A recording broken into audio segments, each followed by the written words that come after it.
That's our new way. We mull. Good afternoon and welcome to the San Francisco Planning Commission regular hearing for Thursday, April 13th, 2017. I'll remind members of the public that the Commission does not tolerate any disruption or outbursts of any kind. Please silence your mobile devices that may sound off during these proceedings. And when speaking before the Commission, if you care to, do state your name for the record. I'll take roll at this time. Commission President Hillis. Here. Commission Vice President Richards. Here. Commissioner Fong. Here. Commissioner Koppel. Here. And Commissioner Moore. We do expect Commissioners Johnson and Melgar to arrive shortly.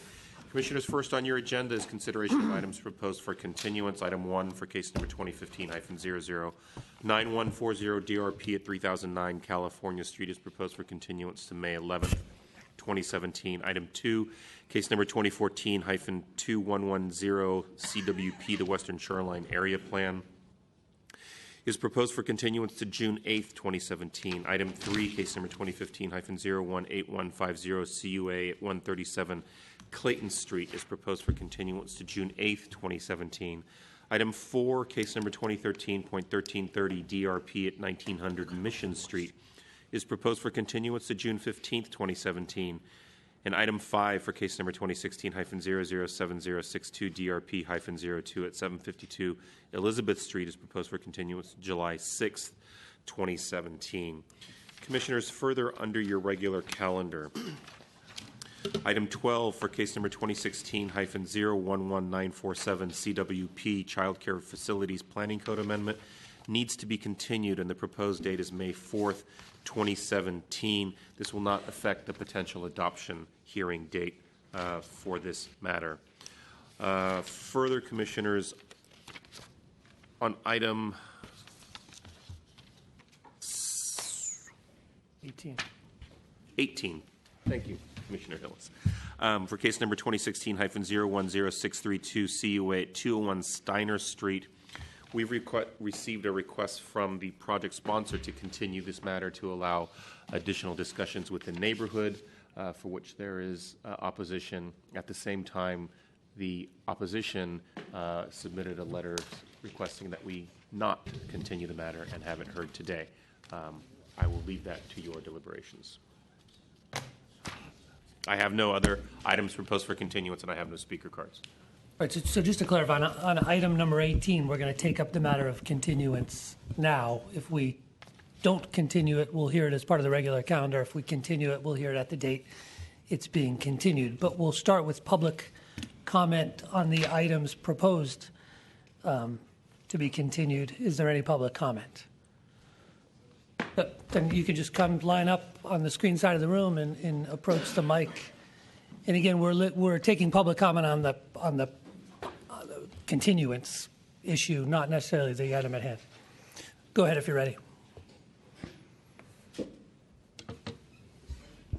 Yes. Michael Gaines here, co-president of LaHamna, Lower Haight Merchant Neighborhood Association. We've been corresponding with the planner on this. Blue Bottle's had 3 opportunities to speak to this issue with the community. One was back in first or second quarter of 2016 at the Harvey Milk Center. I was there, witnessed several members of the community push back and have concerns.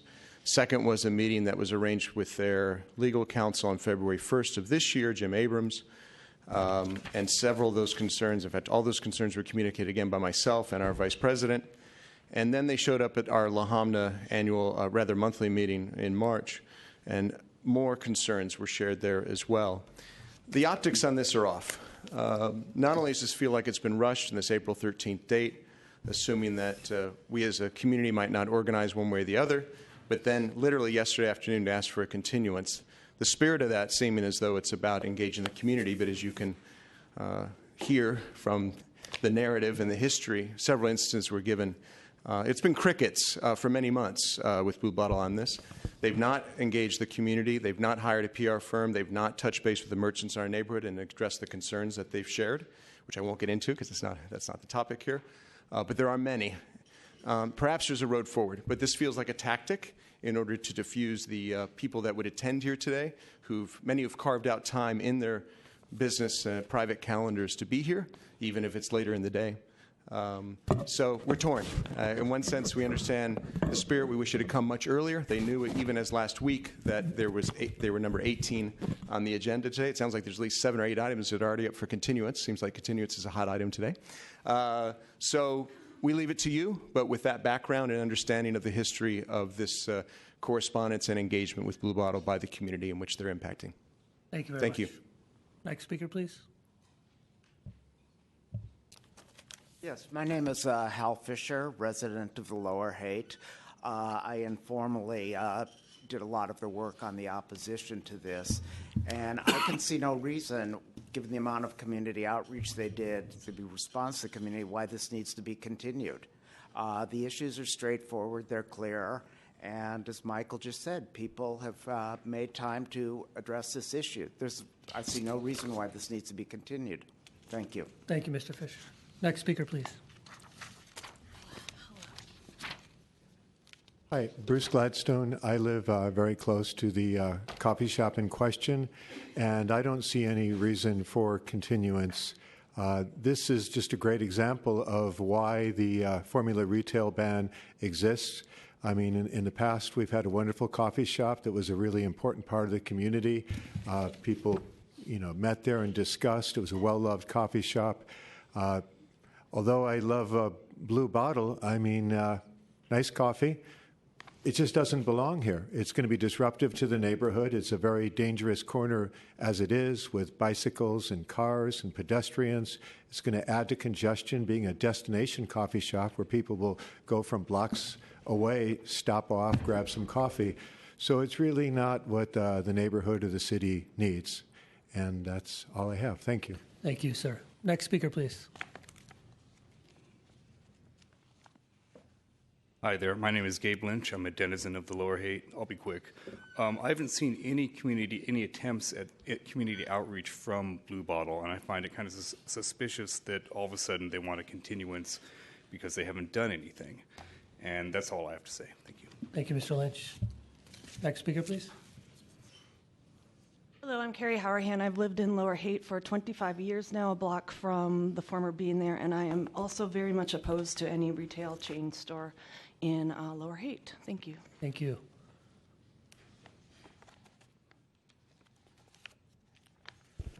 I'm Jim Abrams, counsel to Blue Bottle. We respectfully request a continuance.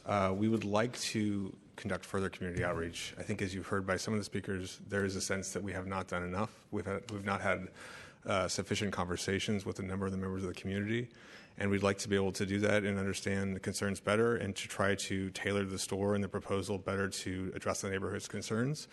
There's also, I think, one big issue that I think we want to continue to discuss with the neighborhood, which is, as one of the gentlemen stated, there is a perception that there's a ban on formula retail in the Lower Haight, and that's been part of the discussion that the outreach and the opposition has been discussing, is that there's a ban on formula retail and that somehow we're trying to open up that ban or to amend that ban so there's no further ban on formula retail, which is not correct. We're asking for a CU.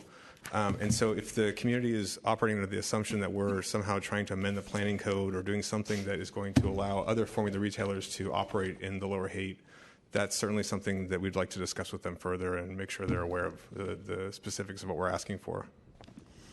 Thank you. Great. Thank you, sir. Any additional public comment on the items being proposed for continuance? Seeing none, we'll close public comment. Commissioner Fong. Go ahead and make a motion to continue items 1 through 5, number 12 to May 4th, and number 18. Did we have a date for 18, Jonas? We don't have a proposed hearing date, but May 4th or May 11th, or it will have to be July. I'll look to you for his opening on the calendar. I don't know how long Blue Bottle would need for a community outreach. Mr. Abrams. May 11th would give us a month, and I think that would be sufficient. But okay. We're also open to July if that's better for the commission. But I think May 11th is 1 month, and okay. Would be Thank sufficient. you. Thank you. So my motion will be to May 11th, and if we need to continue beyond that, then we can do so at that time. Second. Commissioner Richards. I guess question for Mr. Abrams. So I've been on the commission 2.5 years. I believe this is the first blue bottle that's come before us during that period in a neighborhood commercial district where they need a CU. Was it just ineptitude on Blue Bottle's part? Were you engaged months ago? What we heard, there was a history of, stonewalling and crickets and things like that. I mean, tell me what happened. Yeah, so there was one prior CU for a Blue Bottle, which is on Fillmore Street, and that happened, I think, Okay. just about 18 months ago or so. Okay. In this instance, we had a pre-op meeting. We heard the concerns of the community at that meeting, I think, very clearly. This was 2014? This was this was for this proposal, for the proposal in this was just this fall. Okay. For this proposal in the Lower Haight. We then we're working through the application process and reached out to LaHamna to attend one of their community meetings to discuss the project. We had James Freeman, who's the president of Blue Bottle, attend that meeting. And I think we came away from that meeting thinking that we had a very positive and respectful and fruitful conversation, and the tone of the meeting was not one of opposition, at least the way that we experienced it. And that seems to have been a miscommunication, because the letter from the LaHamna that came out last week, and also the petition that was released, I think it did catch us by surprise based on the nature of the conversation that we had. And we had understood there to be a bit more neutrality to the position than what was shown. I also think that the petition itself seems to be more about formula retail as a policy issue generally, as opposed to Blue Bottle itself, and it's phrased as such. It says, stop formula retail in the Lower Haight. And that was, I think, just a conversation that was separate from what we were having with LaHamna, which was more specifically about this store, what it served, how it operated, and those kinds of things. Okay. Thank you. Yeah. The gentleman from LaHamna? Before we vote on whether to continue this a month, can you let me know your take on how the meeting went? So actually, I personally was not at the last. I was out of the country. I was not at the last LaHamna meeting. Okay. Our vice president was, but I can tell you what the Harvey Milk meeting was like, and the fact that James Freeman was not at that meeting, actually. So he came to one meeting with the community, which was just in March. Jim, myself, and our vice president met on February 1st. And the next step after that was their attendance at the March meeting, and that was it. But again, huge gap between whatever it was, April of 2016 and February 1st meeting with Jim. And that's our biggest concern is, why did that happen? Why wasn't there more proactive engagement? We've been through heck with Spark and those things in our neighborhood, and the amount of PR they did and outreach and marketing and allaying concerns was set a precedent, and Blue Bottle's not even close. Thank you. Commissioner Johnson. No, I'm okay, actually. Sorry about that. I'm good. Oh, she was not. Commissioner Moore. Just to ground ourselves in the subject, Blue Bottle has never risen on my marquee as formula retail. The discussion about formula retail and coffee started when Pete succeeded a certain size, and that was already gigantic. Obviously, Starbucks has always been on our radar, and the broader discussion on formula retail is the first time that the issue of formula retail comes up relative to neighborhood corridor, and Blue Bottle being the subject of that or the reason for that discussion. I'd hope that as we continue to move the project or continue it, that you all start separating the two issues. One is to work on increasing neighborhood commercial guidelines and guidance, as we have specific guidance for certain neighborhood corridors in the city. Another one is to sort out that the Commission is generally taking a lenient, actually supportive position for local grown businesses. And as long as they have not stepped into becoming companies that have gone already corporate and national or international, we still continue to support locally grown small businesses. I just want to say that for clarifying and allow you to spend the next months or so in starting to sort out the issues of what it really is you're asking us to look at in your CU. Commissioners, if there's nothing further, there's a motion that has been seconded to continue items as proposed, including item 12 to May 4th and item 18 to May 11th. On that motion, Commissioner Fong? Aye. Commissioner Johnson? Aye. Commissioner Koppel? Aye. Commissioner Melgar? Aye. Commissioner Moore? Aye. Commissioner Richards? Aye. And Commission President Hillis? Aye. So moved, Commissioners. That motion passes unanimously 7-0. Commissioners, that'll place us under your consent calendar. All matters listed here under constitute a consent calendar are considered to be routine by the Planning Commission and may be acted upon by a single roll call vote of the Commission. There will be no separate discussion of these items unless a member of the public, the Commission, or staff so requests, in which event the matter shall be removed from the consent calendar and considered as a separate item at this or a future hearing. Item 6, case number 2014.0086 DRP-02 at 2855 Filbert Street, discretionary review. And item 7 for case number 2014.0556 GPA, the Vision Zero intent to initiate general plan amendments. I have no speaker cards. Would any members of the public like to pull either items 6 or 7 from the consent calendar? Seeing no public comment, we'll close public comment and open it up to commissioners.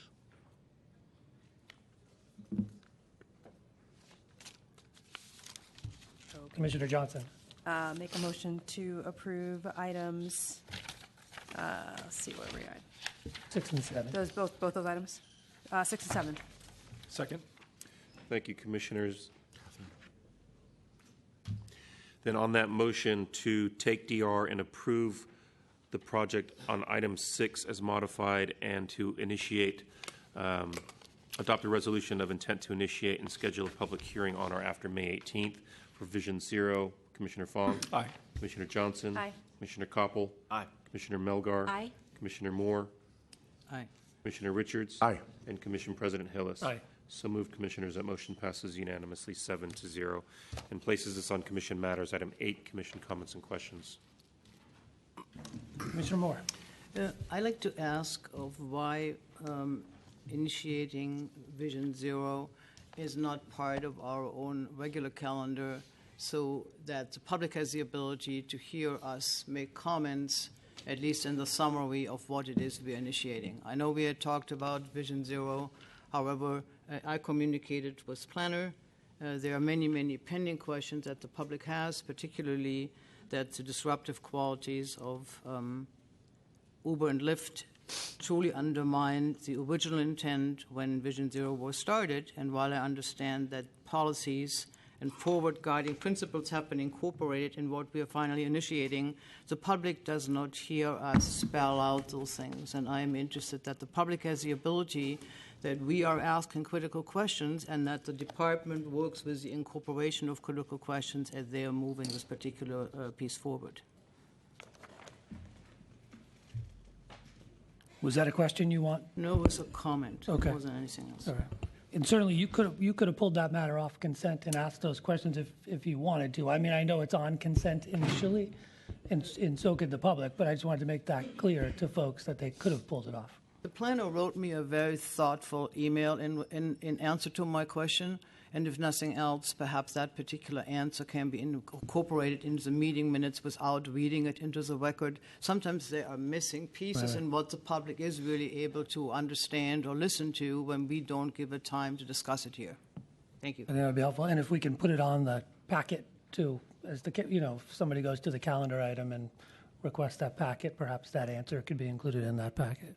That is a good idea. Perhaps Secretary Ionin can follow up on getting that email and incorporating that. Thank you. Commissioner Johnson. Thank you. Following up on conversations that we've had at the Commission over the past few months that I think will start to reach a crescendo soon. There's an article in New York Times a couple of days ago entitled The Future of Retail.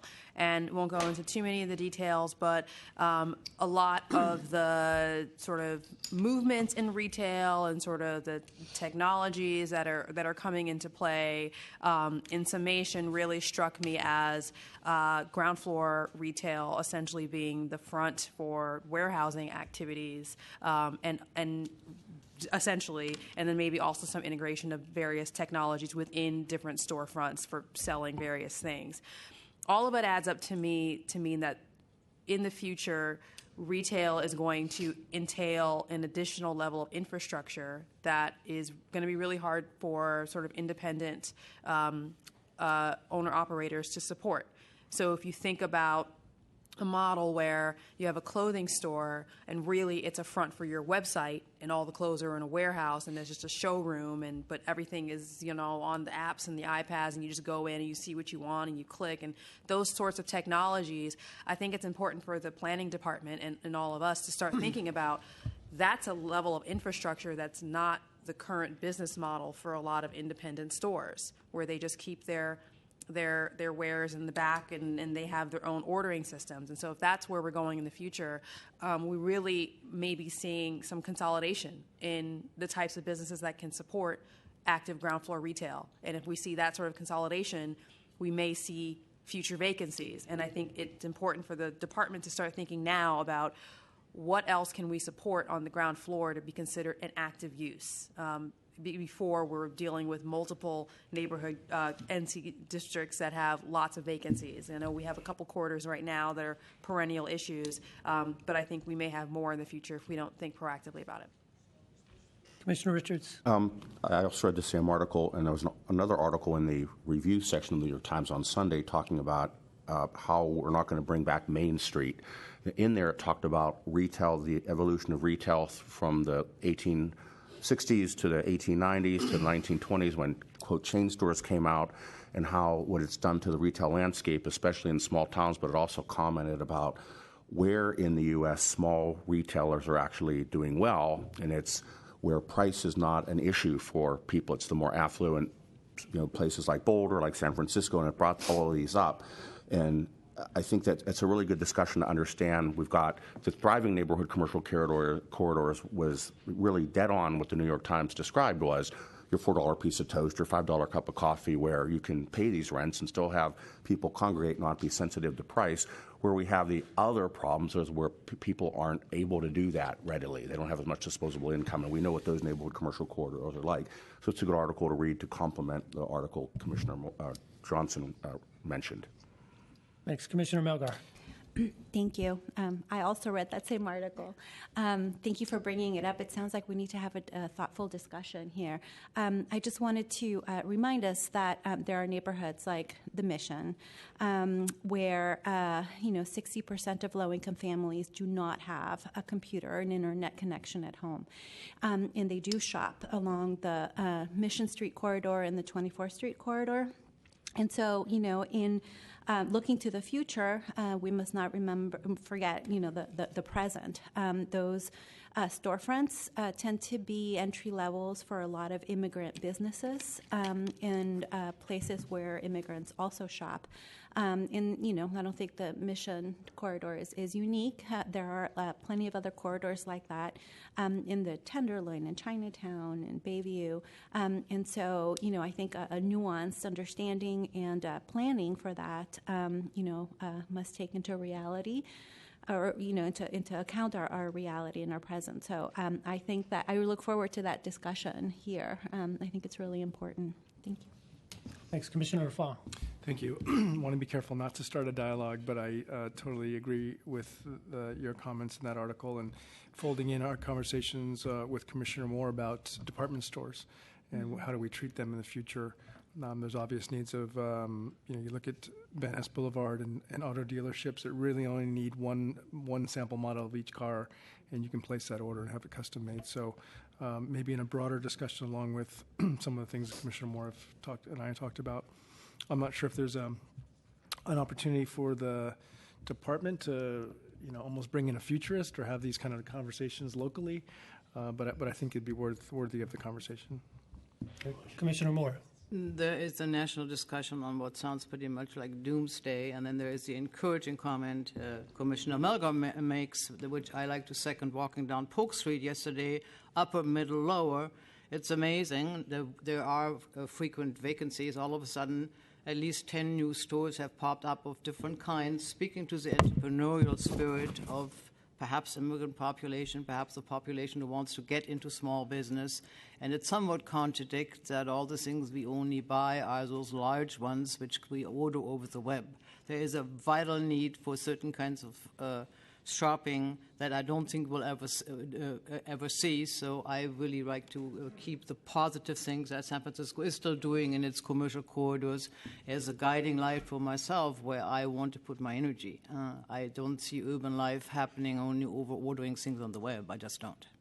And I think we can greatly contribute to enhancing it, curtailing when that indeed the type of retail can occur that Commissioner Melgar is describing and that I'm observing yesterday on Polk Street. Thanks. Commissioner Johnson. Totally not a dialogue. I would just say that I think my comments were also about maintaining that positivity and how can we support those models in the future. I would just make one last note in terms of my thoughts that I didn't say the first time around.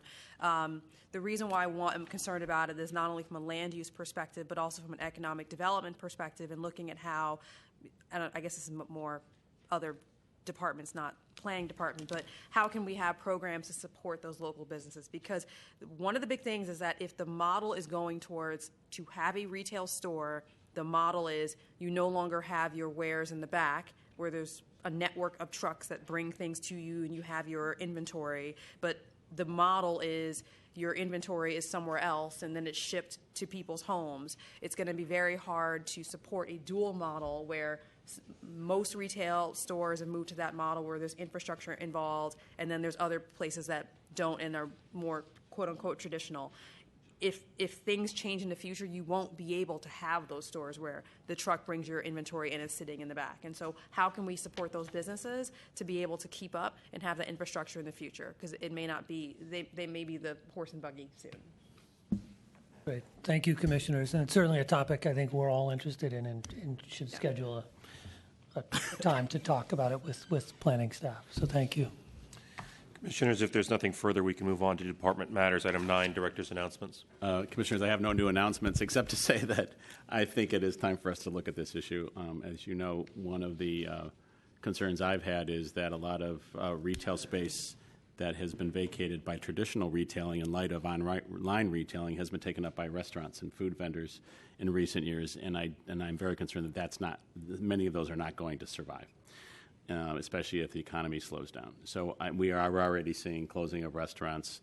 Neighborhoods like the Castro have a large number of vacancies right now. So I think largely due to this issue. So I think it's time for us to take a look at it as well, and so we will try to organize a discussion with OEWD and other folks about what's the best way to approach this. Commissioners, item 10, review of past... Okay, go ahead. Go ahead, John. Review of past events at the Board of Supervisors, Board of Appeals, and the Historic Preservation Commission. Good afternoon, Commissioners. Aaron Starr, Manager of Legislative Affairs. A short report today. At the Land Use Committee, the affordable housing requirement and fee for the Divisador and Fillmore Street neighbor commercial districts was continued to May 1st. And at the full board this week, the Downtown Support Special Use District amendment to allow in lieu fees for on-site open space was passed its second read.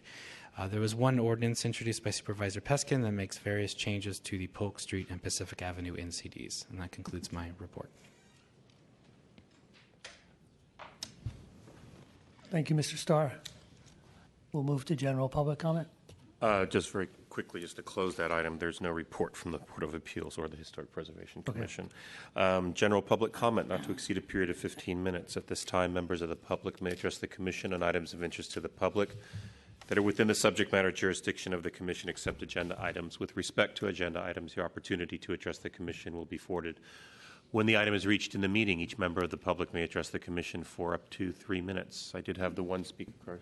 Yep, and before we do that, Commissioner Moore had a question regarding that board report. Mr. Starr, is there more detail regarding amendments to the Polk Street NCD? I can have Supervisor Peskin describe it, or I could. There's a lot of amendments to it. Will we be hearing about them? Will they be presented to us? Or yes, absolutely. It'll come to you for a recommendation. I'm just curious because I was just reporting on what I saw yesterday. Thank you. Yeah. Okay. So we'll open general public comment up. Georgia Shudish, but go ahead. The cards weren't there, so the card system is sometimes random. Hi, Laura Clark, YIMBY Action. Recently, the Bay Bay Area Council came out with some polling that I hope you guys all saw about the pulse of people's reactions to housing in the region. And I wanted to bring some particular statistics to your attention. 62% of respondents said that they had overall support for building new housing in their neighborhood. And in San Francisco in particular, 75% of voters said that they supported building housing in their neighborhood. And obviously, that is not often represented in the kinds of people who come to these hearings. And I think it's important for you all to keep in mind that this is not necessarily the most democratic way to get the pulse of people's reaction to building housing in their neighborhood. 75% of people are not able to get out here and voice their support for that housing in their neighborhood. The people who are able to make time to come out on a Thursday afternoon and voice their concerns or supports to you are crazy people like me. And you know, you should definitely take everything we say with a grain of salt. The people who can devote their lives to obsessing about land use are maybe not the people who should be listened to the most. But instead, it's the 75% of people who say they want more housing in their neighborhood. Those are the people that you are here to represent, not me and not the other crazy people. Thank you. Thank you. Ms. Shudish.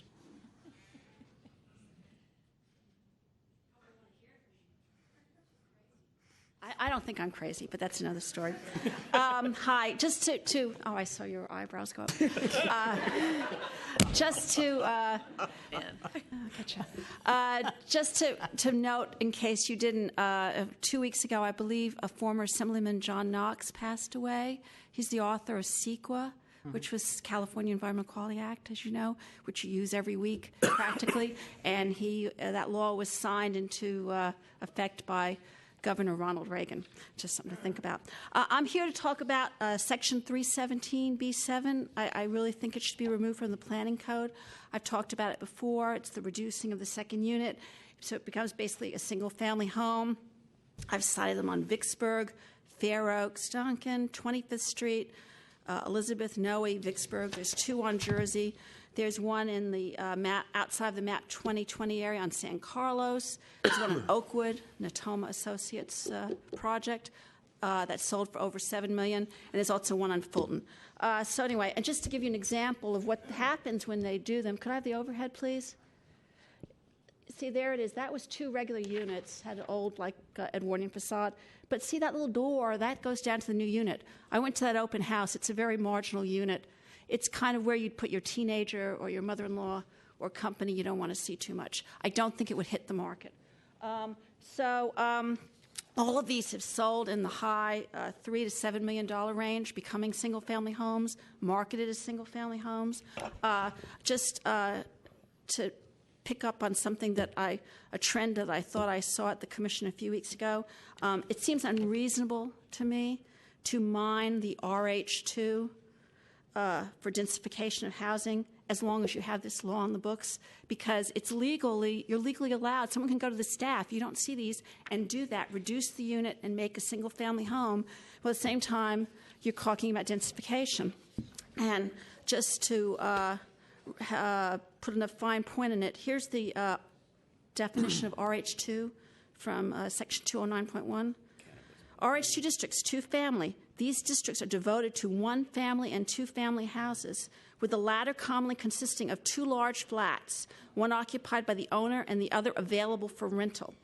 Structures are finely scaled and usually do not exceed 25 feet in width or 40 feet in height. So that's that. That's my point. Here's for the minutes, please. And also, as a little bonus, I don't know if you saw this on one of those real estate blogs, there's a huge increase in short-term rentals, illegal short-term rentals, mostly focused from that on the Mission and in Telegraph Hill North Beach Civic Center. So that's the short-term rental thing could pass around if you want to see it. And thank you very much for your time. Take care. Thank you, Ms. Shudish.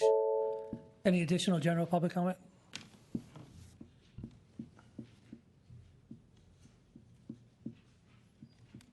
Good afternoon, Commissioners. My name is Tony Robles. I'm with Senior and Disability Action. Just want to say briefly that in light of what happened with Ms. Iris Canada and with the seniors that have been severely impacted by the actions of property owners and landlords, that the city really needs to show its commitment to the protection of seniors and to the city's policy of aging in place by not rewarding landlords with condo conversion, modification of buildings, so on and so forth.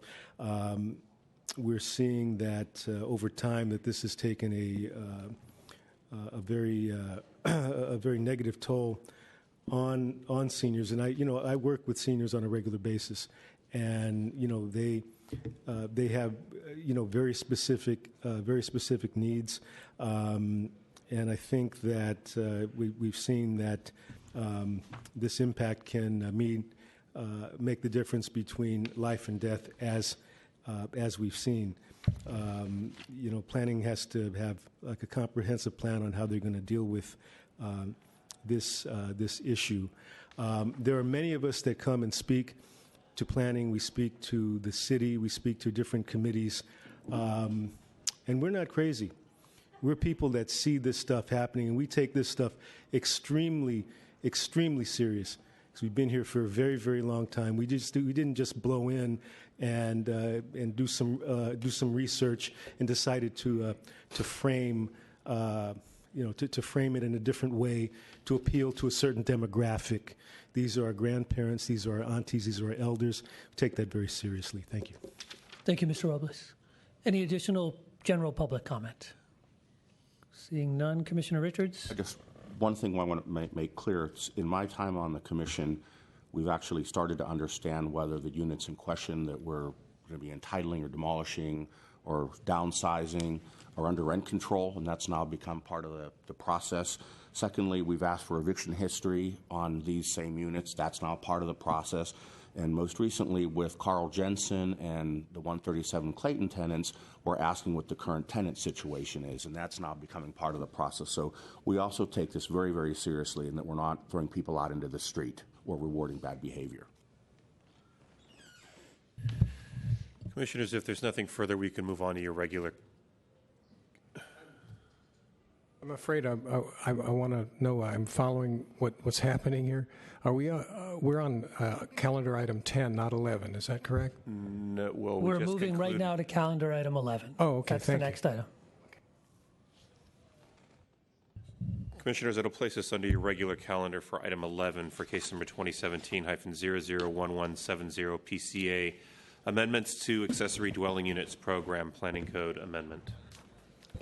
Good afternoon, President Hillis and Commissioners. Kimia Haradam, Planning Department staff. Before I start my presentation, I would like to recognize Supervisor Preskin, the sponsor of this ordinance, who would like to speak today. Welcome, Supervisor Peskin. Thank you, Kimia. Thank you, Chair President Hillis, members of the Commission, Director Ram, Deputy City Attorney Jensen. As you will recall, my timing was very bad. In 2002, I introduced an accessory dwelling unit ordinance. In those days, we called them in-law units. Later on, the language evolved. They became secondary units.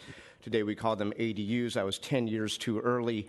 My successor, David Chu, actually passed a substantially similar piece of legislation. And this last summer, the Board of Supervisors, on a 10-to-1 vote on July the 26th, passed another citywide ADU legislation, which I'm very pleased with and is starting to bear some fruit, can bear more. And clearly, this is a dynamic piece of legislation. We should continue to talk about how to evolve it.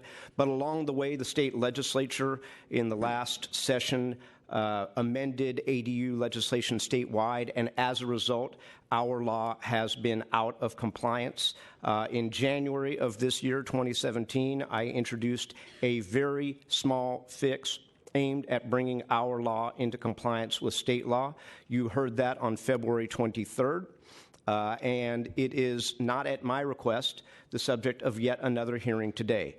I do not want the desire to have an ongoing conversation about ADUs and public policy conversations about ADUs to impede my passage of this law, which should have actually happened by now. But it implicates a much larger, interesting dynamic, which, Ms. Jensen, you and your colleagues are going to need to think about. Your power to review changes to the planning code derives from the charter in section 4.105, which has a one-line sentence that says, an ordinance proposed by the Board of Supervisors concerning zoning shall be reviewed by the Commission.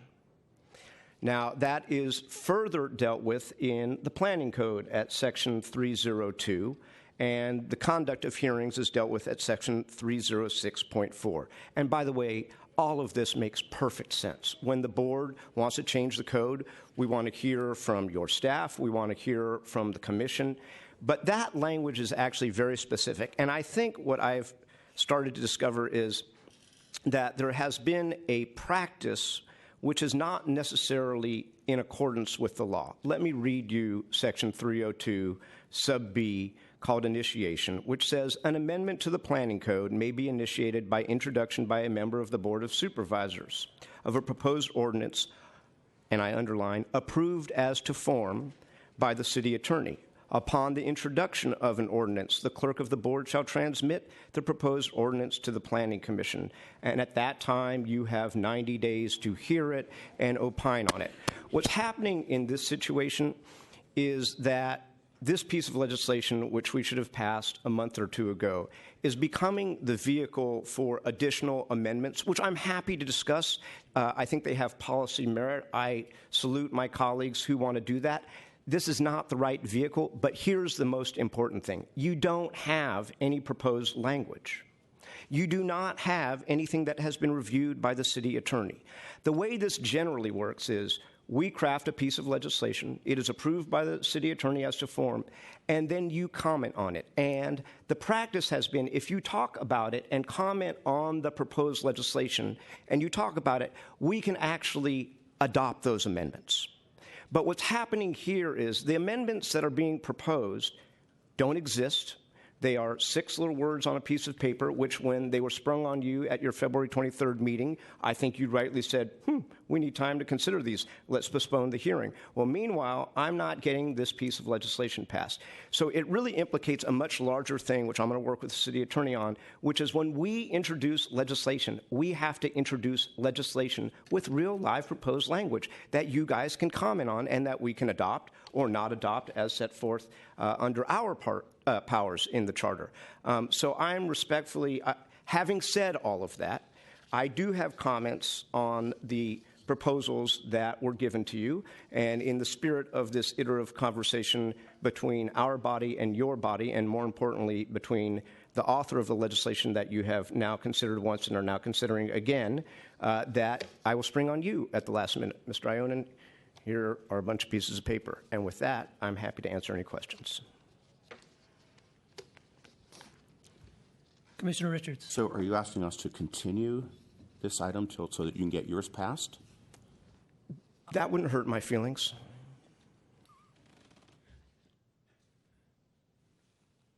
Commissioner Moore. Supervisor Peskin, could the proposals, the ideas, the policies described by two of your supervisor colleagues be considered trailing legislation, which could be feathered in at the time when they are ready? How is that typically done? So in accordance with Section 4.105 of the Charter and Section 302 sub D of your planning code, our planning code, that is precisely the appropriate way to do this, which is to have the city attorney draft a piece of legislation. The clerk will refer it to your department for your consideration, which you have 90 days to do, and you can comment on actual language. When we're dealing with concepts like the time for temporary evictions in eviction protections, I can't, if I were you, it would be impossible for me as a member of the Board of Supervisors, it's impossible for me to opine on something that says, here's the language that's in front of you that you're supposed to talk about. Clarify that temporary evictions in both prospective and retrospective circumstances for seismic retrofits or for tenant improvements to the building where an existing tenant is allowed to return are not considered an ADU prohibition. Well, you don't have any language to know, is that 30 days? Is it 60 days? Is it 90 days? I mean, this is just kind of absurd, and it's not your fault. But that's not what the charter and the code intends. And I will maintain, should you actually consider this, I will say to the city attorney that none of these amendments are properly before us when they're considered in committee because you haven't really considered a piece of legislation. In Supervisor Peskin, I think that's a gray area, not only here, but elsewhere we've faced, where we even propose changes to legislation that are before us, our recommendations on how legislation could be changed, but we don't necessarily draft that specific code language. I mean, we make it as recommendations. So I also don't, I hear your concern, and I appreciate, one, I think your ADU legislation that fixes state law should somehow move forward, and these amendments could move forward either simultaneously or later, but with, but I don't think it's bad to move them forward. But I get what you're saying. I think we also don't want to bog down the process in times where members of the public come to us and they suggest some changes, and we often make recommendations that aren't as refined as a piece of legislation. They may be consider, in the short-term rental case, shortening the time frame that you're allowed to do short-term rentals, and we kind of punt it to you all who are ultimately the policymakers and pass this legislation and the mayor. So I would just, I think you're wanting to clarify this is good. I also wouldn't want to bog down the process as we move forward. No, and I appreciate it. And what I was trying to say, and maybe I did not articulate well, is that while it is, I think, meant to be an iterative process, it's supposed to start with actual language for you to review. If you, as commenters and recommenders, say, hey, would you guys think about considering this or that, that's absolutely what the process was made to do. But what's happening here is, I would contend, with all due respect to my colleagues, slightly abusive of the intent of the process and the process itself. Thanks. Commissioner Melgar.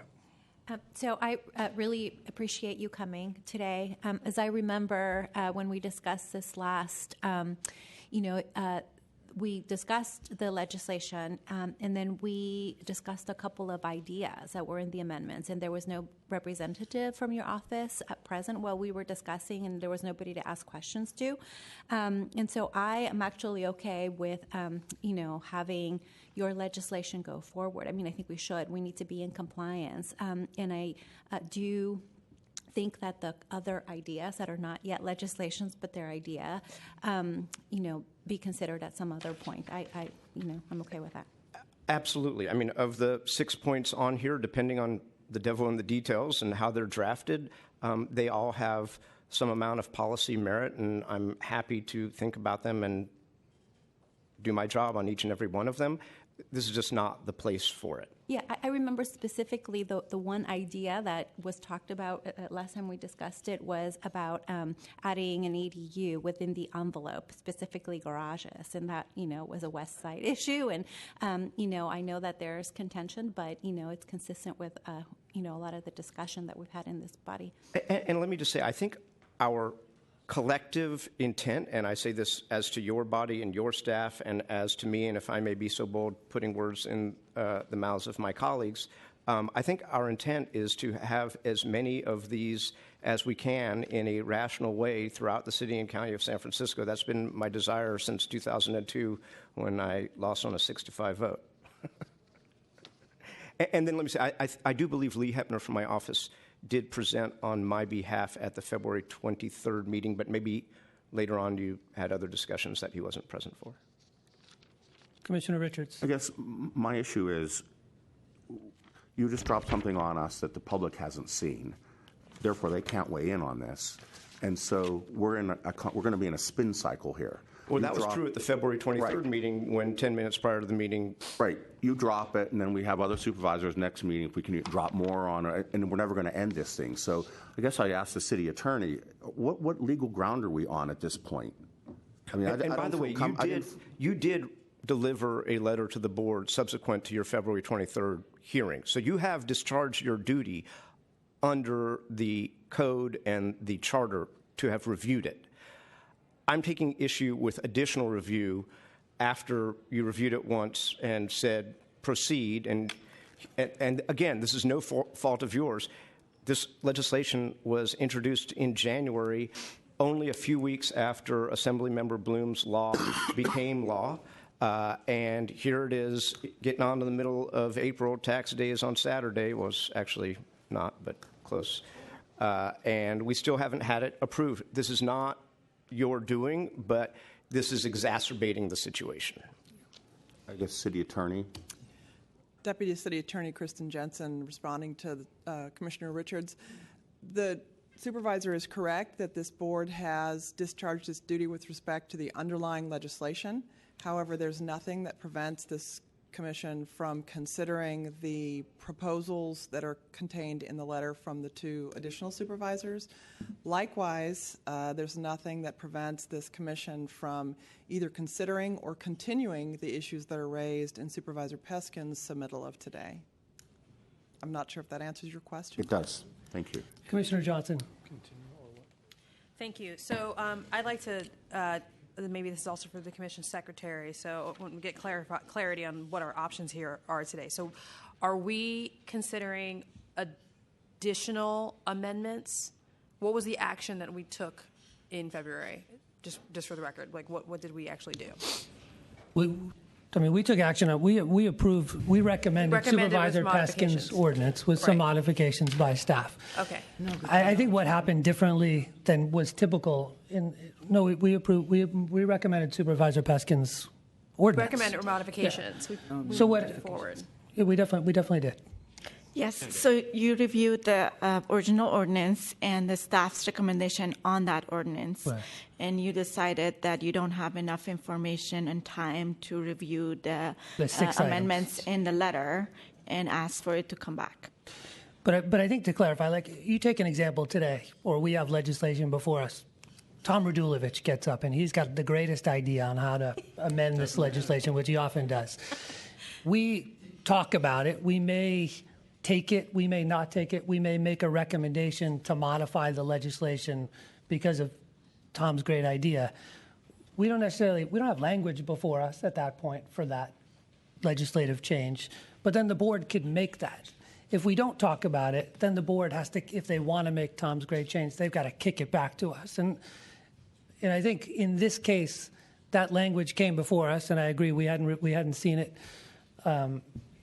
We specifically requested that it come back to us to hear. So that's where we are at this point. I think, I would encourage Supervisor Peskin to move his legislation, or you to get your legislation move forward. But I'd also encourage us to hear and opine on these. They can move forward separately, or if you want to take amendments to your legislation or the board considers those, great. Or we recommend that these be split. We further make a recommendation that the file be split and they move forward.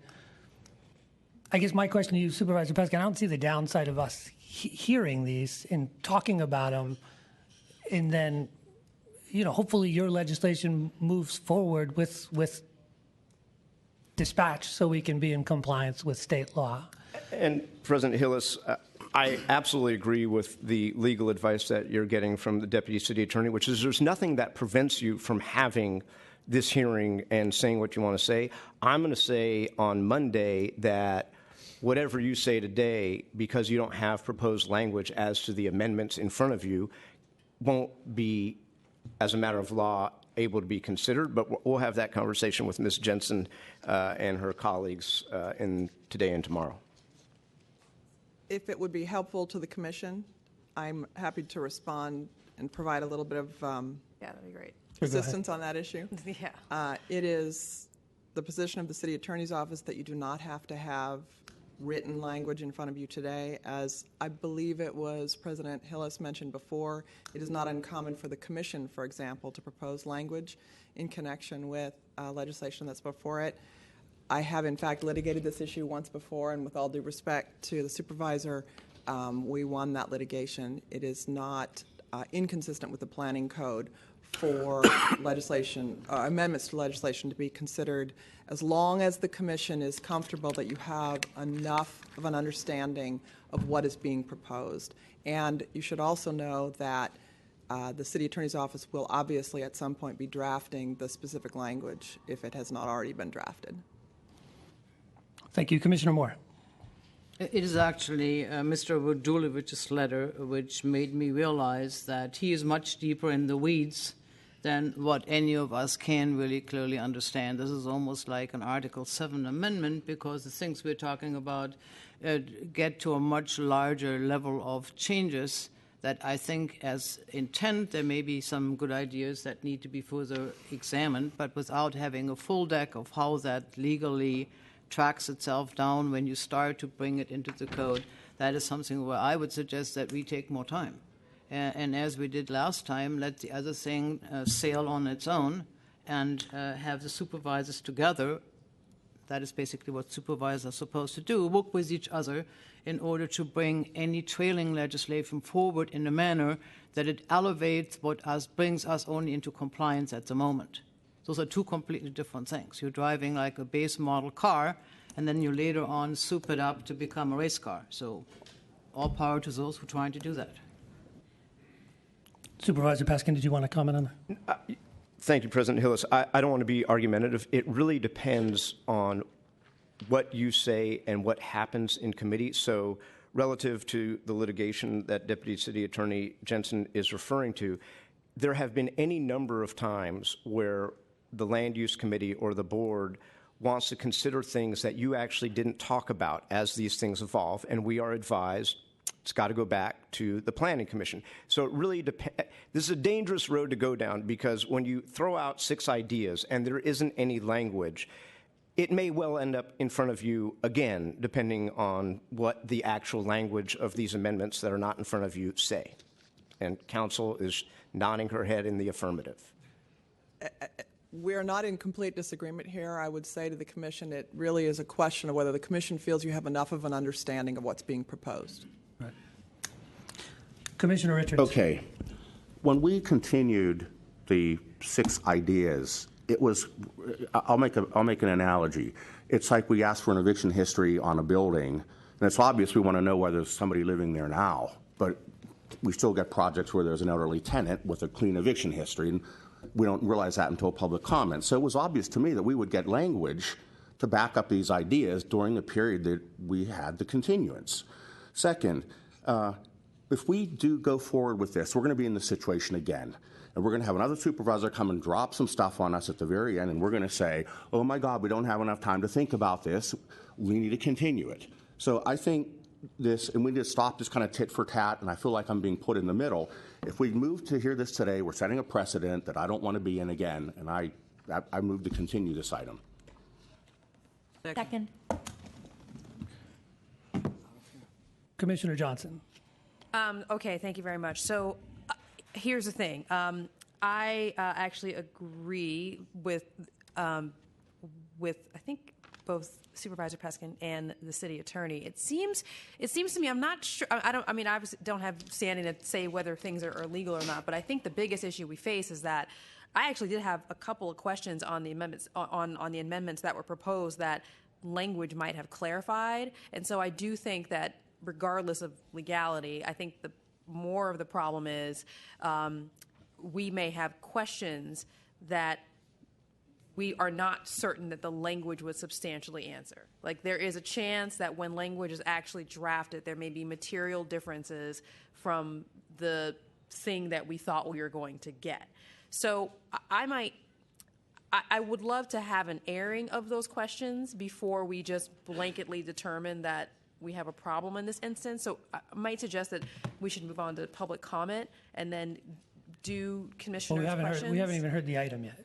We haven't heard the item. I would move on to the item, the item and public comment and actually suss out if we have an issue here. But understanding the precedent, and I think the biggest issue, I do understand what other commissioners are saying, and I agree that that's a problem because I had some questions, and I could definitely see how when the language being written one way may answer our question and written the other way may not. So it's something to consider as we see how many questions we have about this. Right.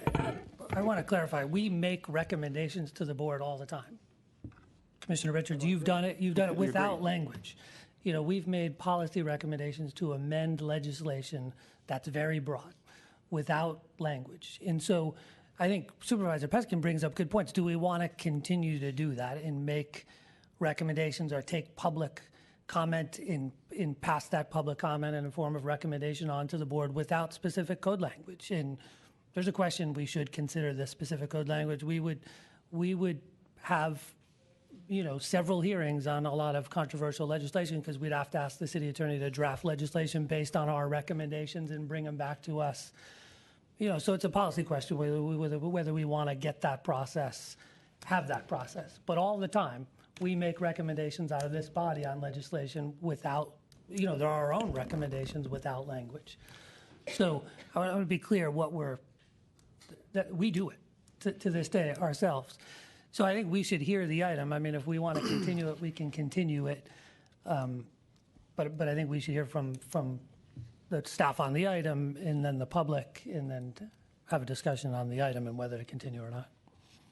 Commissioner Richards. I completely agree with President Hillis. I think just like we say to a project sponsor when we continue it, do you need a month to do the drawings? Are you okay with the timeline? We should turn to the city attorney next time when we have this and say, is 4 weeks enough to get language? Because we want language. I mean, it was obvious to me that we continued it so that we get something to back it up. We do recommend things that on the fly completely get it, but the idea of a continuance is to give us as much information as we have. Well, it wasn't necessarily in this case. We wanted to hear it. Even staff's recommendation on ordinance often doesn't come with language. It's recommendations. So, like in the example of Supervisor Peskin's legislation that was before us, the staff had recommendations on changing that. There wasn't necessarily language, code language. It's ultimately up to the Board of Supervisors and the mayor and the city attorney to put it into code language. Commissioner Melgar. Thank you. So I just wanted to clarify what we're doing here. So what I understand is that the action item that's on the agenda is actually just a resolution, right? Isn't it? It's a resolution recommending whatever it is you decide to recommend today. Correct me if I'm wrong then, staff, because I read the resolution and it's not prescribing particular language. It's prescribing. Actually, it's making recommendations to modify. I mean, I think the unusual thing about this, it's making recommendations to modify Supervisor Peskin's legislation, which we've already heard. I mean, and that's where it's a little unusual in this case, in that your legislation is coming back to us.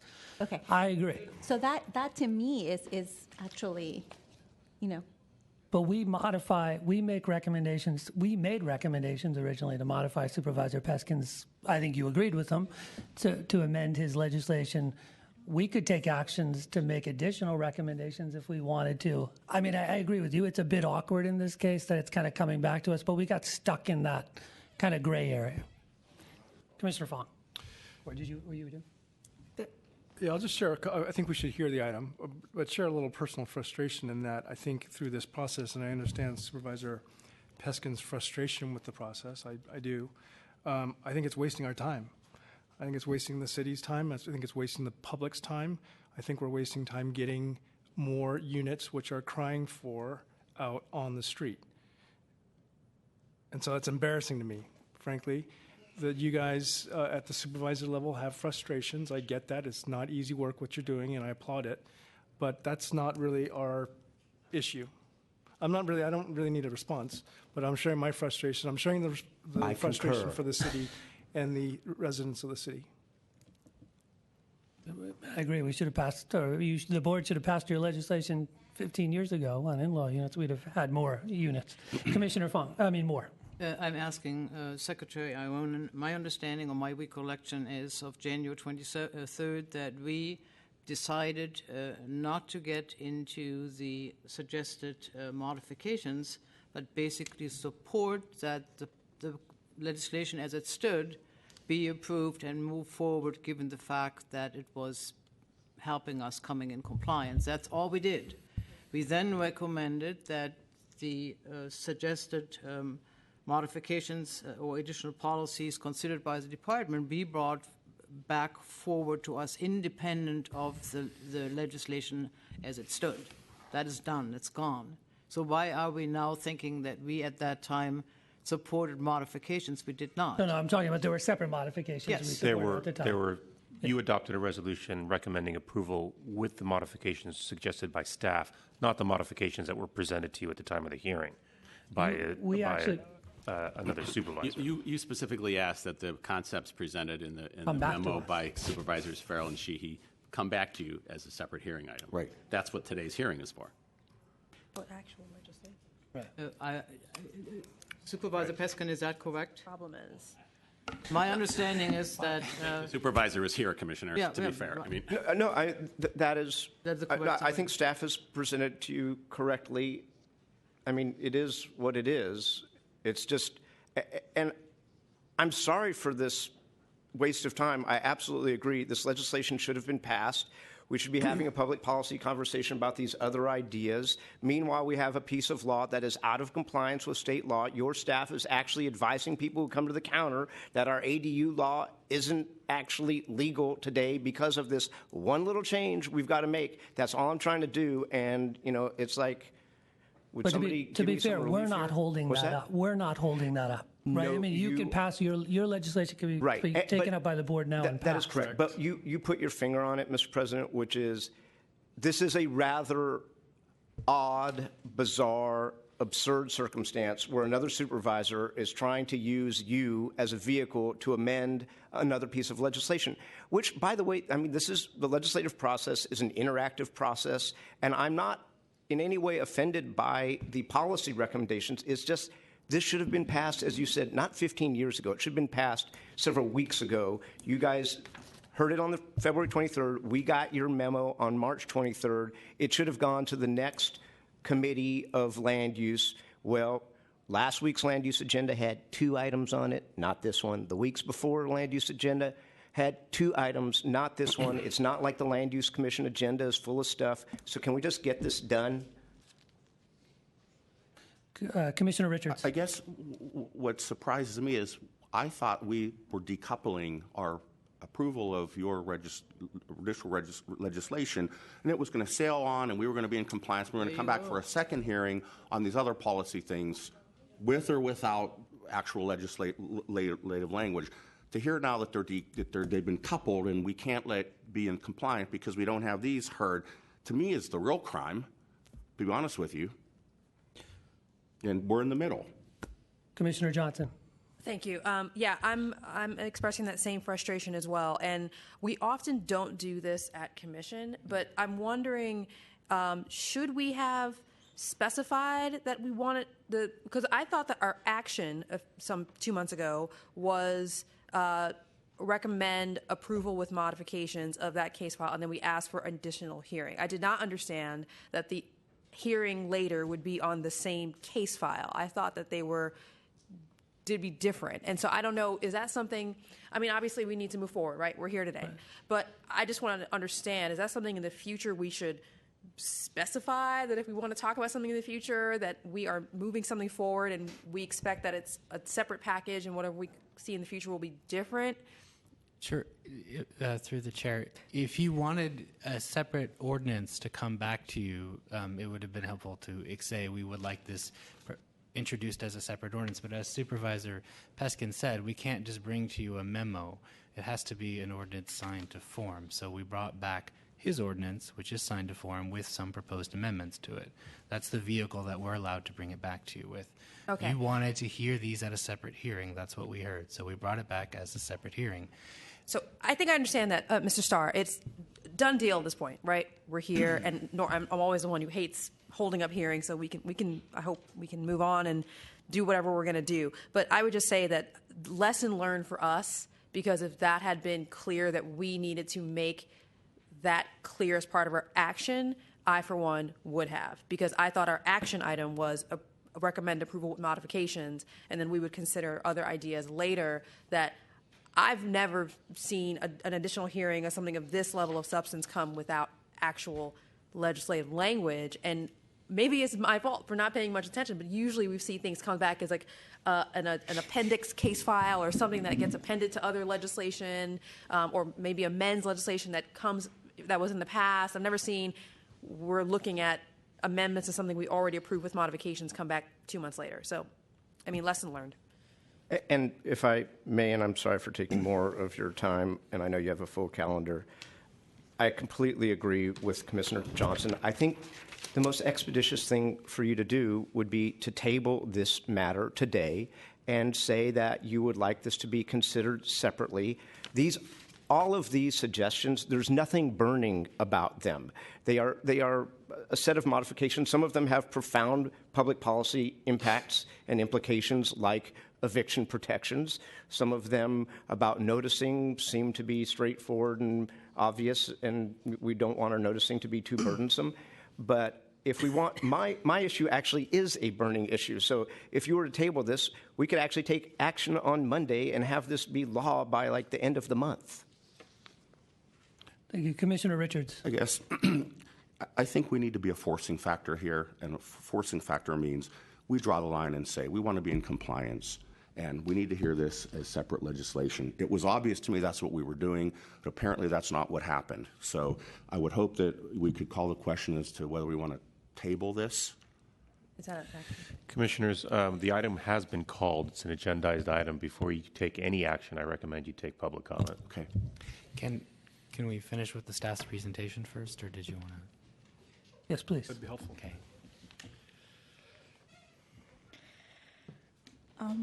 So the item before you right now is the amendments submitted in the letters authored by Supervisors Sheehy and Farrell. And before I do my presentation, I wanted to ask Kanishka Karunanatra from Supervisor Farrell's office, who's the author of this letter, to speak.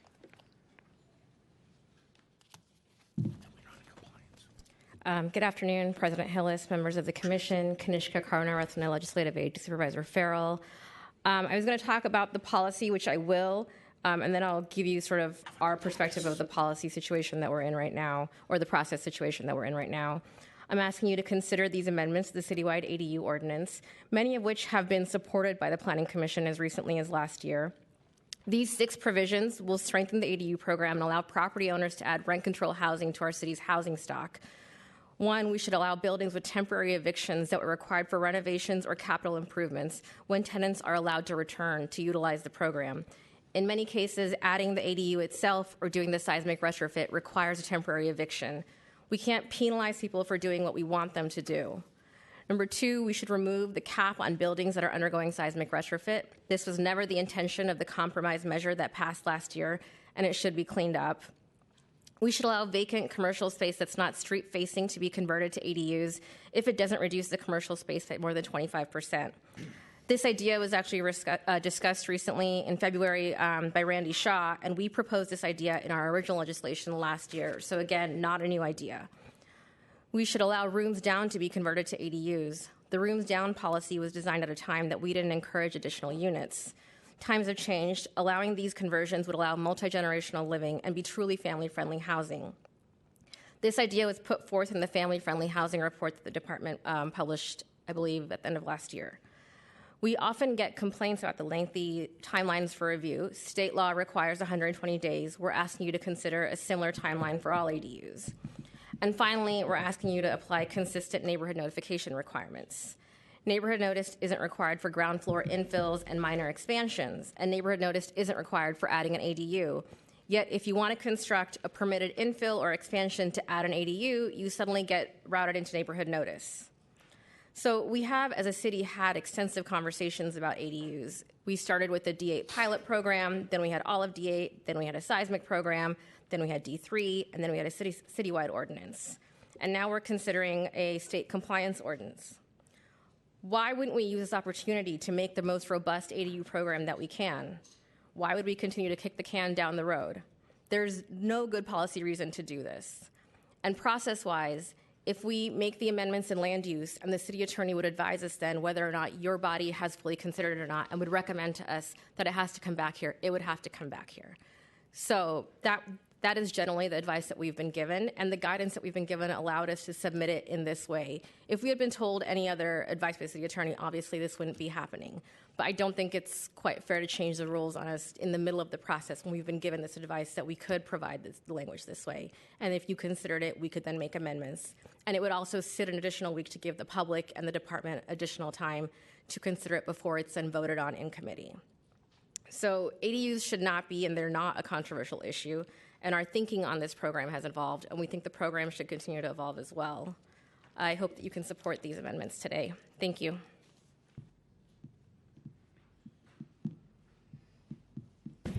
I'll continue my presentation with going over these amendments and the department's recommendations on these amendments. As it's been said before today, the intent behind the original ordinance sponsored by Supervisor Peskin is to bring the local ADU program into compliance with state law. Supervisors Sheehy and Farrell's recommended modifications are policy recommendations that go beyond bringing the city's ADU ordinance into compliance with state law. The department supports these policy recommendations proposed by Supervisors Sheehy and Farrell to improve the city's ADU program. These policy recommendations are ones that the department has supported in the past, and we believe will make the city's ADU program more effective and flexible. So I'll now go over each of the recommendations, and I'll read what's in the letter, and I'll continue with the department's modification. First, the eviction protections. The letter asks to clarify that temporary evictions in both prospective and retrospective circumstances for seismic retrofits or for tenant improvements to the buildings where an existing tenant is allowed to return are not considered an ADU prohibition. The department supports this amendment and recommends using similar language in other places in the code to exempt temporary evictions from this prohibition.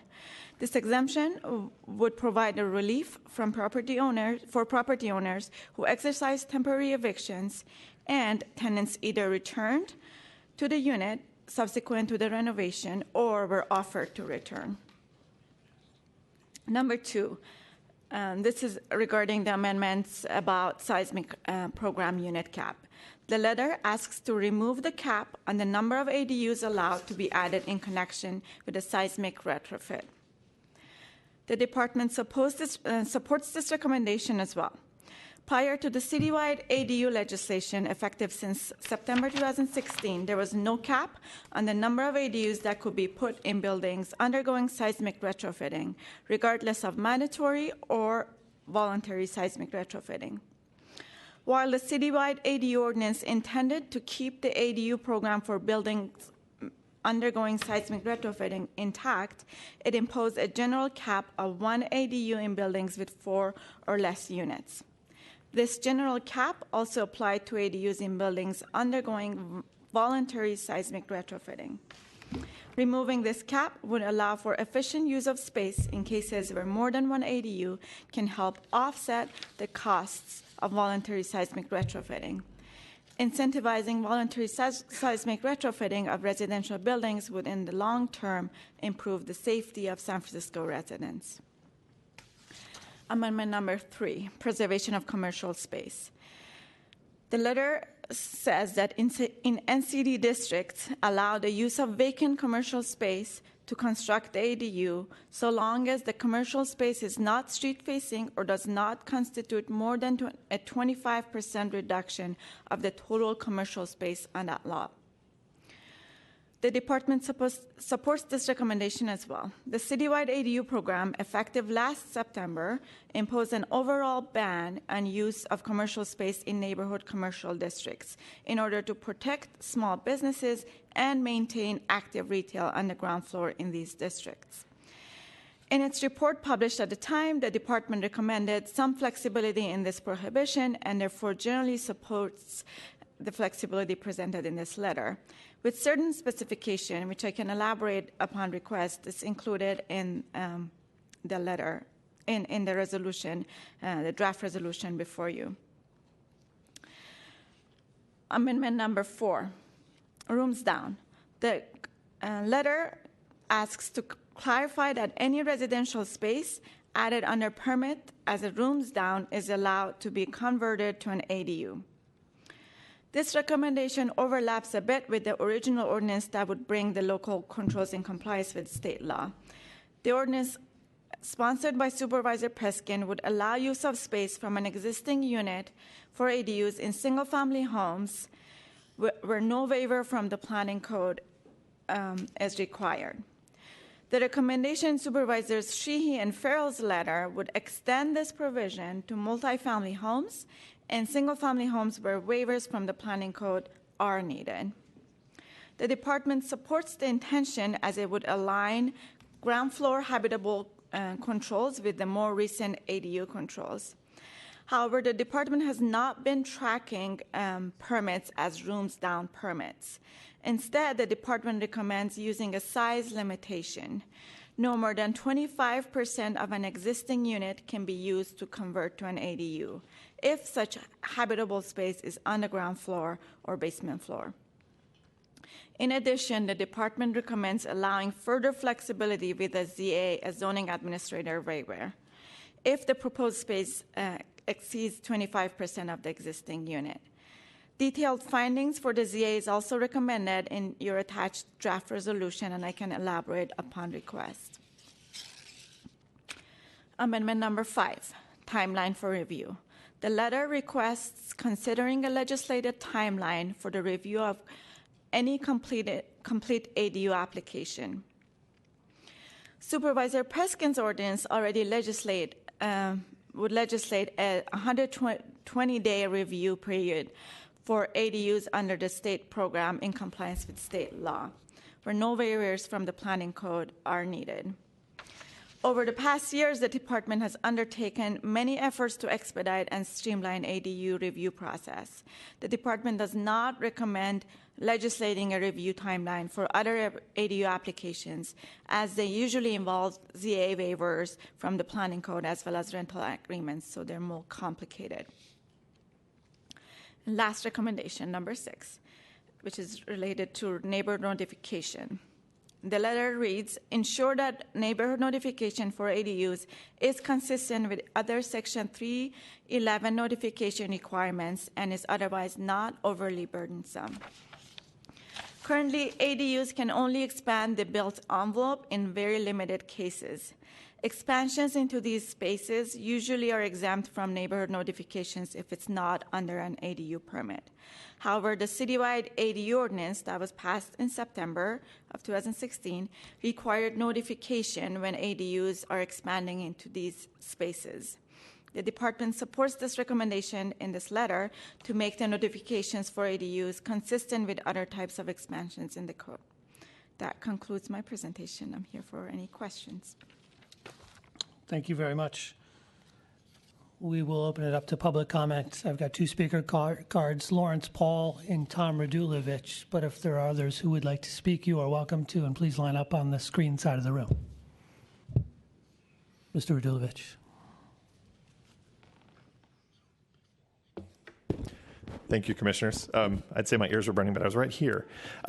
We do have some thoughts about the 6 amendments before you. And first, let me just speak to process. We saw 6 ideas which we thought were good ideas. We thought a very thoughtful and very complete staff report and analysis of those ideas. So we just wanted to thank the Commission staff for once again doing a fantastic job. You've got some really smart people here, and we kind of understood what the intent was and the modifications proposed to those original 6 ideas in your staff report. So we mostly endorse it. Where it's going to go once it gets to the Board of Soups, who knows? We've been here before with kind of dueling pieces of legislation. We've seen files split. The 317 ordinance that we worked on was actually split 3 times. so how the board deals with these, we don't know. We hope they'll all work together and productively and transparently and sort of do something with these ideas because we think they're good ones. So let me speak to, I kind of touched on a bunch of issues in the letter. I don't have a lot of time here. Let me just speak to two in particular. One is the recommendation number 2, the seismic program unit cap. So we worked on the legislation in 2015, which you all recommended, which said, all right, if you're undergoing earthquake safety retrofit, whether through the voluntary program or the mandatory program, you're allowed to add ADUs when you do that. That was the first piece of ADU legislation. It's actually been the most successful. The lion's share of ADUs that have been created have been through that program because, one, you're making people do it through the mandatory program, or for the voluntary program, it's a great incentive. So let's flash forward to 2015, been a great program. 2016, legislation at the Board of Soups. Everyone said, well, don't touch the ADU program. It's been a success. You all said that. The supervisor said that, but it got undone. Somehow the unit cap got slapped back on. So we're saying go back to the way it was before last summer and lift that unit cap. This mostly affects the voluntary program, and the voluntary program, it's become a disincentive. People had projects in the pipeline that they're now told, oh, can't do it anymore because we amended it again. We amended it in 2016, then we undid it in 2015. So at least that one we feel like, one, code language is easy. You just go back to the way it was in 2015 before it was amended in 2016. And second, I think it's imperative to do and to do quickly. Rooms down, I don't have a lot of time to talk about this. We thought the idea of saying that they're exempt is an interesting one, but it does raise this question of dwelling unit division. We have clear rules about conversion, demolition, and merger through 317. So what we did over the course of a few years was sync it up with general plan guidance, with housing element. You need to think a little more carefully about dwelling unit division. There's a few imperatives here through the housing element, public imperatives, that you need to balance. Creation of more units, preservation of family size units, et cetera. So we hope you'll give this issue a little more consideration. Thank you. Thank you. Ms. Clark, please. Hi, Laura Clark. I sent you all a letter that kind of fleshed out the YIMBY position, but I want to make it clear that while this does take a small step towards bringing us into compliance with state law, it does not get us there. We are going to have to come back and deal with this again. These ADUs, when they are built within the envelope, must be approved ministerially. They must be rubber stamped. They must be over the counter. That is what the state law demands. And so although I appreciate an expedited process is going to make some difference, lifting the cap is a great idea to make some difference, but this is not the way that the state law demands that we take care of this. ADUs are low-hanging fruit. They are a great way to do low-impact infill development, and there is no reason to allow them to have CEQA and all the other nonsense that gets tagged on to projects when neighbors decide that they don't like them. They must be approved ministerially. That was the intent of the state law, and that is what this body must recognize. Thank you. Thank you. Next speaker, please. Good afternoon, Commissioners. Corey Smith on behalf of the San Francisco Housing Action Coalition. I think we've all kind of got a finger on the pulse where you're at a weird intersection of politics and process when we obviously want to be talking about policy at the same time and actually how we get this done. I travel around to different neighborhood associations and companies around the Bay Area doing a Bay Area Housing 101 presentation with the intent of educating people on the process. And I don't know if any of you have actually ever Google searched San Francisco Planning Department permitting process, but it's a real funky little graph that kind of plays like a game of chutes and ladders where there's multiple points where you have to go back to the beginning. And I think that process and the conversation we're talking about today is the exact thing that has impeded us in actually achieving what we wanted to achieve on a number of different perspectives, primarily creating more housing for people. As far as the actual amendments themselves, these were all discussed in a public forum last year. Everything, I think a lot of it anyway, has been fleshed out. We were supportive of all of these amendments. Honestly, we would like to see it go further. One of the things that we are always supportive of is eliminating permitting fees for all ADUs to try to find ways to encourage people to actually build them. them. But as far as creating a precedent, if the situation is where this can all get flushed out at the board, and I imagine you folks don't want to see it in the middle of the political fight, I think you're going to be facing one in a couple of weeks with the inclusionary legislation. If the process says it is okay to, because this has been publicly discussed, approve the amendments, let the Board of Supervisors deal with it, and hopefully come up with an improved ADU legislation, we would certainly encourage that. Thank you. Thank you. Ms. New, please. Good afternoon, Commissioners. Janann New, San Francisco Apartment Association. I actually I'm here to represent the people that are actually building these ADUs, and was a part of this dialogue for the past 15 years with Supervisor Peskin, Wiener, Sheehy, and Farrell. What we're here to ask today is that you move the single-family home compliance with state law legislation forward. There are a lot of trailing amendments that Supervisor Farrell and Sheehy have put forth. We do support those. I think Supervisor Peskin's office supports those also. We don't want ADUs to be caught up in a political fight. We want this to be about the policy. And the policy is single-family homes operate differently than multi-unit buildings. And we would like to see the multi-unit building and those issues addressed separately from the single-family homes. And we'll be back here to discuss all those great amendments that need to be made, probably a few more amendments that need to be made that'll come up before we're back here with you. But please, let's get the single-family homes in compliance with state law today. Thank you so much. I've submitted my comments in writing. Great. Thank you very much. Next speaker, please.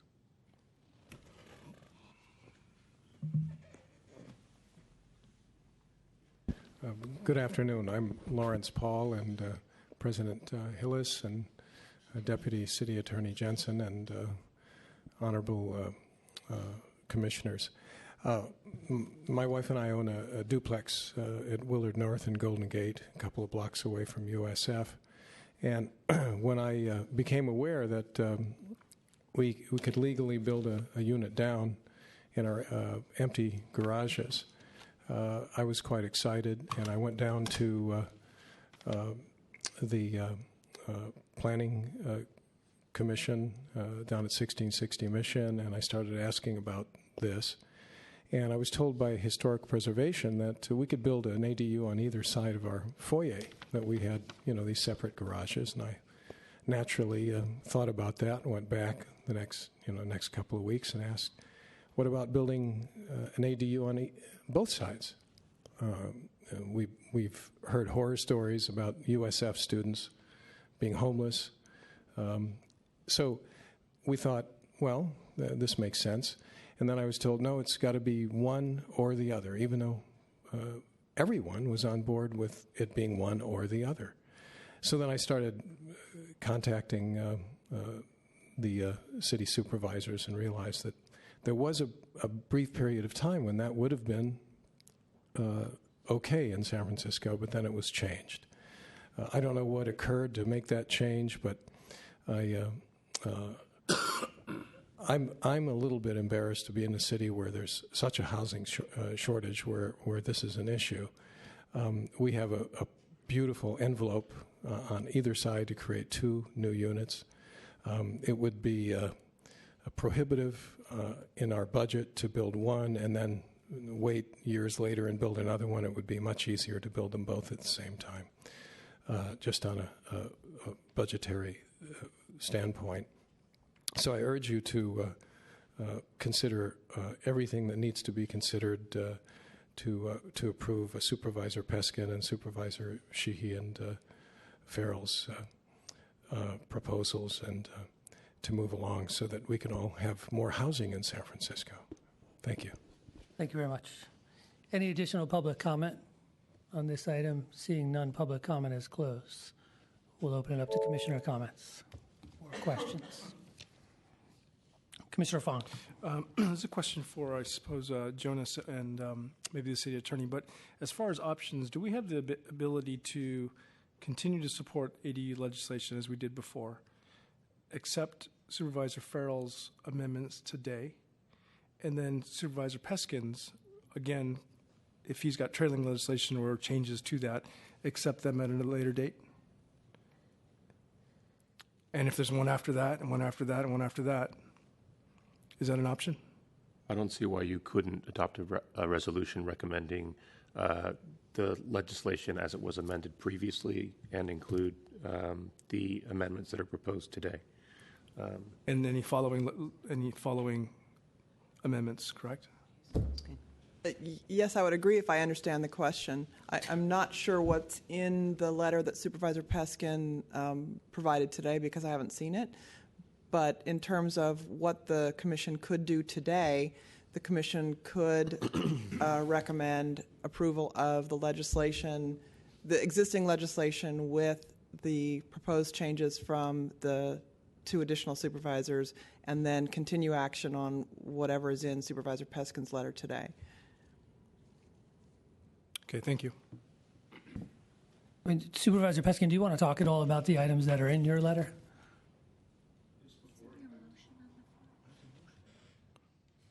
We're having discussion. President Hillis, Commissioners, first of all, let me take a step back to last summer. So there was my 2002 legislation. Subsequently, there was legislation that Supervisor Chu authored that I referenced earlier. Subsequently, Supervisor Wiener did a pilot program, ultimately made permanent in District 8. Subsequently, my predecessor passed similar but different legislation for District 3. When I was elected, I said, first of all, the policy notion of doing zoning on supervisorial lines didn't seem to make a lot of sense to me. I mean, the district that I represent has downtown and Fisherman's Wharf and RH3 and RM2, and it just didn't seem to be the right way. And I wanted to rationalize it as a piece of city policy, citywide policy. And at the same time, my colleague, Supervisor Farrell, whose staff you've heard from, wanted to do something similar. We ended up with 2 pieces of legislation that were similar but different. Actually, ultimately, this is kind of funny, or at least I thought it was kind of funny. They both got to the full board at the same time. I proposed a coin toss. Supervisor Farrell won that coin toss. So actually, the amendments that he is proposing before you today are actually amendments to his legislation, because it was actually his legislation that was passed, ironically. But this is not a fight for credit. Here's what is likely to happen. Because through a number of hearings in what you all know 15 years ago was the third rail of San Francisco politics, and I could not get past, there's still controversy out there. Let's not pretend like it doesn't exist. So when the land use committee of the board rolls around and we end up with a bunch of people, which is the public process, and I honor and respect, and we don't pass this thing in its current form, which is entirely likely to happen because we listen, and it's an iterative process with the public and interest groups, be they ones that you've heard from today or others that are not represented here, we will continue to be out of compliance. And there were fundamental things that were both in Farrell's legislation that did pass on July 26 of 2016, and in mine that I think we all agreed were good pieces of public policy. For instance, they were not subdividable. For instance, you could not use them as short-term rentals. And right now, everything that is being approved for ADUs are not subject to that because we're out of compliance. So once again, my response is, if you want certainty, let my legislation go. This is not to you. It's not in front of you. I'm sorry that you are in the midst of some gamemanship, but the cause that I am representing here is not only righteous, but long overdue. I guess a question for Supervisor Farrell's office. I mean, in order to move this forward, why not split duplicate the file and move kind of the compliance with state law forward, and then move other amendments, which I think there's some good amendments. I mean, we've talked a lot about things like the unit cap removal for the one portion of ADUs. I think it makes 100% total sense. I mean, we had the public comment on that. I've seen it work in my neighborhood too, where ADUs could have more units, but they don't because of this unit cap restriction. But I think Supervisor Peskin makes a fair point. Why not kind of avoid this process debate and kind of duplicate the file and move these amendments? We absolutely can do that in land use. We just haven't had the amendment language from the city attorney's office. We've been trying to get it for a few months, but they have staffing problems too, and so we didn't have the language ready to introduce before this hearing. But I am committed from them to have it in time for land use committee on Monday, at And which then time duplicate the it file. could be duplicated, and you could put that in your motion to make that recommendation. Supervisor Peskin, would you be okay with that? I mean, again, I think there are things here that I agree with you. I mean, I agree. Your legislation, we made a recommendation. I think it's fine to move forward, but there are things in this legislation, albeit not related to compliance with state law, that I think you agree with and others do, that I don't think there's a real big point of us hearing them again here. So, Rich, I've known you for a long time. The answer is, I don't know, because I haven't seen the language. I'm a lawmaker. I can't have this conversation, nor respectfully do I think this hearing is as productive as it can be for you in making recommendations for us, absent language. So, I mean, what I just heard for the first time is that the city attorney hasn't drafted any language, but that is going to be popped on the lawmakers and the public, I guess on Monday is what I just heard. Proceed as you wish, Planning Commission. I mean, that's it. Well, so if we can ask questions on the substance of the matter. The one item, I think, in the Planning Commission recommendations that concerns me is in the NCT districts and the use of commercial space. I mean, Commissioner Moore brought up Polk Street, for instance, which is a fairly dense commercial area. There aren't a lot of breaks for other uses or residential or curb cuts.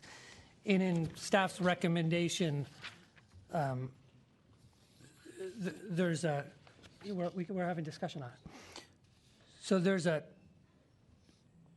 I agree with Part A of that. This is 3A, non-street facing and subterranean space disconnected from the above facing commercial space not be used or could be used, but then no more than 25% of the space. I guess, is that frontage? So under this legislation, could someone take 25% of the building frontage in a commercial district and use it to access an ADU? So we've said that there should be no loss of the storefront width. So under A, it says up to 25% of a street-facing ground floor commercial space, it may be converted, maintaining no less than 25-foot depth from the front facade and no loss of the storefront width. Okay, so it can only be in the... It could only be in the back. But if you needed to access that, if there wasn't access from the... you would have to use whatever residential access. Correct. You couldn't create access. Or you could use some of that space to create access, but it all has to be not in the front, taking the loss of the width. Okay. Thank you. Director Ram. I was just going to offer a process possibility. You could take action on staff's recommendations today with two components, an additional recommendations. One is to recommend that they sever the file and move forward with the supervisor's original legislation. And the second is with the understanding that if anything changes from the substance of staff's analysis, that it come back to you of Supervisor Farrell and Sheehy's legislation. The staff analyzed this, admittedly without specific language, but staff did a pretty thorough analysis of the concepts. So you could make a recommendation that if anything in the staff analysis changes as that legislation moves forward, it comes back to you, but also with the fact that you would separate them to allow Supervisor Peskin's legislation to move forward so that we can be in compliance with state law. Commissioner Richards. I'm happy to talk about the substance of the law once we have knowledge of whether we're continuing it or not. I'd like the question be called. Otherwise, we're hearing the item. We're deliberating, but we're hearing the item. I have nothing against the policy. I think there's good stuff in there. I have nothing, it's not a political thing. If we're going to continue it, let's continue it. If not, let's talk about it and come up with the recommendations and feedback. Per your rules and regulations, with Commissioner requests that the item be called if the or the motion be call the question, and as long as it's seconded, we would have to take up that matter immediately. Second. Well, it's already been seconded. This is the continuance. Well, no, the motion was originally seconded. The request to call the question now has been seconded. Oh, okay. And so we would cease deliberations and call the question. Okay. Commissioner Richards, we had your motion for continuance, but we didn't have a continuance date. I'll defer to the city attorney on when we can get language. I'm sorry, I can't hear you. I'm sorry, I defer to you on when you think we'd get language so that we'd have something to look at. I understand that's underway, but I'm not the person that's working on it, so I'm sorry, I don't have an answer for that. If you wanted to be heard as a separate file, you'd have to allow enough time for it to be introduced as its own ordinance and then referred over here and noticed and calendared and heard separately. So what timeline do you think? I don't know what the Planning Commission calendar is like. Well, this is not that. This is the original planning code amendment with amendments. So this is not a separate action. So I'm not sure. But we need a vehicle to make the amendments. So it'd have to be a committee hearing to make the amendments. But we don't necessarily have to. We can consider. We can also. All Commissioner Richards is requesting is the language of the amendments. I have a solution. If they need a vehicle, which my legislation has been that vehicle, right? Which is, as we have stipulated to, rather awkward, because generally in this business, you don't ride somebody else's legislation. But separate and apart from that, what I will do is I will split the file. You can use that at a hearing that they can amend into, and then you guys can actually have language and talk about it. You could do it on May 4th. You could do it on May 11th. Our preference would be what Director Ram was saying so that it doesn't have to come back here for a third discussion of these ideas. Commissioner Moore. I would prefer that it does come back just because we are here sitting, trying to understand it. If ultimately we are really fully incorporating it into decision-making in a completely different circumstance, this is the time for us to at least be cognizant of how it works itself out. We've spent a lot of time on it to be practical. Then let it be a learning experience and hear it with whatever time and proper language we do that briefly and to the point.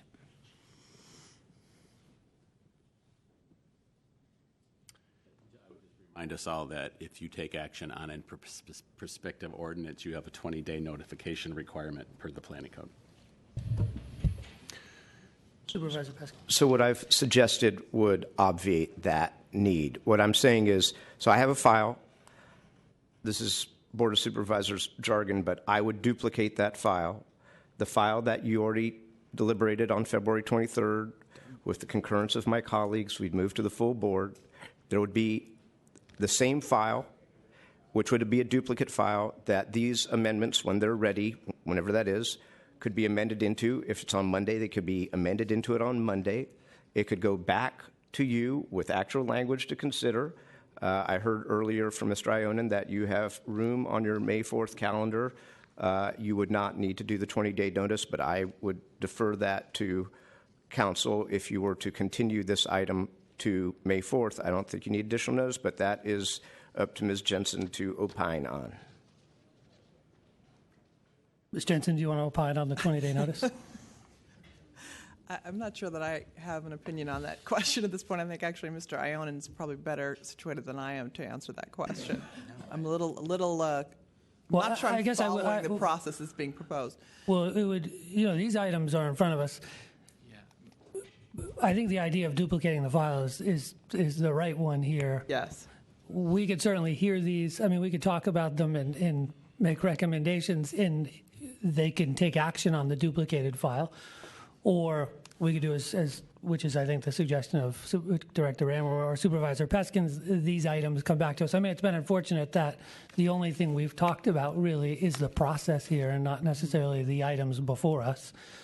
So, I mean, if we can quickly get to the duplicated file in these items and actually have a substantive discussion on the items, that's probably because all we've talked about is the process. It would be great not to have a 20-day delay on that, because I think this has been before us now several times. Let's make it May 4th, and if it needs to be noticed, we'll incorporate that into it. Yes, we'll take a look and make sure. that notice is proper. It does sound appropriate to me, but I would like to Right, it seems like we've heard the ordinance. double It's just a check, yes. duplicated ordinance, and we've actually noticed these proposed changes.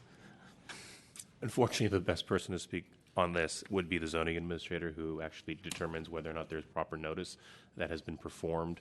And I'm sure that we can. I think the point's well taken. If it's not proper notice, the commission could continue it on May 4th. Right. Yeah.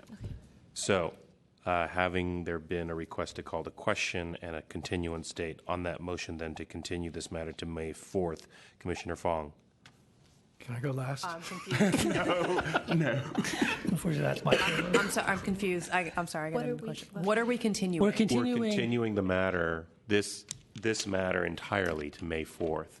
But I okay? think with And the then- understanding that Supervisor Peskin has agreed to split the file or duplicate the file, and these amendments would come before us. It would allow Supervisor Peskin to proceed with legislation that we've approved and recommended. It would allow Supervisor Farrell's office to have a vetting of these ideas, which we all think are good, and hopefully we can adopt them quickly. And theoretically, if all of that happens, then it would be the amendments that you would be looking at on May 4th, as opposed to the entire piece The of amendments legislation to the that you had duplicate file. previously reviewed in February. All right. And So in no way it impedes the. Apparently, No. The the registration from going duplication on process Monday. would not impede. And Supervisor Peskin's ordinance is already calendared for land use on Monday, and that's published, and it's going to be heard on Monday. Right. And hopefully at that time, too, we'd consider Supervisor Peskin. Supervisor Peskin has had some thoughtful recommendations on the amendments that have been proposed. We may not have language for those, but I think we can talk about them then and hopefully move forward with them. So we can call the question. Oh, Commissioner Johnson, are you? I guess we collectively answered my question. So on that motion, then, to continue this matter to May 4th. Aye. Commissioner Johnson. Aye. Commissioner Koppel. Aye. Commissioner Melgar. Aye. Commissioner Moore. Aye. Commissioner Richards. Aye. And Commission President Hillis. Aye. So moved, Commissioners. That motion passes unanimously, 7-0. Commissioners, item 12 has been continued to May 4th, so that places us on item 13 for case number 2016-001528 CUA at 2645 Ocean Avenue, conditional use authorization. Oh, please note that on November 10th, 2016, after hearing and closing public comment, the Commission adopted a motion of intent to disapprove and continued the item by a vote of 6-1. Commissioner Hillis, you are against that motion for continuance. Still am. Good afternoon, Commissioners. Natalia Kwiatkowska, Planning Department staff.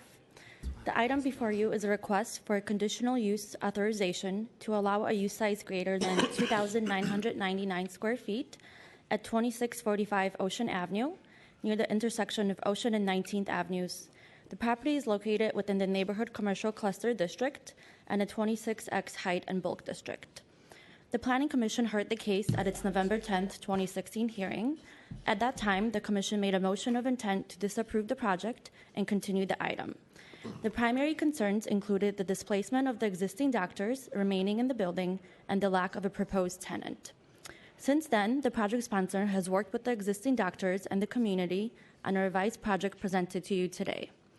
The Commission is presented with two motions today: a motion to disapprove the original proposal and a motion to approve the revised proposal. The revised project proposes to consolidate a portion of the existing medical service establishment with individual medical providers into one medical service use at the first and third floors, excluding the second floor from the scope of work, which was part of the original proposal. The second floor will remain occupied by individual medical providers. The existing square footage of the building will remain unchanged. Please note the project sponsor has not selected a new tenant at this time. The existing building has been operating as a medical facility at the first, second, and third floors since its construction in 1963. Please note the project is not a change of use. Medical services are permitted at the first floors, and the existing medical services at the second and third floors are considered existing nonconforming. Today, the Commission is tasked with reviewing the proposed use size. The subject building is currently developed with a 3-story mixed-use building. The ground floor is currently occupied by medical uses, a bank, an optical shop, and a salon, while the second and third floors are occupied by medical uses. The project also includes interior tenant and core improvements on all floors and new signage. The project will continue to operate as a medical service use, providing outpatient care and not part of a hospital or medical center. Please note a hospital or medical center is not permitted at the subject property. Some of the existing individual medical providers have retired, moved to other medical facilities, or have been allowed early lease termination. The remaining tenants will have the option of moving to the updated individual medical practices at the second floor. The project sponsor has been proactive in regards to reaching out to the existing tenants in the building and to the retail uses at the site and the surrounding properties.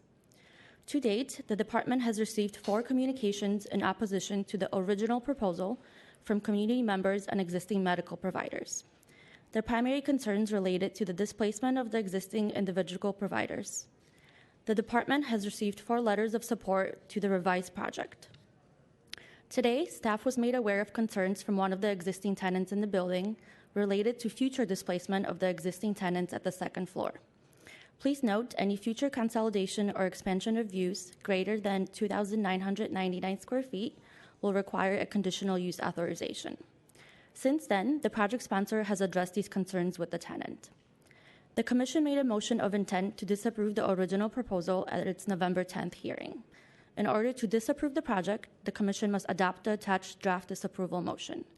In order to approve the revised proposal, the Commission must first rescind the previous motion of intent to disapprove the original proposal and adopt the attached draft approval motion. The Department recommends approval of the revised proposal with conditions and believes it is necessary and desirable for the following reasons. The proposed project is consistent with the stated purpose of the Neighborhood Commercial Cluster District, and the use will remain a compatible use for the immediate surrounding neighborhoods. The proposed project will increase access to primary care and medical services to residents in the neighborhood as well as citywide. The proposed project will not displace any existing tenants. On balance, the project meets all applicable requirements of the Planning Code. This concludes my presentation, and I am available for questions. Thank you. Thank you very much. Project sponsor, you have 5 minutes since this is the second time we've heard this item. Thank you, not a problem. Good afternoon, Commissioners. Jody Knight from Reuben Junius and Rose on behalf of the project sponsor. Thanks to staff for the presentation. As you know, we were first before you in November, at which time we proposed to convert the entire building except for the ground floor retail. And there were concerns from 2 doctors, as well as commissioner concerns about displacement. As you've heard, we've come to an agreement with the doctors that objected. We're providing turnkey updated offices on the second floor for those doctors. They're happy with the project. They would withdraw their opposition. There was another doctor who expressed some concerns. He's a doctor on the second floor. There were some concerns about lease. The lease negotiations were underway, and so those have been finalized, and we're in agreement with that doctor about that. That was unrelated to the movement or the project approval, but there were some lease negotiations going on. So that is now resolved, and we've come to agreement on that. And we believe that the current proposal is basically a win-win for everyone. It'll allow the larger medical use, which provides for primary care, specialized care, X-ray, mammogram, a greater range of services at the site. And then it will also maintain the practitioners, the small practitioners who are on site, give them updated state-of-the-art spaces. And so it'll allow retention of the small practitioners and also a larger use. It will also provide a much-needed rehab of the building, a facelift. There's a number of life safety measures that need to be upgraded: elevators, lobby, roof, HVAC, plumbing, common area, ADA upgrades. And we've undertaken extensive discussions with the doctors, who obviously we don't want to disrupt their practices while we're doing the updates. And so the timing is to do the second floor spaces for the doctors who are relocating from the third floor, so that they're not adversely impacted, and then do the core work and the common area work, make sure there's an elevator running at all times, do work at times when the noise won't disrupt the existing practices. And so those conversations have started with the tenants, and we'll continue to make sure that their practices are not impacted. As you heard, we don't yet know a specific user for the site. There are several groups that are in discussions. We just can't enter into agreement with them until we get this approval. So that will certainly be underway if we get approval here today. Any of the practitioners will provide the comprehensive service that's anticipated with the larger space. Again, as you heard, there will be no impact on the ground floor retail. We've conducted extensive outreach with the retail uses, and they're supportive. There's an optical shop on the first floor, which is one of the support letters that we received. They're looking forward to having increased foot traffic, as are the surrounding businesses. This is an area where there are a number of vacancies, and there's definitely an interest in the area in having increased foot traffic, additional customers for the cafes and the coffee shops and the retailers in the area. As staff told you, no practitioners will be left without space, which I know was really one of the big concerns last time we were here. And we've taken that seriously, and we think we've really come to a good place with doctors and provided a project that will benefit everyone. The project team is here for questions, and thank you for your consideration. Thank you very much. So we'll open this item up to public comment. Is there any public comment on item 13? Seeing none, public comment is closed. Commissioner Richards. I recall this hearing very vividly. We were concerned about small business displacement, but that being the individual practitioners. We asked for a solution that would not only improve the building for everybody, but also keep the existing small practitioners there. And I think you've got an elegant solution, and I move to approve. Second. Before you do that, Commissioner, we actually need to have a formal motion to rescind your prior motion of intent to disapprove. Okay. I make a motion to rescind our prior motion of intent to disapprove. Second. Commissioner Koppel. Again, just wanted to echo the comments of Commissioner Richards. Great job on facilitating all the communications between the neighboring parties. It's a small little block between Union Procera and 19th, so it is a little sensitive of an area, and great job working things out. Very good, Commissioners. If there's nothing further, there's a motion to rescind your previous motion of intent to disapprove. On that motion, Commissioner Fong. Aye. Commissioner Johnson. Aye. Commissioner Koppel. Aye. Commissioner Melgar. Aye. Commissioner Moore. Aye. Commissioner Richards. Aye. And Commission President Hillis. Aye. So moved, Commissioners. That motion passes unanimously 7-0. And now you may make a motion to... Motion to approve. Second. Very good, Commissioners. On that motion, then, to approve this matter with conditions on Commissioner Fong. Aye. Commissioner Johnson. Aye. Commissioner Koppel. Aye. Commissioner Melgar. Aye. Commissioner Moore. Aye. Commissioner Richards. Aye. And Commission President Hillis. Aye. So moved, Commissioners. That motion passes unanimously 7-0. Commissioners, that'll place us on item 14 for case number 2016-005411 CUA at 400 Beale Street, units 2301 and 2303, conditional use authorization. Good afternoon, Commissioners. Esmeralda Jardines, Planning Department staff. The item before you is a conditional use authorization pursuant to Planning Code Sections 303 and 317 to merge two dwelling units into one dwelling unit at 400 Beale Street, units 2301 and 2303 in Rincon Hill. In addition to the conditional use authorization findings, the Commission must consider separate criteria outlined in Section 317G2. The project sponsor seeks to merge two dwelling units within an existing 26-story residential building with 245 dwelling units. The project would merge a 1,074 square foot two-bedroom, two-bathroom unit, unit 2303, with another slightly larger 1,223 square foot two-bedroom, two-bathroom unit, unit 2301. The dwelling units have been recently appraised at $1.75 and $1.8 million, respectively. The project would remove one kitchen, one bedroom, and reconfigure the common living areas to create one 2,297 square foot three-bedroom unit and will be occupied by the project sponsor, his family, and his parents. No exterior alterations to the building are proposed. To date, the department has not received public correspondence related to the project. After analyzing all aspects of the project, the department recommends denial of the merger because the project would merge two owner-occupied units that, although are not affordable pursuant to the city's periodic adjustment to numerical criteria of 1.63 million, would result in one combined market rate unit that is significantly more unaffordable. The project will result in a net loss of one dwelling unit to the city's existing housing stock. Per the housing element, the new proposed residential merger does not retain the existing housing by controlling the merger, nor does it protect the affordability of the existing housing stock. Per the Rincon Hill area plan, the residential merger would not maximize housing in Rincon Hill nor capitalize in its central location. The residential merger would reduce the family-sized dwelling unit mix in the development from 47 to 46%. The project is, on balance, not consistent with the general plan and the Rincon Hill area plan. Although the department recommends denial of the conditional use authorization, staff has included an alternative draft motion for approval of the project should the commission, upon deliberation, determine that due to hardship to the sponsor, the merger is necessary or desirable and on balance does not adversely impact the public health, safety, and general welfare of the loss of the existing housing stock in Rincon Hill. Should the Planning Commission approve this conditional use authorization, the department recommends the motion for approval to include a condition of approval that requires the existing number of bedrooms be maintained to facilitate any future conversion back to two dwelling units.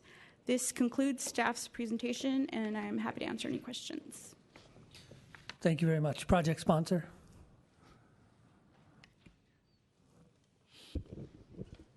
Thank you, Commissioners. John Kevlin here with Reuben Junius and Rose on behalf of the project sponsor, Brandon Muller. The project before you today is very simple, and we won't be taking the entire 10 minutes of our time. We're proposing the merger of two adjacent condo units owned by Brandon and his family at 400 Beale Street in order for he and his family to live together in one single unit. And I'd first like to start with having Brandon come up here and speak to his goals for the project.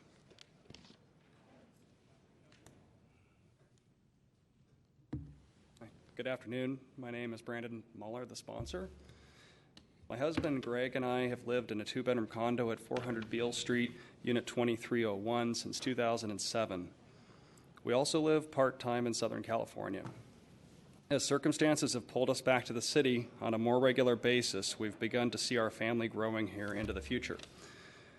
With us being in Northern California most of the time now, my parents have decided to follow us up here so they can be closer and so we can help care for them as they grow older. They also want to be close to their future grandchild, which my husband and I have been planning for. A few years ago, the opportunity arose to purchase the two-bedroom condo next door to us. My parents jumped on this quickly with the intent that we could combine the units into a larger family-sized unit instead of having to uproot our existing home and look for something larger elsewhere, which is a very difficult thing to find in the city.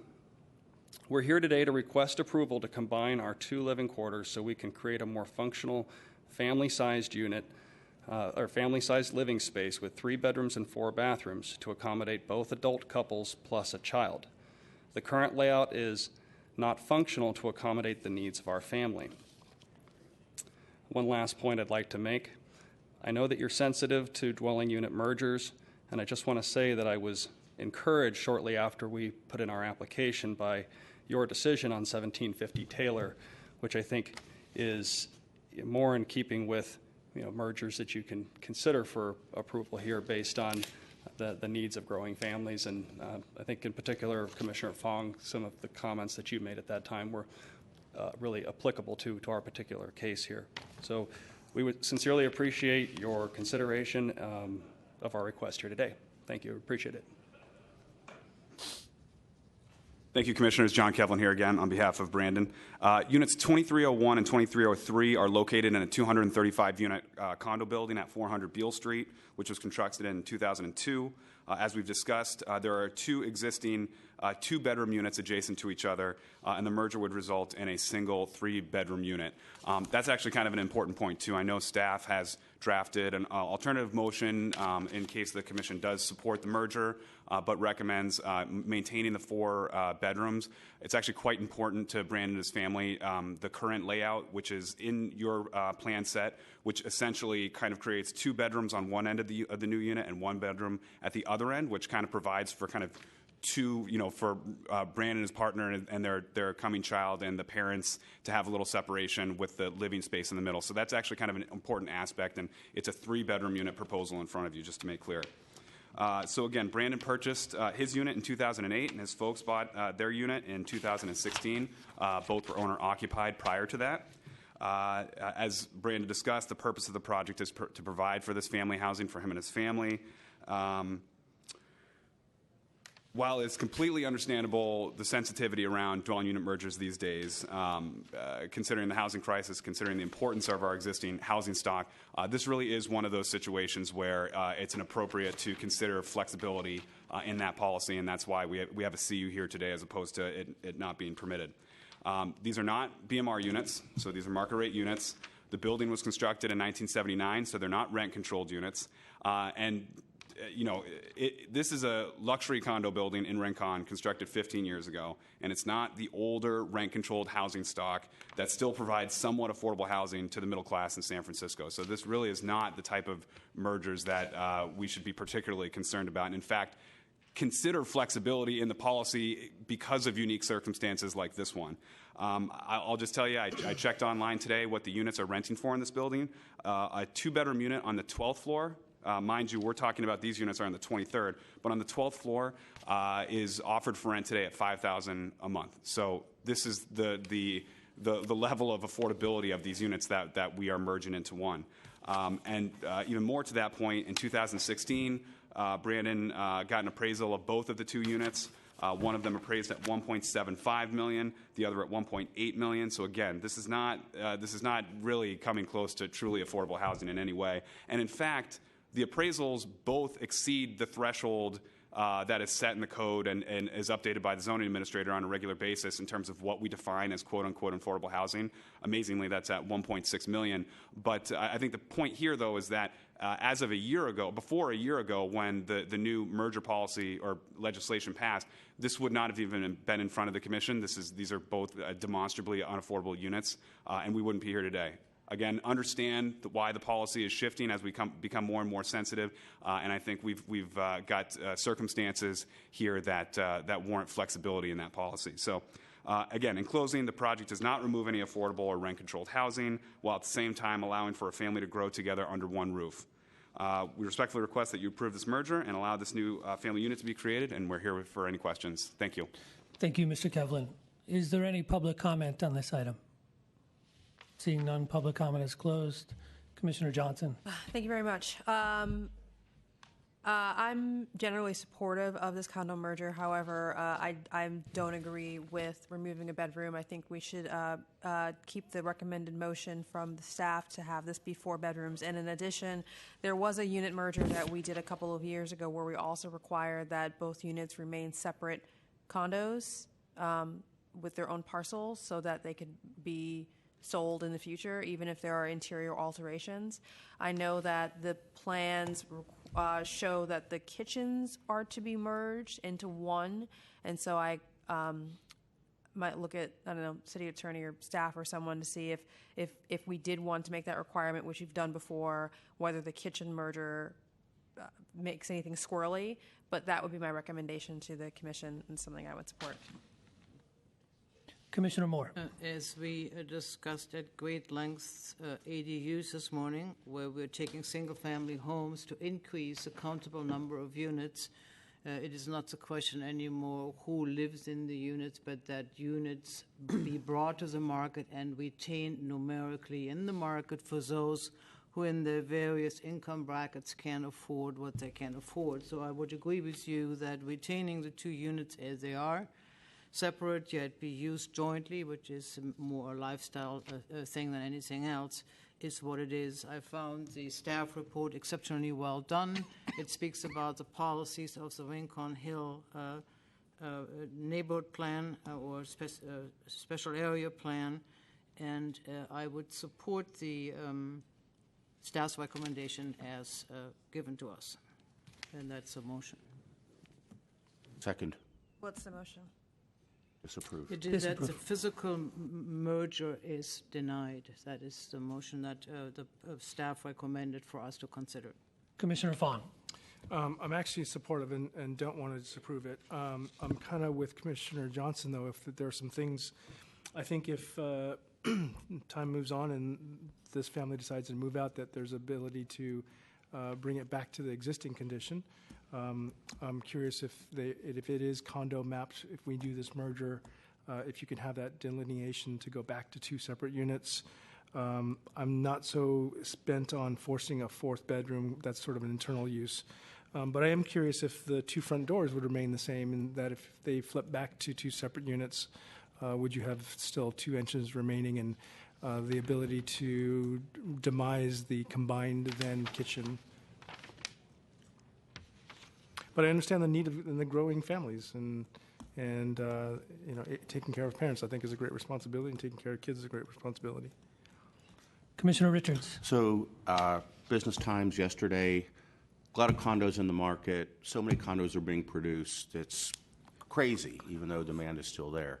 Why not just buy a bigger condo in a different building? I mean, that's a question I have. Why go through the trouble of merging 2 units, deconstructing, reconstructing? Just find a condo that's 2,500 square feet. Sell both of them and go buy a better condo. It's a home that we love very much. We've owned since 2008. We have a low basis in it, low property tax basis. It's very expensive to go and find a condo unit of more than 2,000 square feet. There's very few of them that are approved in the first place as part of these big projects that are getting built. They tend to be on the upper floors and are very much unaffordable to us as a family. So I guess the question, what is the largest unit in the building? I believe there's a penthouse unit that is over 2,000 feet. But normally there are 1,200, 1,000. I was right here online looking at real estate in your building, and they go from 600 square feet to like 1,200 square feet. I didn't see anything bigger. That 1,200 feet is typically the largest size. So you come back to us in 6 months and say you want to move your aunt and uncle in who are elderly. You want another unit. You want to create a 5 or a 6 bedroom. Where do we stop? What about a whole floor? I mean, it's a slippery slope for me going and authorizing these with no end in sight. And that's not the request I'm making. I understand you have to consider that. You could literally have a whole floor if you wanted. I mean, we had somebody last week who bought 3 houses on a 7-unit cul-de-sac. One's his gym house, one's his Babe Crypt, and one's his house. I mean, this is what we're seeing here. Babe Crypt, I don't know what you want to call it. So, I mean, I'm just not for it. I'm sorry. 2 separate units, have your parents live in one, you live in the other, maybe create a way to get into both of them.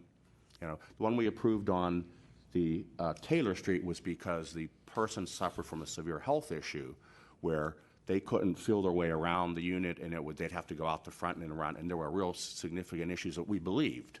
So have your parents live next to you. I think that would be a great idea.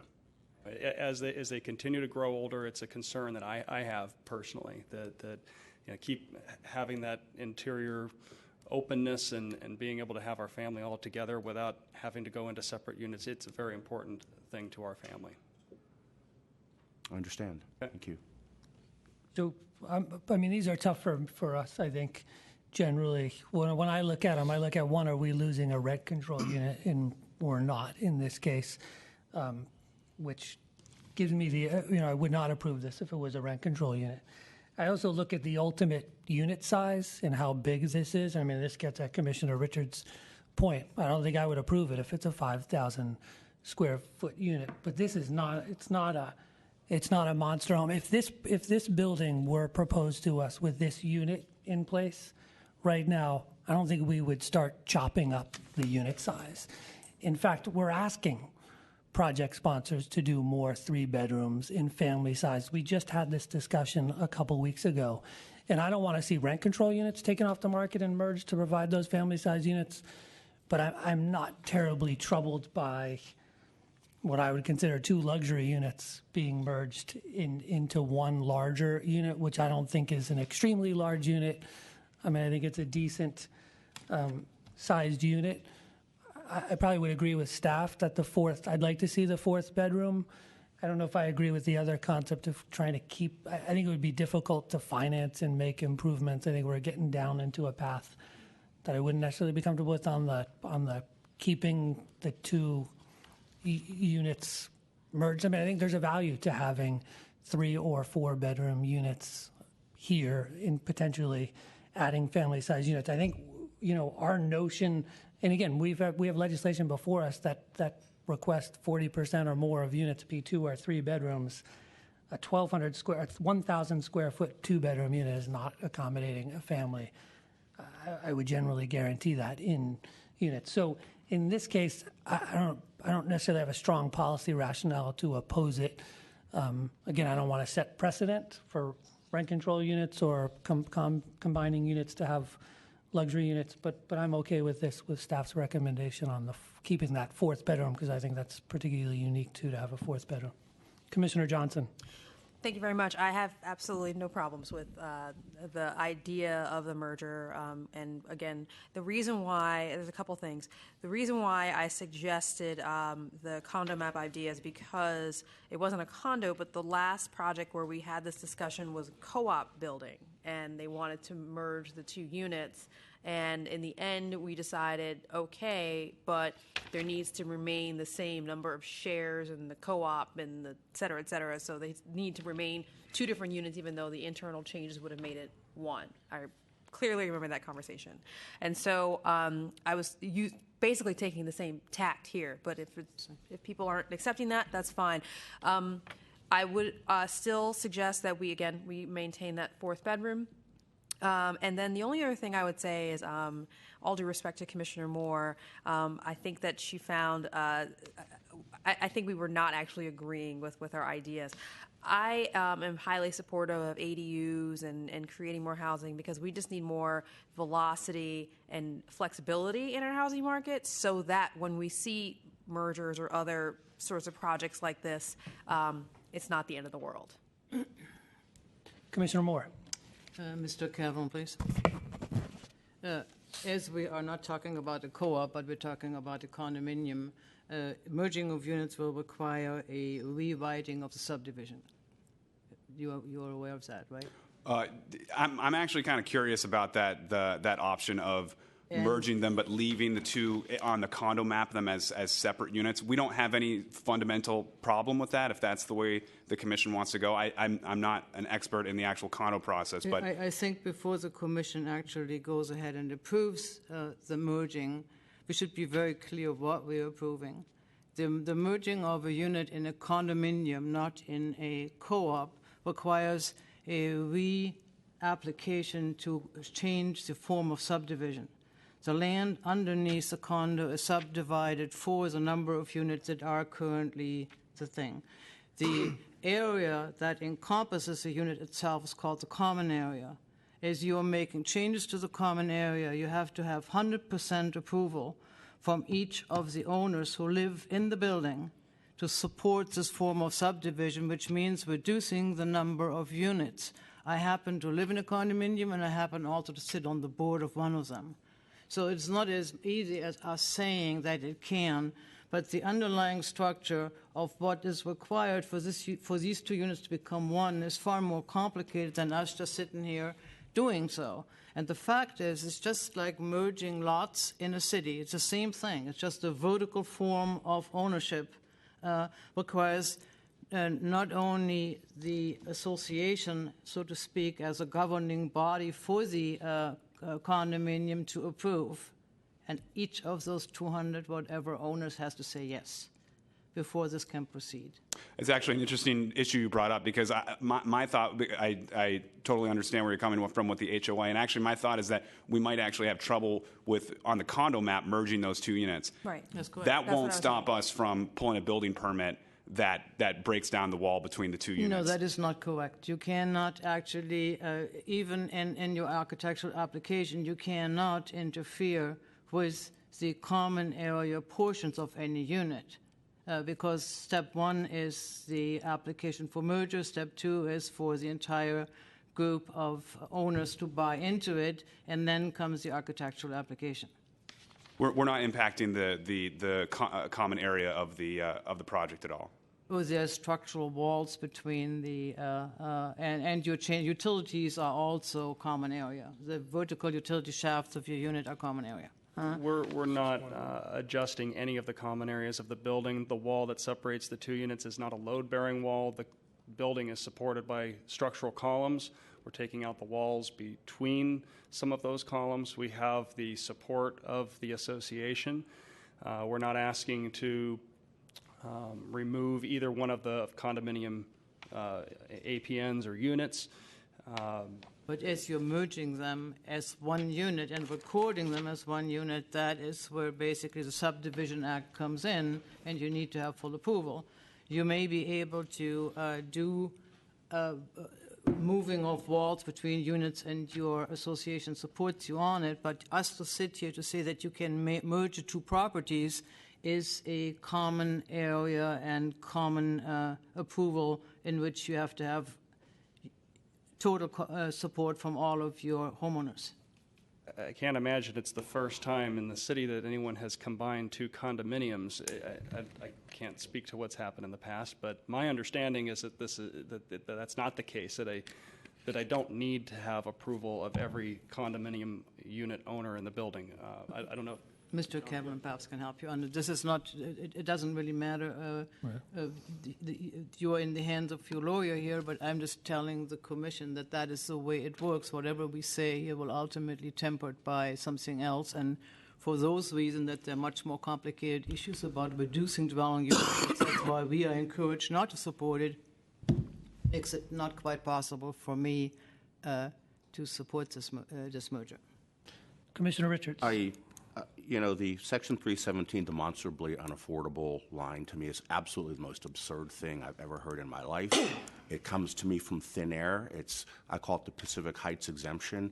Even given the fact that we're slightly above that, I've been beating the drum about even significantly more unaffordable, and that's exactly what staff has indicated. Instead of a 1.7 million that's affordable to 8% of the population, we have a 3-point-some million that's affordable to 2% of the population. And so that's one of the things that I just have a gut reaction to. That's where the city is going, whether it's a family issue or not, and we've actually, and I mean absolutely no disrespect for either of you applicants, we just had people on their face say that they're moving in their relatives to units, and we've had verification from Channel 7 where 25% of the time that doesn't even happen. So we're sitting here assuming that you're operating in good faith, and I have no reason not to believe that. Your parents may decide not to move here, and all of a sudden you've got a massive unit, and situation may change again, and we're stuck with this massive unit in a building that's not supposed to be this luxury.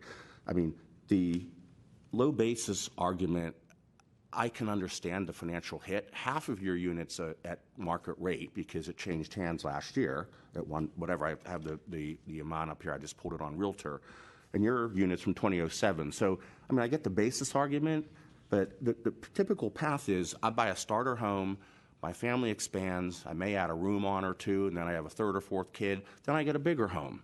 And I'm not combining lots, and I'm not combining houses. And that's what I really think the path of this really should be, because I think this keeps setting more precedent. And I completely get the personal situation and why you want to do this, and don't question it. But I just don't think it's necessary or desirable as our standard.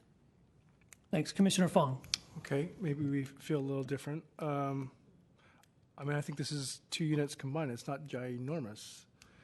There are going to be 5 humans living in this, sounds like up to 5 humans living in this large apartment, 4-bedroom apartment, 3-bedroom apartment. I don't see it as such a difficult thing. As far as the merger and HOA, I totally agree with you, Commissioner Moore, that if it changed the count, then HOA rules come into play. That's not for us to decide, though. We can decide this, and if they run into that problem, that's a different problem. So I don't necessarily think that affects us to make that foregone conclusion that their HOA rules don't allow for that. So again, I'm in support of this particular merger. And again, I also think that this is a good case of why mergers are brought to the Planning Commission, and another good example of why the Planning Commission is effective at looking at the great details and not casting a broad net that works in every single situation, every single time. Commissioner Koppel. I looked at the packet on the project, here before us, and saw the points staff had made, and completely are taking those all into consideration.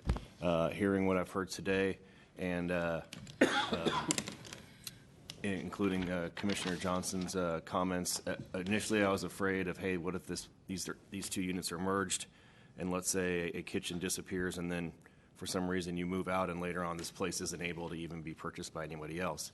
That was a concern of mine. With Commissioner Johnson's comments, I'm going to be supportive of this approval as long as something's done to keep the integrity of these places or place, however you want to put it, still being perceived as two units for a possible later down the road situation. So that's how I'm coming to my decision, and as long as something's done to kind of keep the integrity of these previously being two units, then I'm okay with it. Commissioner Johnson. Okay, thank you. Looks like we have a motion on the table that was seconded, so I'm going to make a different motion. Before I ask City Attorney a question, Secretary Aonen, do we have to vote on that motion that was seconded first? Well, it was the motion that preceded your own, so unless the motion is for a continuance or another procedural matter, we should take them in order. But she can make a motion and it could get seconded. We would just take the original motion. Take them in order. Okay. Okay. Question for the City Attorney. So my suggestion that the condo map remain as is, with these being two separate parcels, even though they're going to be internal renovations that would change the inside of both, is that in compliance with Section 317 residential merger? So we're basically, is the residential merger just talking about the physical space, or does it also address the condo map? The sort of legal definition of the two units. Section 317 and the condo map provisions are separate. The condo map provisions, or the condo issue is resolved by the Subdivision Map Act, which is state law. Yeah. So as Commissioner Moore articulated before, you have to look at an entirely different body of law to determine what happens if you merge two condos into one. And as I sit here now, I can't answer Commissioner Moore's questions about whether or not, for example, taking out a kitchen would change your ability to make two units into one. To respond to the project sponsor's comment, it's not the first time in the world that two condominiums have been merged into one. So I'm certain that it's possible. I don't know what limitations the Subdivision Map Act would impose upon that.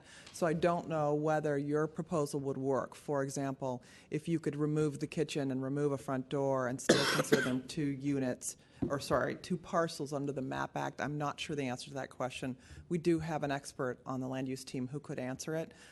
Unfortunately, that's not me. But we could certainly research that question and get back to the commission if you'd like to know. Oh, okay. That's making it difficult. I've actually sent him an email hoping to get a little more information while we're talking, but I haven't heard back yet. The reason I would like to know is because I obviously with the two front doors, I actually think I do know the answer to that question. But when it comes to the internal renovations, it seemed that as long as you keep the hookups for things like gas and electric, even if you only have one set of appliances and one island, you can still have two separate condos. But I know that it's state law, and so I'm wondering, can we even condition that on this residential merger, or is that a totally separate, like you said, it's a separate body of law. We are not a state commission. Yes, my concern is, depending on how it was phrased, that the commission might be stepping into an area where it would be preempted by state law. So I would caution the commission to be careful about imposing subdivision-related requirements on a planning decision. Got it. Okay. I'd like to make a motion to approve the residential merger with the amendment as accepted by staff that the fourth bedroom remain in the unit. Second. Okay. Commissioner Richards. So it's a question for the city attorney. Assuming in good faith that the project sponsors intend to move their parents in, move the clock forward 10 years, they've had way too many kids or situation changes, they got to go back to Dana Point where they're from. Can we have a notice of special restriction that when that unit gets vacated, it goes back to two condos? Allows for them to have their programming that they need, but adds that housing unit back to the housing stock upon change of situation. I could support that. Commissioner Richards, I'm not aware of any provision under the planning code currently that would support that. It's certainly not provided for directly in Section 317. So it Would it be a is a condition? novel question. I'm not aware of any direct support for it in the planning code. I'm not aware of any prohibition against it in the planning code either, but it's an unfamiliar concept to me. I'd like to add that as a friendly amendment to the motion. And if it's illegal, then it's illegal and it won't work. I think my only trouble with that is I think that would be, I'd agree with that if this was a 5,000 square foot unit that we were doing for some special reason to accommodate these folks. I actually don't have a policy problem with a 4-bedroom unit in this building, and it continues on for that. I mean, I don't think we're taking, I think, 2 expensive 2-bedroom units and creating 1 expensive 4-bedroom unit. But I think if this project came to us with 220 units instead of 235, and there were 15 4-bedroom units instead of all these 2-bedrooms, I just don't think we would have a problem with it. And so that's my general take on it. But then you add in, there's no rent control, there's no displacement. I just don't have a huge problem with this continuing kind of as is. So one question on the rent control. Do we have verification that the CFCO was before that date in June of 1979 when rent control was actually enacted? I mean, how do we verify that, hey, 1979 sounds like the date, but do we have verification that it was actually before or after the date, effective date? I mean, I want to make sure that that is truly the case and that we're operating on that assumption. I think we know that. When was this If I constructed? could step in, the Planning Commission approved the project in 1998. The building completed construction in 2002. Okay, I'm sorry. I thought Yep. it was. I thought you said 1978 or something. Oh, no, sorry. I'm Yeah. completely Yep. off base. Thank you. Got it, yep. Trying to do my Commissioner, due you were diligence. correct, actually. I think council misspoke earlier, but yes. Yeah, you did say 1979. But then you said Rincon Hills. I was You like, no, said this building's like 10 years 1979, but then you Right under the corrected wire. yourself in the same sentence.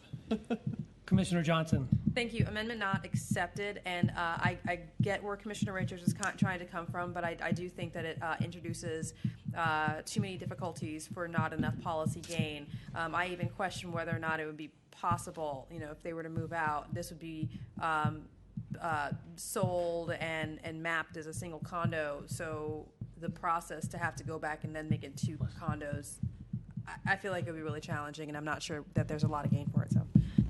Commissioner Moore. Aside from what the outcome of this decision is next time around, I would appreciate that the applicant, in this particular case, Mr. Kevlin, and perhaps ourselves, know a little bit more about the Subdivision Act and how it affects condominium and basic condominium right. Condominiums were created as an alternative for people in San Francisco, not really even way back when it started, to afford homes on their own. So they were the kind of like the first frontier of being able to own property and live in the model of like a house within the community of other apartments called a condominium. And as we're starting to basically merge condominiums, we're basically starting to make a mansion. And what we're also doing is we're driving the cost of these units. And some condominiums go back into the mid-70s, and others are older. We're starting to basically artificially increase the speculative values of these things to become mega mansion from within. The size of these condominiums is very much in line with what the ideas of Rincon Hill. Rincon Hill is designed as a neighborhood similar to all the older neighborhoods surrounding the downtown core. They are in the 1,100, 1,400 square feet. By now going in and merging them, and I'm saying that outside any particular knowledge of the subdivision law, we are starting to undermine that market. I am very concerned about it. I will not today, and have not in the past, continue at any point to support condominium mergers. I see the danger in where I live. Many condominiums are being used as second home ownerships for renters, basically exceeding what used to be 100% owner-occupied units, now being more than 55% rental, absentee owner rentals. And it creates a pattern which is quite disruptive and quite negative to the original idea of smaller home ownerships within condominiums. And I'm speaking for myself as an opinion. I see the dangers. They are there all the time. And it's for that reason, in addition to some rudimentary understanding of subdivision law, that I strongly oppose encouraging merging of condominiums in San Francisco. Thanks. I just did want to, I mean, 2,200, if we saw a home that's 2,200 square feet, we would in no way call that, we'd actually call it a modest size home. And when we've talked about 3,500 square foot and 5,000 square foot homes. So, you know, for someone who has kids and a family, it's hard to live in 1,200 square feet. But I get we want to create as many units, and we're having this discussion about family-sized units, but I don't want to take away that we're approving, because I don't believe I am, a huge condo. Again, I think if this was before us and we didn't have no notion of this merger, we would approve it. We have 2,200 square foot units before us quite frequently, so I just don't agree that it's a mega mansion. Commissioners, you have actually two motions before you. Shall I call the question of the first? Yes. On the motion then to disapprove this matter, Commissioner Fong? No. Commissioner Johnson? No. Commissioner Koppel? No. Commissioner Melgar? Yes. Commissioner Moore? Aye. Commissioner Richards? Aye. And Commission President Hillis? No. So, excuse me, that motion fails 3-4 with Commissioners Fong, Johnson, Koppel, and Hillis voting against. On the motion then, Commissioners, to approve this matter with conditions as amended to require a retention of the fourth bedroom, Commissioner Fong? Aye. Commissioner Johnson? Aye. Commissioner Koppel? Aye. Commissioner Melgar? No. Commissioner Moore? No. Commissioner Richards? No. And Commission President Hillis? Aye. So moved, Commissioners. That motion passes 4-3 with Commissioners Melgar, Moore, and Richards voting against. All right, Jonathan, we're going to take a 45-minute lunch break. We'll be back here at about 3:30.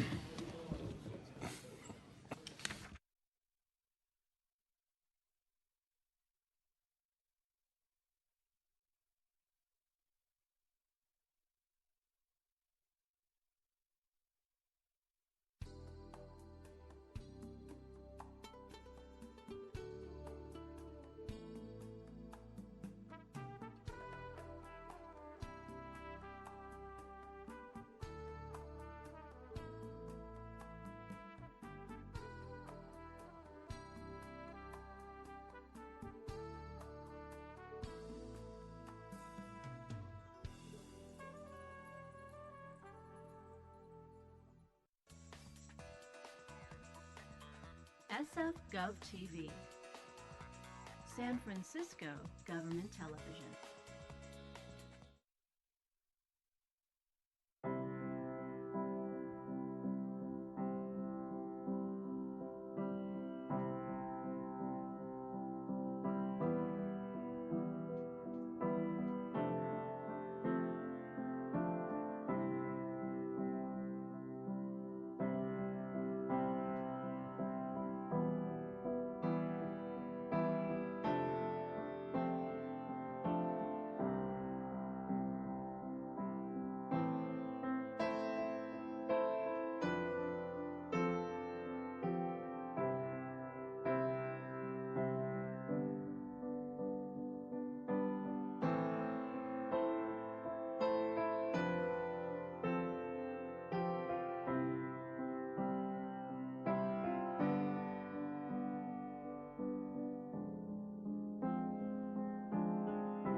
piece of trash and swore that's all I'd ever be.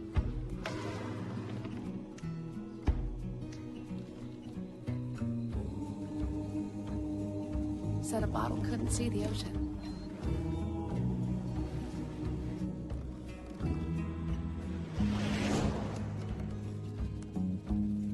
Give up.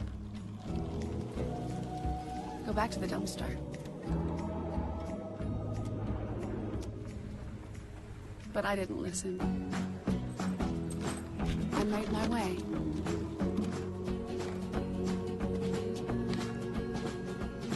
And now, I am what I've always wanted to be.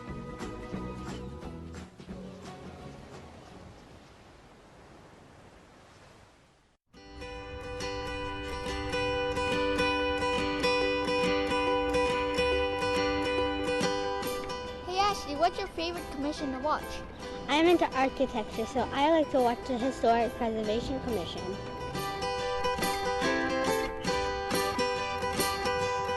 Kids these days. Don't let your kids know more than you about your local government. Watch SF Gov TV online, anywhere.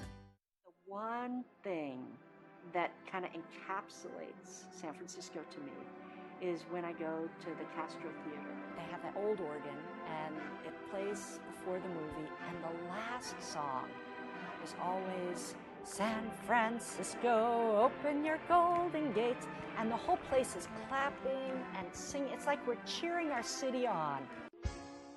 My name is Reverend Dr. Karen Oliveto. I am pastor at Glide Memorial Church in the Tenderloin, and I've been a pastor in San Francisco since 1989. I am trained to be present with people in the midst of crisis, help them connect with others, be with them, and then help them get the help they need. If there was a disaster, I think Glide would be a community hub. This is a sanctuary. People could find a place to stay so that they would be out of the elements. It's why places like Glide are so important now, so that we learn from each other, we develop relationships with each other. So in crisis, we're already trusting each other to get through it together. The human family extends far beyond what most of us want to see. And that has become so much a part of San Francisco. This is our city. Let's get connected.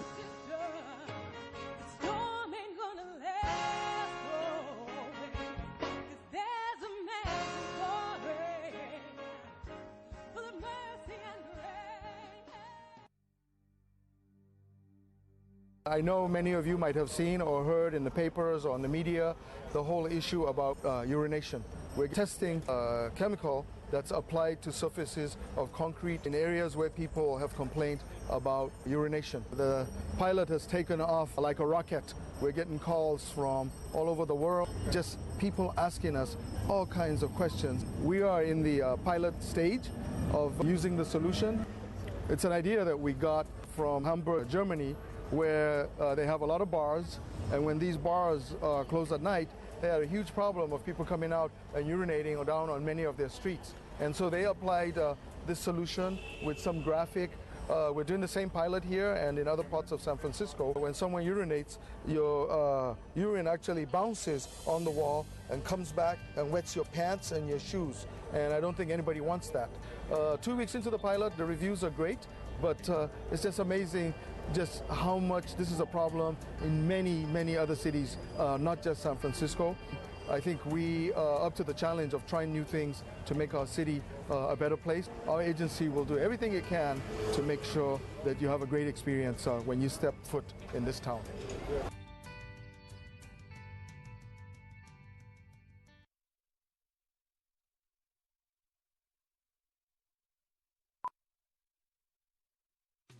I've won Olympic gold medals. But this is a race I really want to win. 10 people in America drown every day. It's the race to save lives. 1 in 5 kids are younger than me. Growing up, my mom was afraid of the water, something she did not want me to feel. So I enrolled Missy in swim lessons. Swimming became my passion. It changed my life. And now you can do the same for someone that you love. Drowning is preventable. Did you know that swim lessons reduce the risk by 88%? Visit usaswimmingfoundation.org to find, get, or give a swim lesson. There's nothing more precious than your child's well-being. So act now before it's too late. Make us swim! I'm glad I did. Thanks, Mom. The USA Swimming Foundation, saving lives and building champions. Was that an earthquake? No, that was a wake-up call. You broke our window! An earthquake could break life as you know it, unless you're prepared. So it's a game where we score points for buying emergency supplies? You get more than points. You get capes. I thought we were supposed to stand in a door frame. That would make your superhero name Common Misconception Woman. SF Heroes puts everything you need to know right on your phone. So I can access this map of emergency services without any signal? Even if zombies devoured the internet, you can find exactly what you need. Good to know. Looks like you've been spreading the word on SF Heroes. Who wouldn't want to be a hero? So you already know about this. Passion San Francisco are indeed true. No problem. We're ready for anything. SF Heroes! San Francisco Planning works to preserve and enhance our city while helping shape our built environment. We do this in a variety of ways. We develop citywide, area, and neighborhood plans that help guide other city departments and developers on issues such as housing, transportation, open space, land use, urban design, and a variety of other matters related to the physical urban environment. Planning projects may also include implementing a new regulation or code change, or designing specific improvements such as plazas, streets, or parks. Projects can also be as broad as providing an overall vision for the city in general or a particular neighborhood. These planning efforts typically include some level of public involvement, depending on the type of project. You may simply choose to be informed of a new law or requirement that will soon take effect, or be actively involved in the process of shaping a final plan or improvement. That's what people, I think, are really, really troubled by, is their loss of what they perceive to be their mid-block rear yard open space. One way to become more involved is by attending community meetings. Community meetings give you and your neighbors an opportunity to learn more about planning efforts in the city and to participate directly in future neighborhood improvements. Meetings often take the form of open houses, focus groups, workshops, or other creative formats that allow you and your neighbors to make comments and suggestions, provide feedback, and ask questions. The best way to ensure you will be alerted of community meetings in your neighborhood from the planning department is to sign up for project notifications on our website. By signing up, you will also receive project notifications about existing projects. You can request notifications based on a specific neighborhood, topic, or project type. If you require language assistance or a disability accommodation, please call or email us 72 hours before the event. After a community event, staff will summarize the input received from the attendees and publish the results on the project webpage. Planners may then make modifications to the plans based on feedback from the public events. For example, the feedback you provide may change how a street corridor will look down the road, or what policies should be in place for a neighborhood area plan. To get started in playing a role in planning for your neighborhood, or to learn more about upcoming projects and events, visit the Plans and Programs page of our website. Your feedback and participation is important to us. Not everyone takes time to participate, so you should be proud of taking an active part in matters that affect our city. Hi, my name is Janice Giles. I'm a communications dispatcher at the San Francisco Water Department. I handle a high volume of incoming calls and radio communications. I enjoy coming to work every day because I still find it challenging. I'm still learning every day. I never know what type of day I'm going to have. The level of activity in emergencies can go from 0 to 60 in a matter of minutes. And I take great pride in adequately handling all the emergencies that come my way. I have a hit service at 3880 Clay and Cherry. Are you available? The work order is 281-7827, 281-7827. That's one of the great things about working at the SOPUC. They offer so much on-the-job training and workshops to help you get ahead in your career. Well, you have to really care about whatever job it is that you take on, and go above and beyond your duty to find out as much as you can about that position so that you can do a good job. At the SFP, I see no glass ceiling. I see women moving up the ladder as far as they want to go. It's up to you. The opportunities are endless.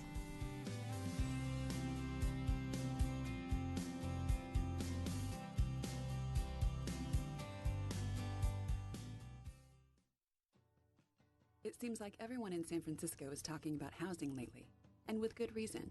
San Francisco housing prices are among the highest in the nation. The median home price recently topped $1 million, and rents continue to rise. Unfortunately, this isn't the first time the price of housing has been in the news.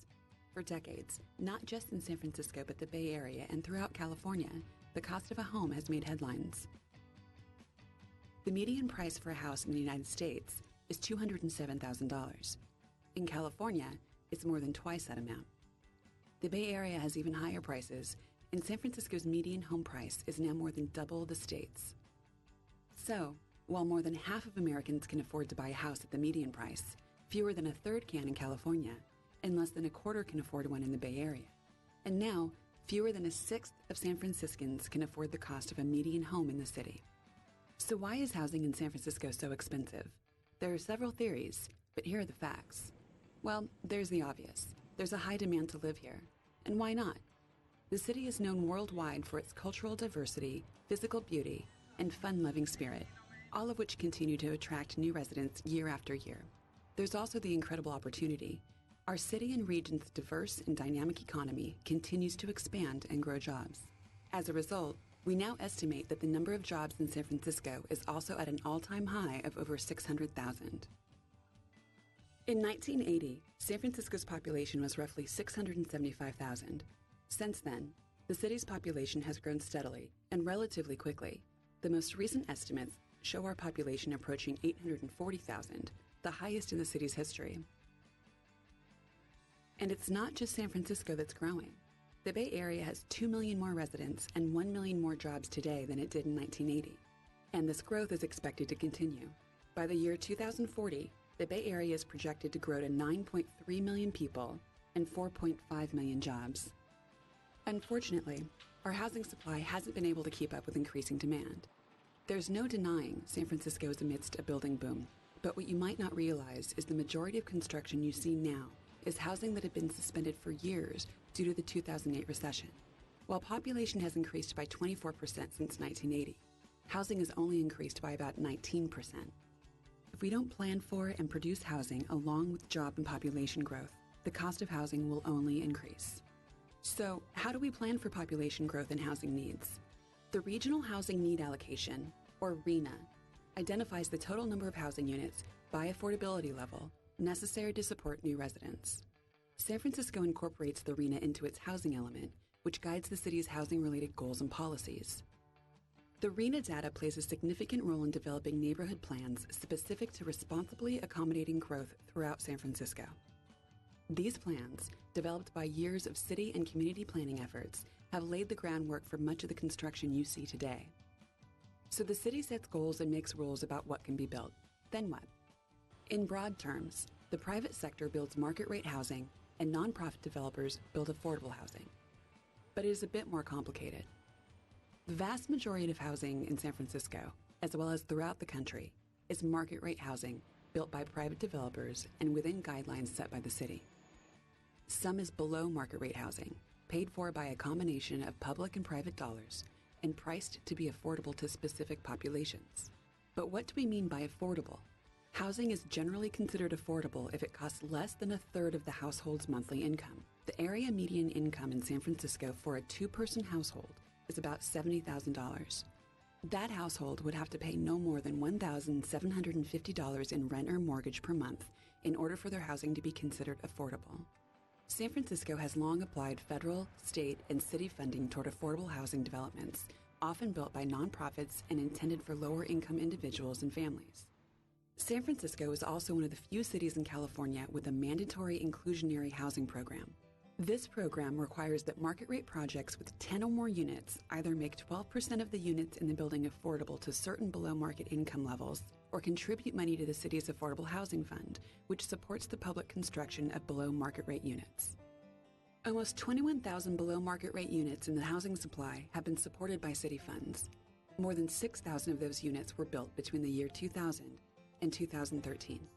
So what if you don't qualify for below market rate housing, but still can afford $1 million home? You aren't alone. Many households in the city are in this situation. In response, San Francisco Mayor Ed Lee has set a goal of creating 30,000 new and rehabilitated homes by the year 2020. Most will be within reach of middle-class San Franciscans, and over 10,000 of those will be permanently affordable. With federal and state funding sources for housing drying up, the city of San Francisco is taking an increasingly active role in planning, paying for, and providing housing across all levels of affordability. We are working diligently to build enough housing for everyone who wants to live here, protect the existing housing supply, strengthen protections against the eviction process, and encourage higher levels of affordable housing through development incentives. We are committed to meeting the housing needs for all San Franciscans. To learn more, visit sfplanning.org/Housing Element Update 2014.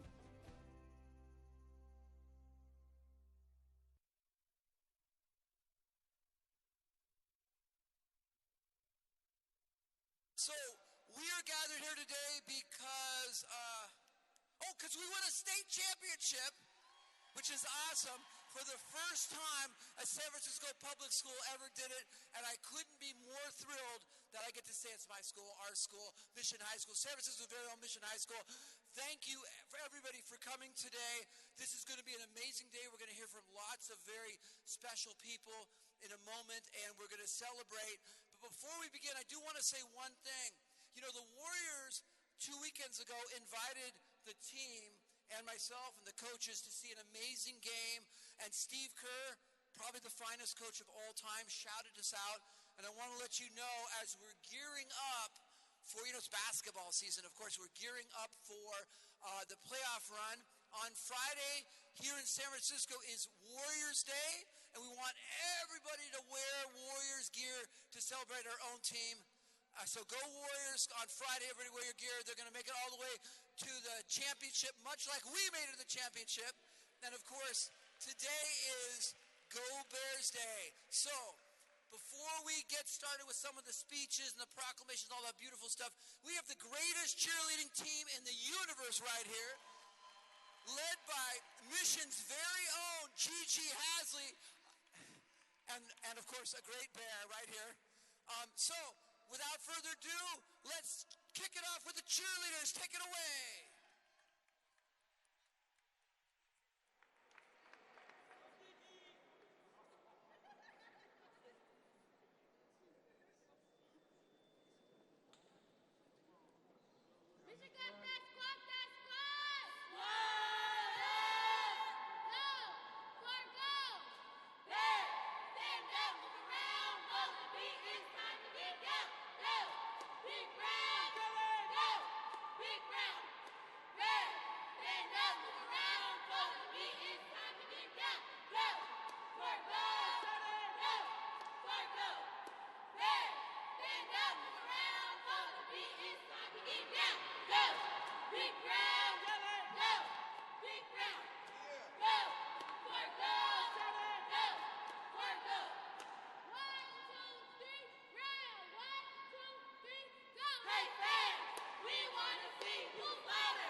Gigi Hasley.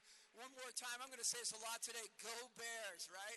So it is my absolute, I can't even believe I get to do this. It is my honor, my privilege to get to introduce one of the very most important people in the entire city. It's incredible. A huge basketball fan, a huge supporter of Mission High School, and our very own mayor, Mayor Ed Lee. Please give him a warm welcome.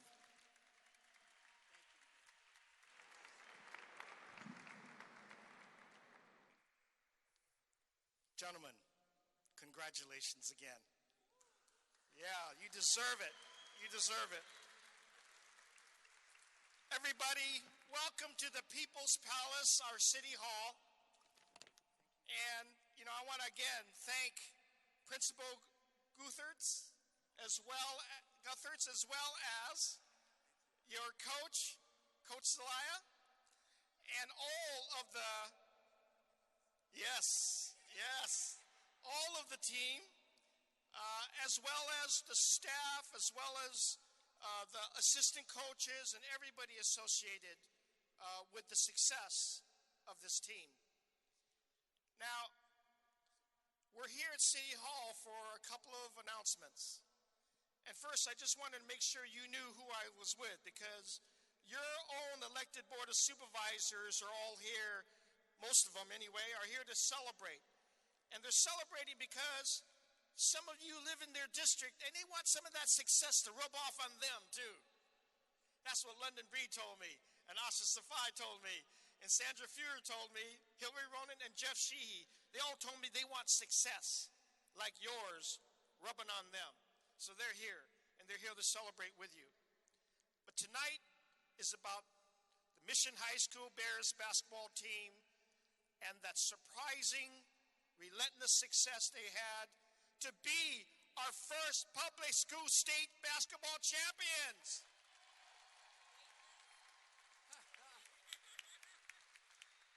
Well, tonight, we get to learn a few things.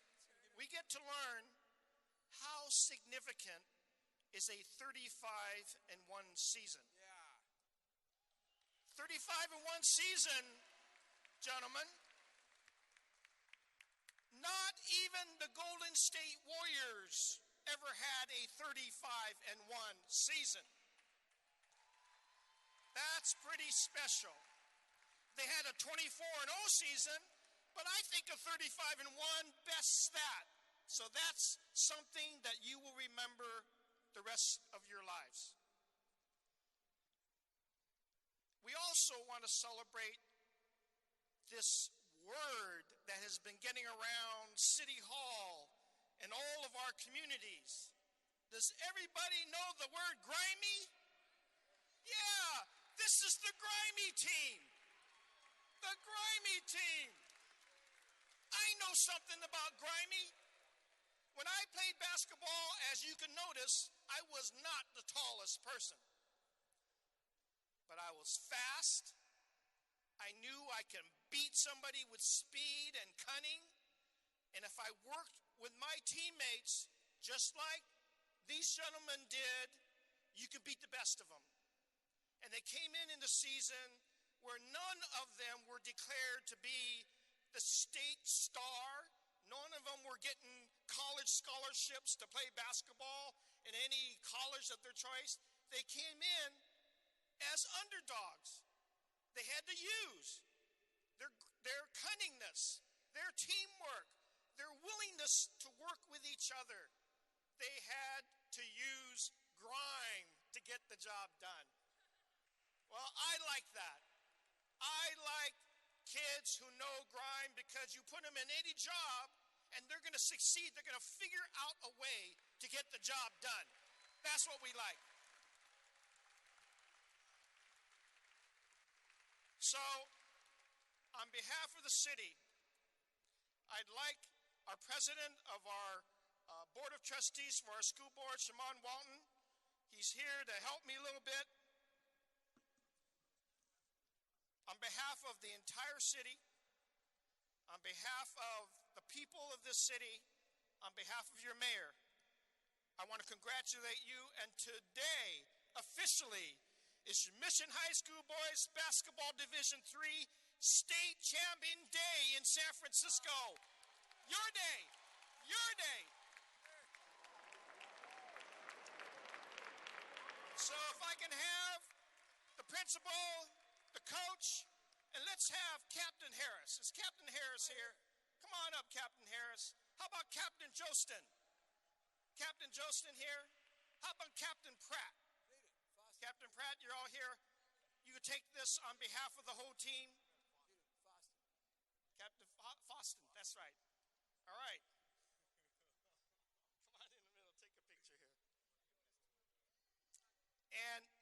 this is the proclamation, so we get a picture of this.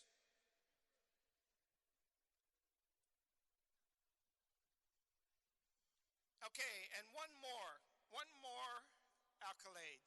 Now this is something special, gentlemen. You'll probably never see this the rest of your lifetime unless you all win the state champion again, then when I do it. But as the mayor, I get to present probably our highest award that we have in the city. And knowing that this is the first time a public school did this as teamwork, you did it the right way, and we want to celebrate with you. On behalf of the city and us, we present you the official key to the city of San Francisco.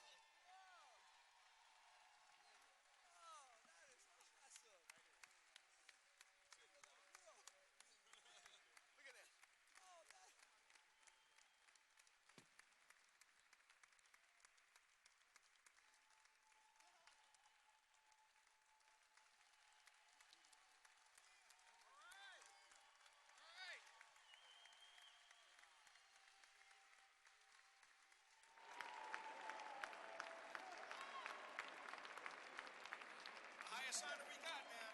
You deserved it. Deserved it. And tonight, gentlemen and ladies, and everybody in Mission High, tonight, guess what color City Hall is being lit? Gold! Gold color for Mission High. Wow. Oh my God.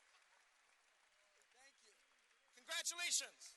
That's crazy. Congratulations. Thank you so much. Thank you so much, Mayor Lee. That's amazing. If we can give it up again for Mayor Lee, his beautiful remarks. I always thought the key to the city was just a made-up thing. I cannot believe there's actually a beautiful key to the city, and Mission High School gets it. Congratulations again. That is incredible. So proud of you, and we will display the key and that proclamation in some very conspicuous spots so that everybody can see that, because that is truly incredible. We're going to move on because we have a lot of wonderful folks here today to talk to you and to honor the work that you all did, folks, coaches, and athletes as well. So it is my great privilege to introduce the president of the Board of Supervisors of San Francisco, London Breed.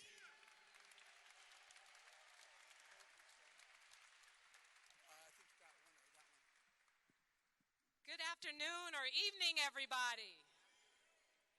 I thought we were honoring a sports team, an incredible sports team. You guys don't seem fired up. Are you fired up? Are we ready to go? Now, I got to tell you, I went to Galileo. Well, don't boo, because I went with Tyrese's mom over there, Teresa. But let me say this. I couldn't be more proud of these young men standing here with me today than had it been that team. This takes just incredible effort, incredible teamwork.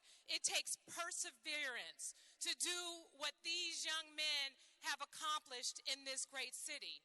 And I got to tell you, I've been shouting Mission Bears left and right, and I am so proud to be on the Board of Supervisors at a time when this historic accomplishment has happened. This has not only brought high schools together, their achievement has brought communities together. They brought people together. And you don't need a key to the city, even though it's a wonderful, beautiful gold key, to tell you exactly what we all know about each and every one of you. The work you've done, what you've accomplished, how you have brought people together, it's an inspiration to so many people. It has touched so many lives, and I am incredibly humbled to be in your presence. I am so proud, and Coach Arnold, on behalf of the San Francisco Board of Supervisors, the legislative branch of this city that represents each and every one of you, I am presenting you with the certificate signed by every member of the Board of Supervisors, just a small token of appreciation and support to say thank you for your leadership. Thank you for your work. And I know it probably hasn't been easy, but it takes a great leader and a coach to bring a great group of men together to do exactly what you were able to accomplish. You make us all proud. Thank you. Thank you. Congratulations, Mission Bears. Can we give it up again for President Breed, please? Thank you. That was beautiful. And you know what? I think we need a little more. I think that oomph thing is. So on the count of three, I want to hear Go Bears one more time. 1, 2, 3. Oh, now there we go. We're fired up. And if you get me going, I may show you my Mission tattoo, by the way. And that's real because you all may be fans of Mission, but honestly, I'm the biggest fan. Oh, I'll tell you about my dad later on today because he's maybe the biggest fan. But with that, I'm really thrilled to welcome supervisors from both District 8, which is Mission High School's district, and District 9, which is a lot of our students live in District 9, but also I personally live in District 9 as well, so go District 9 and go District 8. So if we could have Supervisor Jeff Sheehy and Supervisor Hillary Ronan come up, they will be, welcome them as well. Thank you.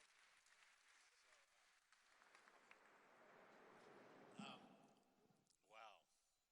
This is such an honor, such a privilege, and I'm so glad you guys are in my district. And I have to say, we went to a bar and we watched the game, and when it got tied, I thought I was going to throw up. I got to tell you the truth. And you guys coming back from them and just kicking the snot out of those guys, that was amazing. Amazing, because, you know, it's so super cool. But one of the things I want to say, my kid goes to public school. She's in middle school, my daughter. And, you know, a lot of times there's this attitude like public school is kind of like second best. And no, this is a victory for every kid in public schools, all the teachers that work in public schools, all the parents that fight for public schools. And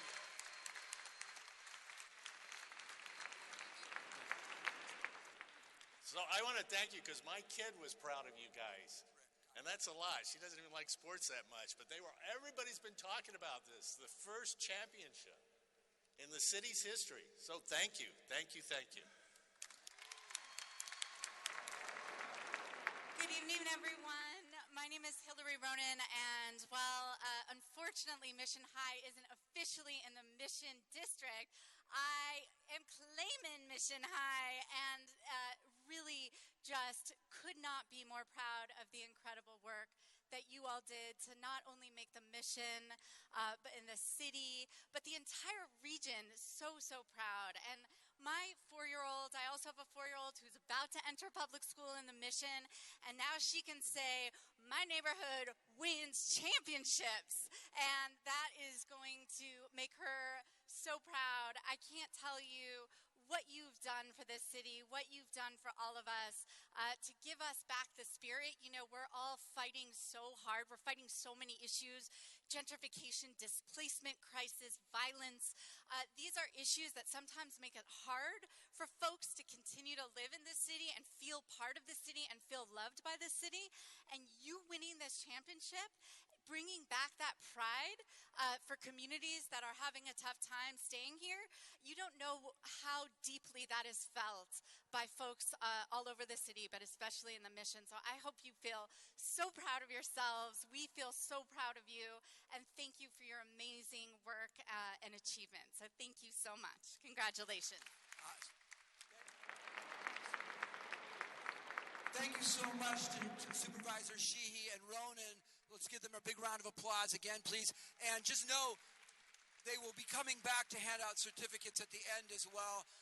Thank you for that. It is now my pleasure, my honor, my privilege to introduce not just the board president, but a friend of mine, somebody I really count on, I talk to, an amazing human being. We are so lucky to have him on the board of education for San Francisco. Please welcome warmly San Francisco Board of Education President Shamann Walton.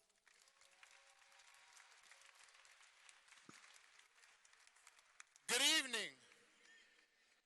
Now, you heard Supervisor Breed talk about us here to celebrate the state championship team in San Francisco. I've spent time watching Warriors games with all of you. I've spent time watching Giants games with all of you. And I've heard you get loud to support your teams. Right now we have a state champion in the city of San Francisco. Good evening. Let's give it up for Mission High.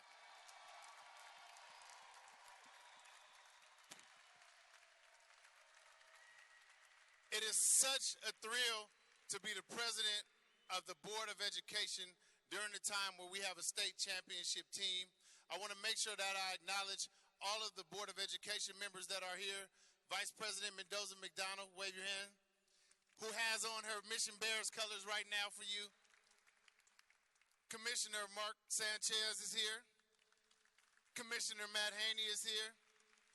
Commissioner Emily Marassi. And we have City College trustee Alex Randolph. Superintendent who has been holding it down for the past school year, Mi-Young Lee. And I have the honor and privilege and the reason why we could not be there with you to watch the game because we were conducting interviews for the next leader of this district. So I want to introduce Dr. Vince Matthews, who is also here, the new superintendent of schools. Now, I don't have a key to the city to give you. Thank you, Mayor. I don't have a fancy proclamation to give you. Thank you, Mayor. And by the way, who knew the mayor was grimy, right? Grimy mayor. I'm going to use that. Okay. But anyway, but what I do want to say is this. In this time, in this day and age, where we have a lot of young people who look up to our high school students, we have a lot of young people who are influenced by so many different dynamics. And you get a group of young black men, a group of young men together to dispel all the myths about what young black men are doing, what's happening in our community. You should be thrilled and excited that this state championship team is full of young men that worked very hard to dispel those myths.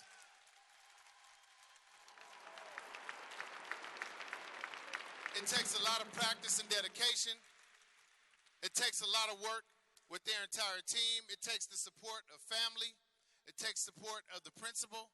It takes support of the coaches. It takes support of our cheerleaders, of our mascots. It takes support of an entire community to make sure that you win a state championship.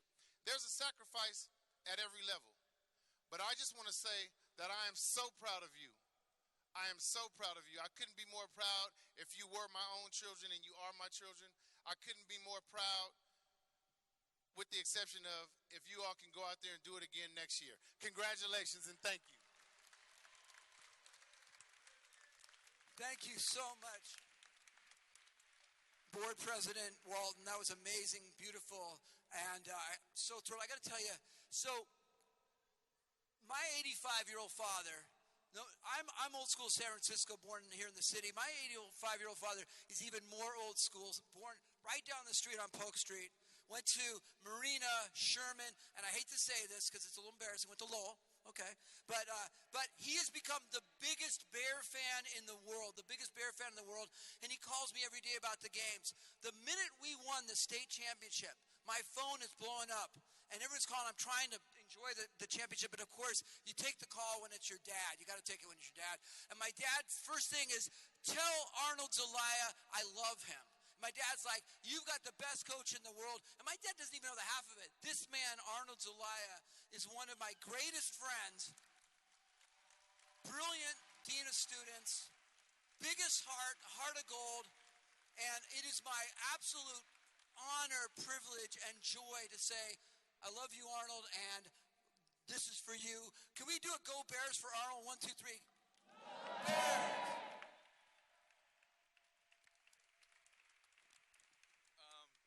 Thank you. I prepared some words because sometimes when I speak off the cuff, I start crying. As a native San Franciscan, I was actually born and raised in the best city in the world. I'm really here today. I'm humbled by this group of amazing young men. Today, together they accomplished what no one gave them a chance to do, and actually what no one has ever done in the history of this great city. This accomplishment is the first. It's a San Francisco public school that won a state championship. It's something this team will never forget. They get to carry it with them forever. They get to tell their kids, their grandkids about this magical season. I know some people have been touching on Grimy a little bit, so I had actually stolen my thunder a little bit. But all year, these guys, they started calling themselves the Grimy Bears. And people ask me why, what does it mean? It's tough to put into words sometimes, but I'm going to give it a shot. The Urban Dictionary says that grimy is something gross, something nasty, something wrong, something that needs to be cleaned. And that's the case a lot of the times, especially after practice. But these guys were far from wrong or gross or needed cleaning. People asked me about being so close to an actual perfect season. We were 35-1, and was I disappointed that we weren't 36-0? The answer is a definitive no. I wouldn't have changed a thing. Grimy Bears means that we all needed some help this season. As individuals, we're all flawed, aren't we? As a team working together, these guys made sure that one guy's strengths covered another guy's weaknesses. As a team, we were perfectly imperfect. Grimy, if you will.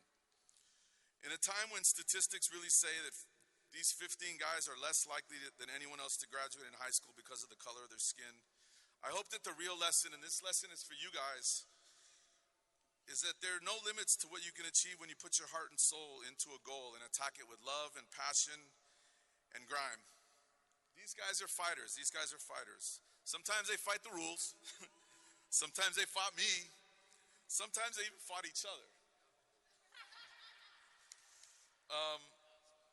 But at the end of the day, these guys were imperfect together, making mistakes together, picking up the pieces together, and along the way they made history by fighting for the city, for the school, and most importantly for their dreams. Thank you all for recognizing this huge achievement. I hope this can inspire others to support those who dream big and those who are constantly fighting to achieve their dreams. Thank you. Thank you, Coach Zelaya. So proud of you, so proud of your work. So just before, we got a couple more things before we wrap up. And before our final cheer, I just want to make sure that you all know that you folks should stay here. There's going to be certificate giving. There's going to be some photo opportunities, so please stay, and the cheerleaders as well. Please stay here.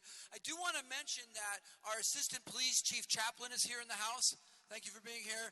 And very important to me, I know he's Commander Perea now, but he used to be Captain Perea at Mission Station, and we work very closely, all in good ways. And he's wonderful, and we want to thank both you and welcome you both for being here as well. And congratulations as well. With that, we're going to keep moving on, a little more cheering, a little more Go Bears. If I could have the fabulous Mission cheers and mascots take it away one more time, that'll be awesome. Let's go Bears.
Let's give it up for the cheerleaders one more time. They are amazing.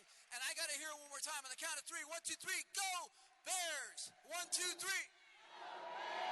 I love it. So now, thank you again for coming. We really loved having you.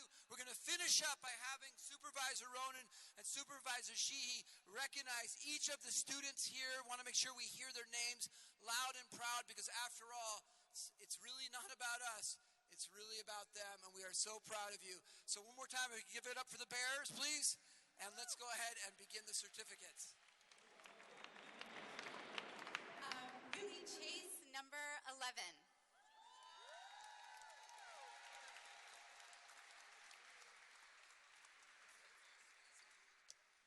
Elijah Pratt, number 23.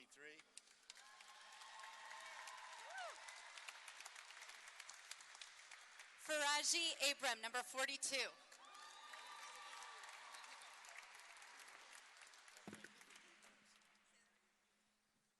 Yuja Pratt, number 32.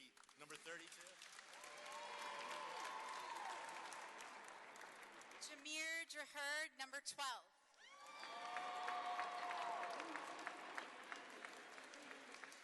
It's Dreer. Sorry about that. Mikey Williams, number 22.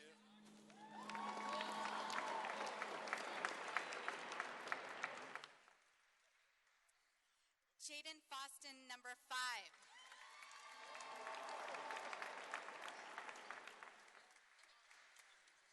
Jamian Wright, number 2.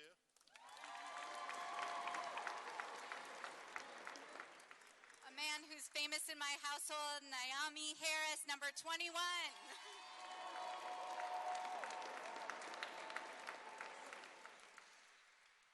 And then I have one for Carol Young, the statistician.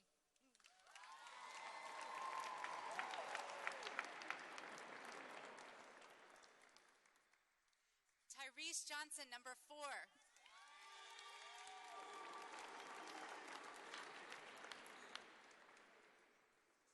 And then for assistant coach, Dan Gopal.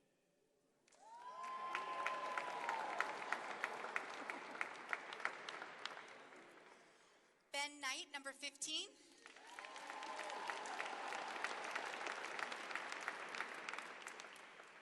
The assistant coach, Patrick Banks.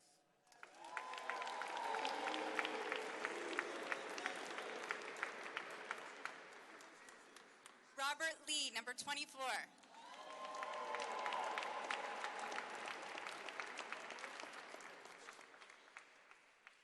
Assistant coach, Donald Dudley.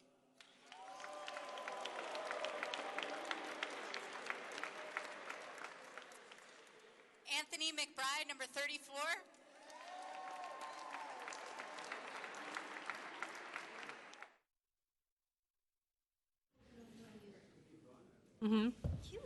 Good afternoon and welcome back to the San Francisco Planning Commission regular hearing for April 13th, 2017. I'll remind members of the public that the Commission does not tolerate any disruption or outbursts of any kind, and to please silence your mobile devices. Commissioners, we left off under your regular calendar on item 15 for case number 2015-014718 CUA at 716 Columbus Avenue, conditional use authorization. Good afternoon, President Hillis, Commissioners. Andrew Perry of Department Staff. The case before you is a request for conditional use authorization from the Italian Homemade Company to legalize the operation of the business as a limited restaurant, in addition to its established use as a retail specialty grocery store. The business is located at 716 Columbus Avenue between Greenwich and Filbert Streets within the North Beach NCD and the North Beach Special Use District. The business had previously obtained a permit establishing its use as a retail specialty grocery store.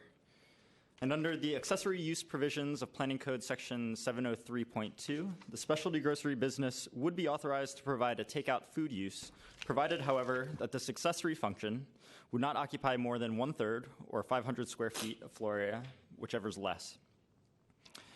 Due to the size of the kitchen and prep areas, along with the extent of seating that is provided, the business was not operating within the limits of this accessory use provision. A planning enforcement case was then opened, requiring either that the business cease operation as a limited restaurant or seek the required conditional use authorization. The request before you today, therefore, seeks to abate the violation. The business does not propose to alter its operation under this application. If the limited restaurant use is approved, the business still intends to provide dedicated space for the retail sale of specialty grocery products.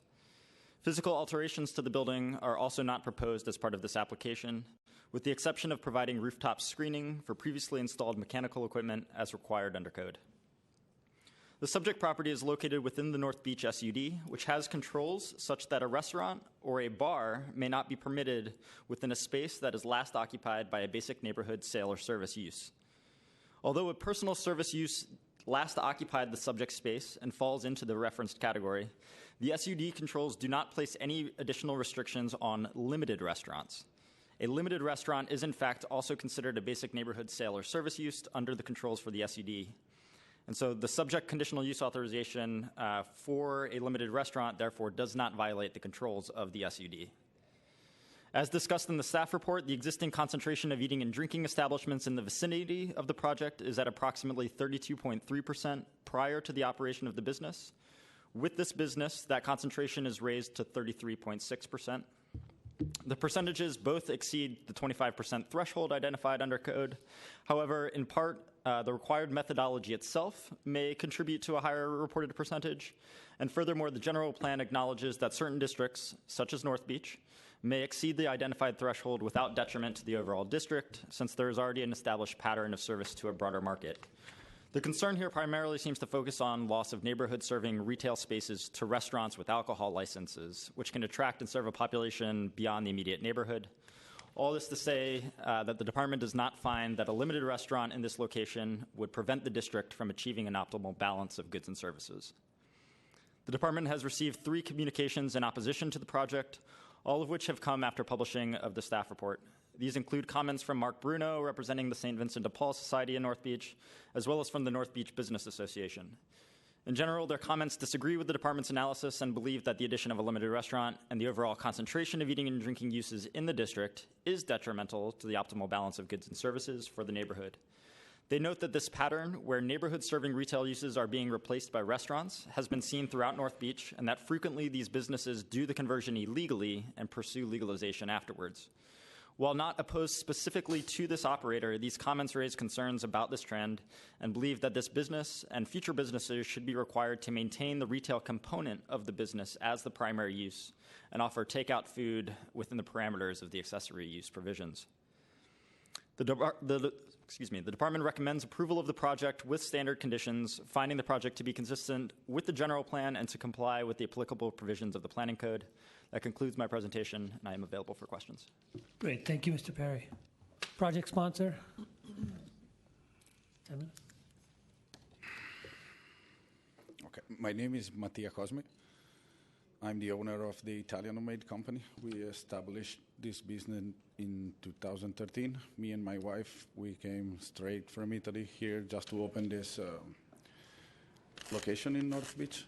We saw this vacant space that was vacant for years. I did some research online and beside the neighborhood, and I saw that we could have opened, let's say, a specialty grocery store, because we are specialized in making of pasta. So it's not just the retail sales. We retail and sell the handmade pasta. So we have a pasta display where we have chefs that makes the pasta right in front of the customers. And basically it's called the Italian Homemade because everything is supposed to be homemade. So we do our own everything, sauces.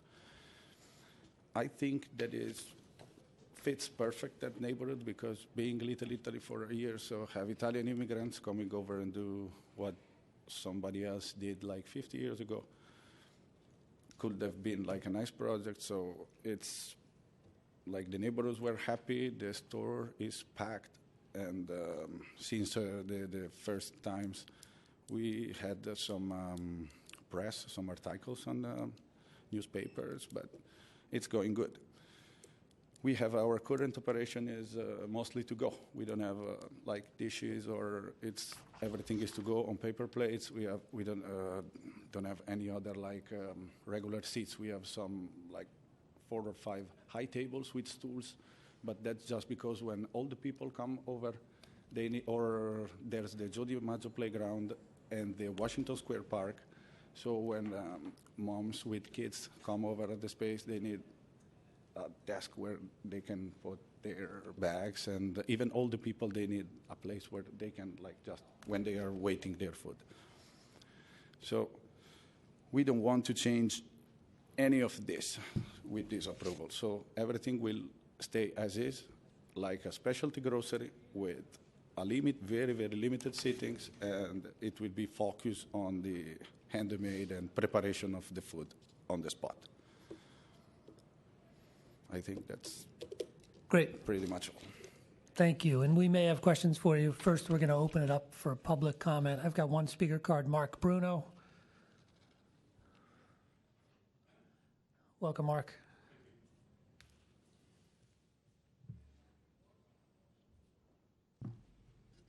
Thank you, President Hillis and members of the Commission for allowing me to speak. I've lived in North Beach for the last 30 some odd years, and I work as a volunteer at the Catholic Church in North Beach, St. Peter and Paul, with the homeless.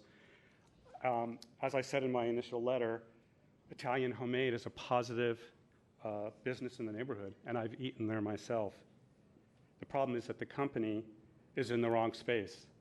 And if we isolate those businesses that seem to be nice or productive or positive for our own tastes, then we wouldn't have to have a planning code. We could just each choose what we personally like. We could say, well, people are coming from Italy, where my family's from, by the way, and we could say, because it's Italian immigrants and the neighborhood has a history of some Italian immigration, we should allow them to go around the planning code. That's exactly what's occurring here. What if my friends who I know, who happen to be from Ethiopia, who are in the Richmond right now and have a little grocery store, what if next door they want to come next to 716 Columbus and use that designated retail space for their so-called specialty grocery store?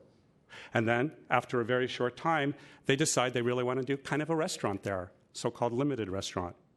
Would they be treated the same way by this commission and by the planning department? Well, I would hope so, because we're in San Francisco. But really what we have here is an argument given to us by the planning department that after all, this business doesn't really matter very much to the overall 25% threshold that's required by the North Beach Neighborhood Business Commercial District. It says right in the supplement that you have in front of you from the planning department that after all, it's not even 1%. But don't you see that in other words, it's not even a 1% increase above the already increased over the threshold 32.5%. So the argument being made by the city in part is that, well, it doesn't really matter very much. But what about my friends from Ethiopia who moved next door? Then the percentage will be even less when they request a limited restaurant in what was a retail space. And then the third space, and the fourth, and the fifth, what you have here is an argument that basically says there's no need for planning, there's no need for pre-planning, which is a redundancy. What is pre-planning? Pre-planning is the presumption that as citizens of the neighborhood, businesses and residents alike came together in the 80s to make a North Beach commercial district with certain provisions, that just doesn't matter anymore. We don't care about the balance of retail and restaurants anymore. We'll just let people do what they kind of feel like. There are open spaces in North Beach today, open spaces that are designated for restaurants, that this business could go into and become a restaurant and succeed in.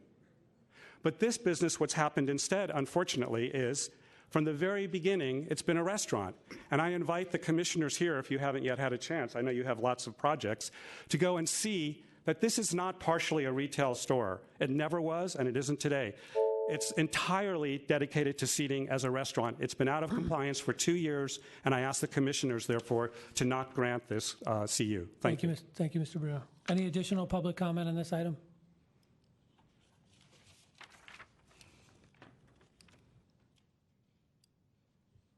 Good afternoon, Commissioners. My name is Stefano Costellato. I'm not coming here today as a consultant. I'm coming here as a patron and someone who appreciates the Mattia and his wife Alice, who've come to an area on the 700 block of Columbus, which for many years was a dead zone. It was poorly lit. Walking down that corridor was not very desirable. Next door to them, there are 2 vacant spaces, and then on the other side, there's an automotive. So it's still, and there's a big trees, surrounding the space. So it's not exactly prime real estate. Most of the restaurants are concentrated on the 400 and the 500 block. What I'm saying here is this: he's come here to ask for permission to become a limited restaurant. At first, when he did have specialty grocery, they had the option. The people who live in the area, most of them locals. This isn't really a tourist spot. This is one where the locals love his food, and by word of mouth have grown into something very special there. The pasticciata, the tagliatelle, the fresh, what we know as flatbreads that the Italians bring over. What I'm saying is, for this particular space and this particular location, the locals there have a love fest with these people. I did talk to him about not expanding not asking for beer and wine or anything else. Just keep it the way it is right now. And if you want to do some of the other things or other upgrades, you might have to choose another neighborhood that the codes aren't maybe as strict. But I'd hate to see this body create a vacancy where there's already a multitude of vacancies. That's just not good planning either. And I remember it wasn't that long ago when I was on a community commerce group. We got many awards nationally recognized for the types of businesses that we offered. And we were in the top 10 in the United States, not just California. So today, please approve this as a living restaurant. Thank you. Thank you. Any additional public comment on this item? Seeing none, public comment is closed. Commissioners? Commissioner Richards? I guess a question for the project sponsor. So you started out as one thing, apparently you changed into something else. Did you have, why weren't you aware of what was legally allowed and not allowed? Basically, we opened first the grocery store. So the planning department, I went to the planning department and we went through all the building application process because we built the kitchen. So it was a vacant space, it was a nail store, but we went through all the building permit legally with all the inspection from the health department from the beginning to the end, being a grocery store with 1/3 of accessory use for the kitchen. That said, after I was contacted from the planning department, when we saw our sales of ready-to-go food growing up, but what I could have done, like just don't like send away customers. So the neighborhood needed that space, that service was necessary. So that's testified like why we are still. Completely understand your success, and I applaud it. Yeah. When you knew that only 1/3 was allowed to be. It's still 1/3 of the space is still the kitchen, and 3/4 of the space is a grocery store, and it will remain like this. The only things that change that there are like high tables. There are not seats like a restaurant. So we have no plates. It's people eating paper plates with plasticware, and there are like high chairs with high stools. So we didn't went like over like with seatings and waiters then take orders or anything like illegal. We just gave to the neighborhood and the customers, especially elders and moms with kids, a space where they can just eat the lasagna. And thank you. Yeah.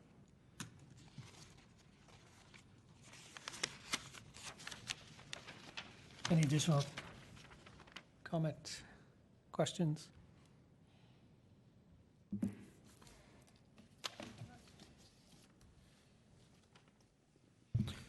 I mean, I'll just obviously we're sensitive in certain neighborhoods about, in all neighborhoods, about kind of concentration of eating establishments. We had this discussion on retail before, and we may be evolving beyond kind of some of the requirements and limitations we have. But I do agree with Mr. Castellano. Like, this is a different, the northern part of Columbus as you head towards Fisherman's Wharf is a lot different in nature than where we have kind of the more higher concentrated level of restaurants. It very much feels like a different neighborhood until you get to Fisherman's Wharf, and for many years kind of had trouble with retail space. So, it's not a disallowed use. It's a use that's allowed with conditional use and with this body's approval. And I think here, I feel it's appropriate given the location. Obviously we don't like kind of looking back and approving things, but in some senses that's kind of interesting because, I think it's kind of what people wanted. And, you look at your Yelp page and kind of see people enjoy your space. And I agree, it's not kind of the tourist hub. It's probably focused a lot on folks who live around that neighborhood. So, given those factors, I can be supportive of this. See you. Commissioner Melgar. I was just going to comment that I have observed this trend in other neighborhoods too, of grocery towards introducing some prepared food. And I think it's a normal evolution of how people live their lives today. And, sometimes, we have implemented zoning controls in the 70s and the 80s, and then people's habits, change over time. We just had this discussion about retail. And I don't think that this is a radical change. This is just a little, and so I support it also. Commissioner Johnson. Thank you very much. I'm supportive as well. Sometimes I think it matters more, at least to me as a single commissioner, and usually I've seen to this entire body when we're doing abatement and when we're not. So sometimes the fact that we're looking back at something that wasn't compliant for a while, it matters. And I think in this case, it's less of a material impact on the decision that we have here to make. So I'd like to make a motion to approve with conditions. Second. Commissioner Richards. One quick question for the project sponsor before we go ahead and vote. In your food service equipment floor plan diagram C2, where are the high tables at? Located on the front of on So the back of the windows. Okay, so they're not labeled. They're not here on the diagram. That's all. There's. Okay, I understand. I'm supportive. Commissioners, if there's nothing further, there's a motion that has been seconded to approve this matter with conditions. On that motion, Commissioner Fong? Aye. Commissioner Johnson? Aye. Commissioner Koppel? Aye. Commissioner Melgar? Aye. Commissioner Moore? Excuse me, Commissioner Richards? Aye. And Commission President Hillis? Aye. So moved, Commissioners. That motion passes unanimously 6-0. Commissioners, that'll place us on item 16 for case number 2016-009071 CUA 1019 through 1033 Clement Street, conditional use authorization. Excuse me.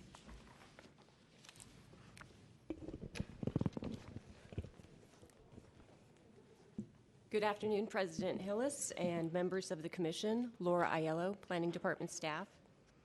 The project before you is a conditional use authorization application to legalize a use that exceeds 2,500 square feet of gross floor area within the Inner Clement Street Neighborhood Commercial District.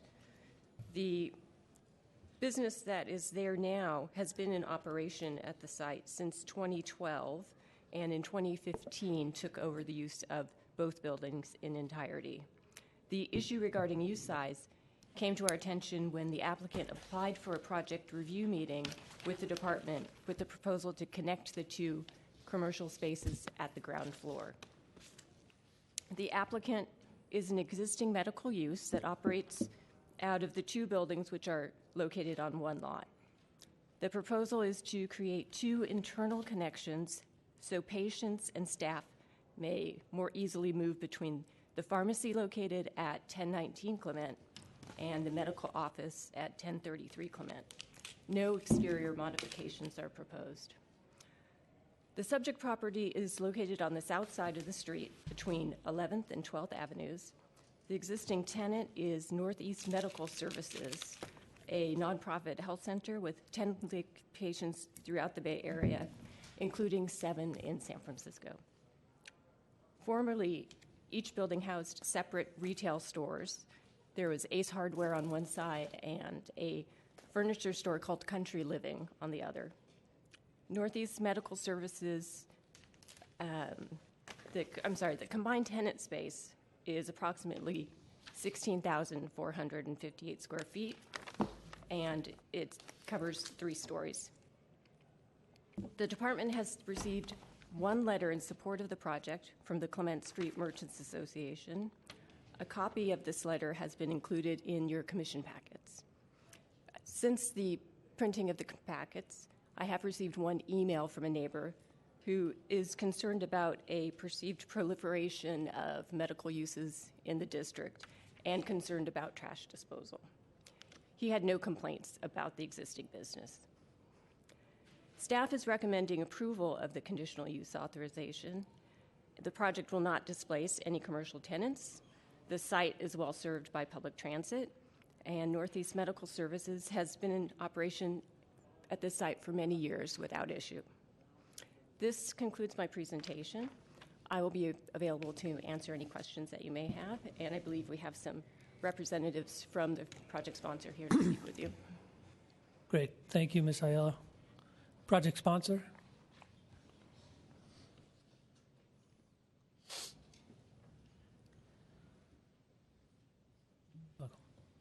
Good afternoon. My name is Amy Bragg. I'm with MCG Architecture, and I have Young Wong, also from MCG Architecture as well. Just want to reiterate that the proposed project is to provide an interior connection between the existing pharmacy and existing clinic. Again, nothing on the exterior is going to change. To address the complaint or the concern about the trash disposal, I believe that the concerned neighbor is worried about the medical biohazard in the trash can, and the homeless people would be digging around in this and potentially harm themselves. But the garbage put out on the trash cans is no different than any other household trash. All biohazard materials are put into a special bin with a lid in a locked room. The Stericycle picks up the special bin on a set schedule once every 4 weeks. We also have a representative for NEMS to answer any questions. Northeast Medical Services. Great. Thank you very much. Is there any public comment on item 16?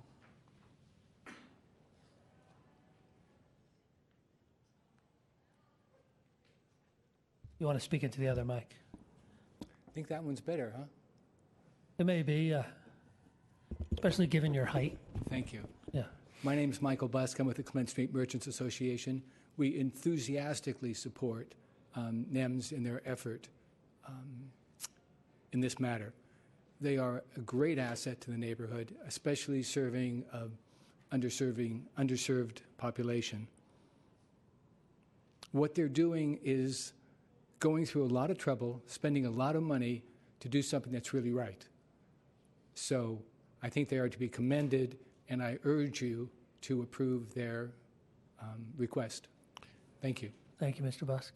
Any additional public comment on this item? Seeing none, we'll close public comment. Commissioner Richards. It seems logical. It seems necessary. It seems desirable. Move to approve. Second. If there's nothing further, Commissioners, there's a motion that has been seconded to approve this matter with conditions on that motion. Commissioner Fong? Aye. Commissioner Johnson?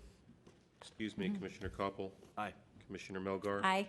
Commissioner Richards? Aye. And Commission President Hillis? Aye. So moved, Commissioners. That motion passes unanimously 5-0. Commissioners, it'll place us on item 17 for case number 2016-00570, 2 CU 524A Clement Street, conditional use authorization.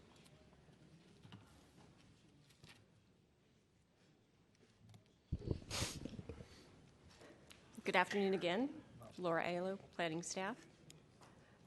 This proposal is also for conditional use authorization. It is to legalize a Formula Retail Cricket Wireless store operating within the same neighborhood, the Inner Clement Street Neighborhood Commercial District. The planning code requires conditional use authorization for Formula Retail uses within neighborhood commercial districts. The subject property contains a mixed-use building with 1 commercial space at the ground floor and 4 residential units above. Formerly, the commercial space housed a bookstore known as Pacific Arts and Books. The project also includes replacement of the existing wall sign. It will be replaced with a smaller, more pedestrian-scaled, non-illuminated wall sign that meets all Formula Retail signage standards. Cricket Wireless is a subsidiary of AT&T with 7 additional stores located throughout the city. 5 stores, including the subject property, were opened without conditional use authorization. 2 stores were legalized with CUs last month. Neither of those had any public opposition. 2 more are pending review at an upcoming hearing. None of the other Cricket stores are located in the same northwest quadrant of the city. The nearest location is in the outer Sunset on Irving Street. The commercial establishments characterizing the Inner Clement NCD are predominantly restaurants, personal service establishments, and banks. There are a number of existing formula retail stores such as Ace Hardware, See's Candy, Walgreens, and Radio Shack. The surrounding zoning is primarily residential. Only one similar formula retail store, Verizon Wireless, is located in the area, but there are multiple retailers such as Radio Shack that act as authorized wireless dealers. Maps of the formula retail stores and wireless providers are included in your commission packet. There is strong neighborhood opposition to this project. To date, 79 letters opposing the projects have been received, including 2 letters from the Clement Street Merchants Association. Concerns listed in the letters include a desire to preserve the village atmosphere of the neighborhood and a desire to encourage unique, independent, owner-operated businesses within the Inner Clement. The department has also received 51 letters in support of the project. Copies of these comments have also been provided. Staff is recommending approval of this conditional use authorization request. As noted in the executive summary, the project meets all criteria of the planning code. There is not an over-concentration of formula retail stores in this vicinity, and there are few similar wireless stores. Other wireless retailers in this NCD consist mostly of authorized dealers. This concludes my presentation. I'll be available to answer any questions, and we have a representative from Cricket here to speak with you. Great, thank you, Ms. Ayala. And I see Supervisor Fewer is here. Did you want to comment on this item? Yes, I do. Okay, welcome.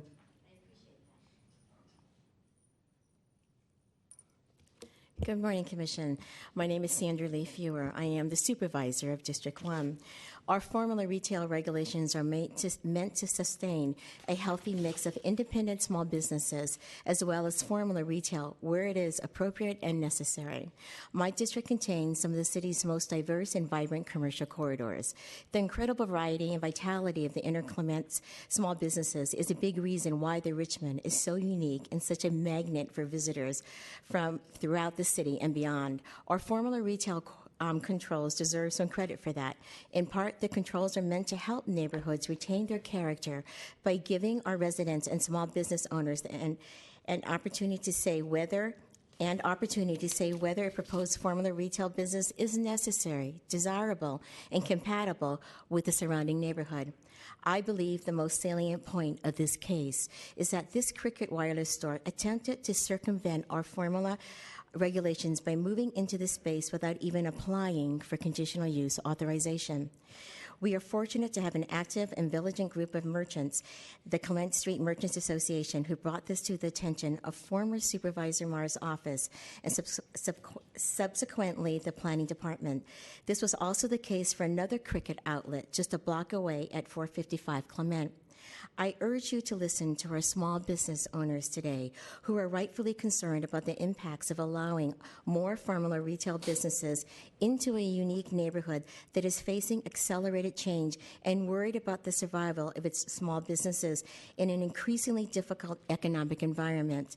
And I also urge you to carefully consider whether you want to reward a business owner that has willfully sought to circumvent our city's regulations. Thank you very much. Thank you, Supervisor.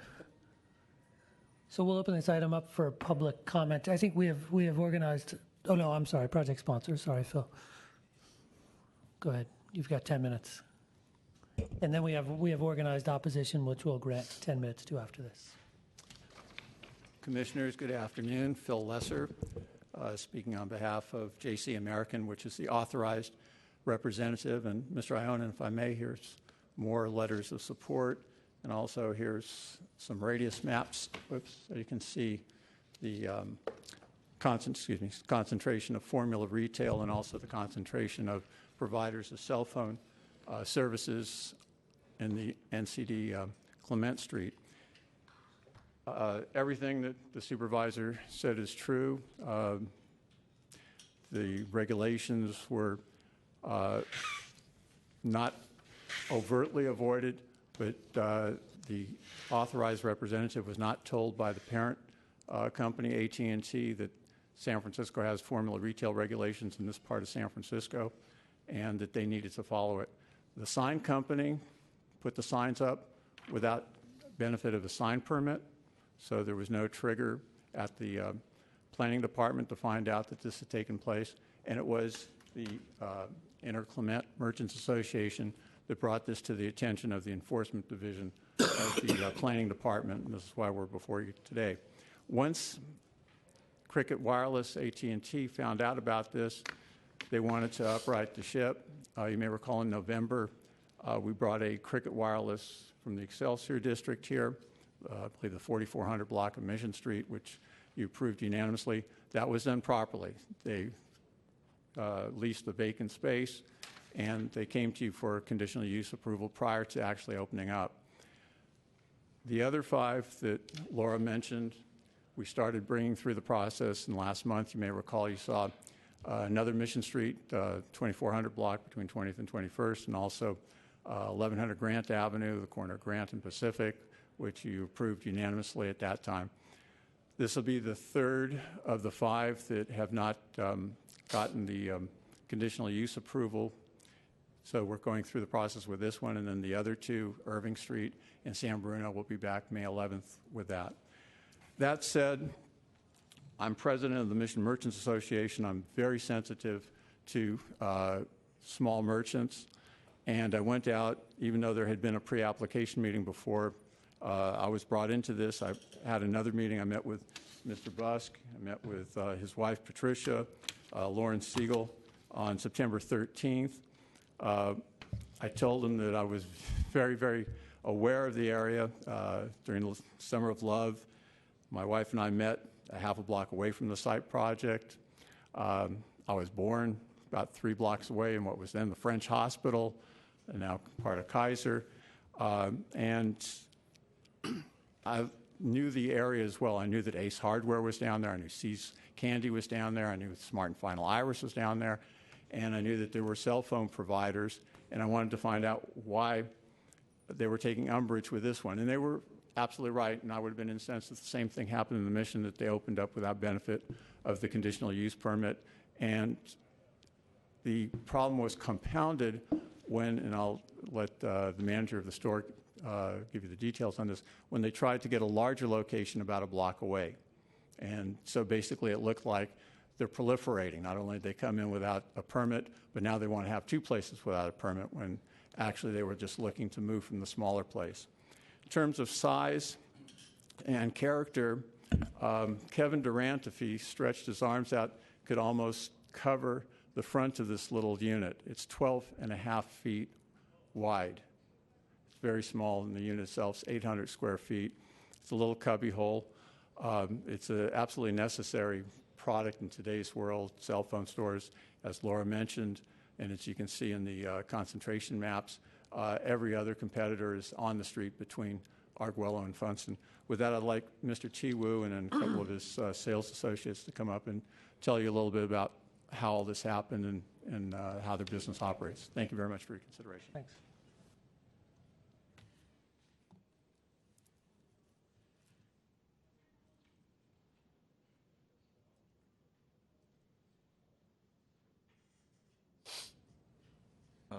Okay, so the reason we choose this location is because we found out this place is a high density of with Chinese people, which we've been there for 3 years, and we are serving about over 60% of our customer base are Chinese. And the reason we think a Quicket should be there is because Quicket is compared to other cell phone business. I mean, it's an easier, simple plan, and also the pricing is a lot cheaper. So we think we should be there, and the store being there, we've been doing pretty good for the past 3 years, and we didn't know we supposed to get to see the conditional users permit when we opened the store. But as soon as we found out, we hired Philip to be our lawyer and to starting the process. So.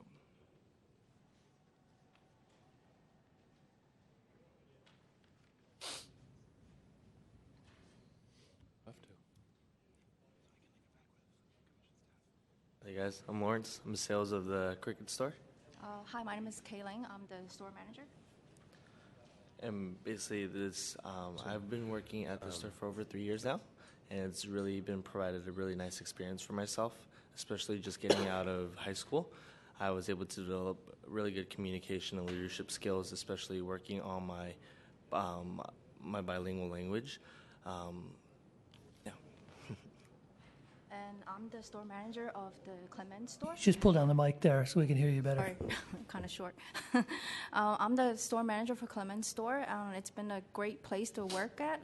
There's so many people that comes by, and we do all kind of service for them. Besides selling phone, giving them affordable plans. Anything else you want to add on? Thank you guys. Thank you.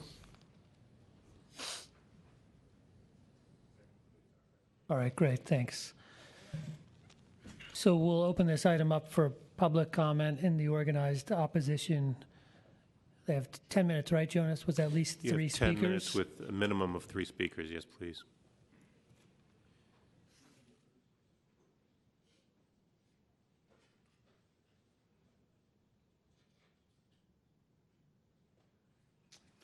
Good afternoon, Commissioners. My name is Henry Kornilowicz. I'm the President of the San Francisco Council of District Merchant Associations.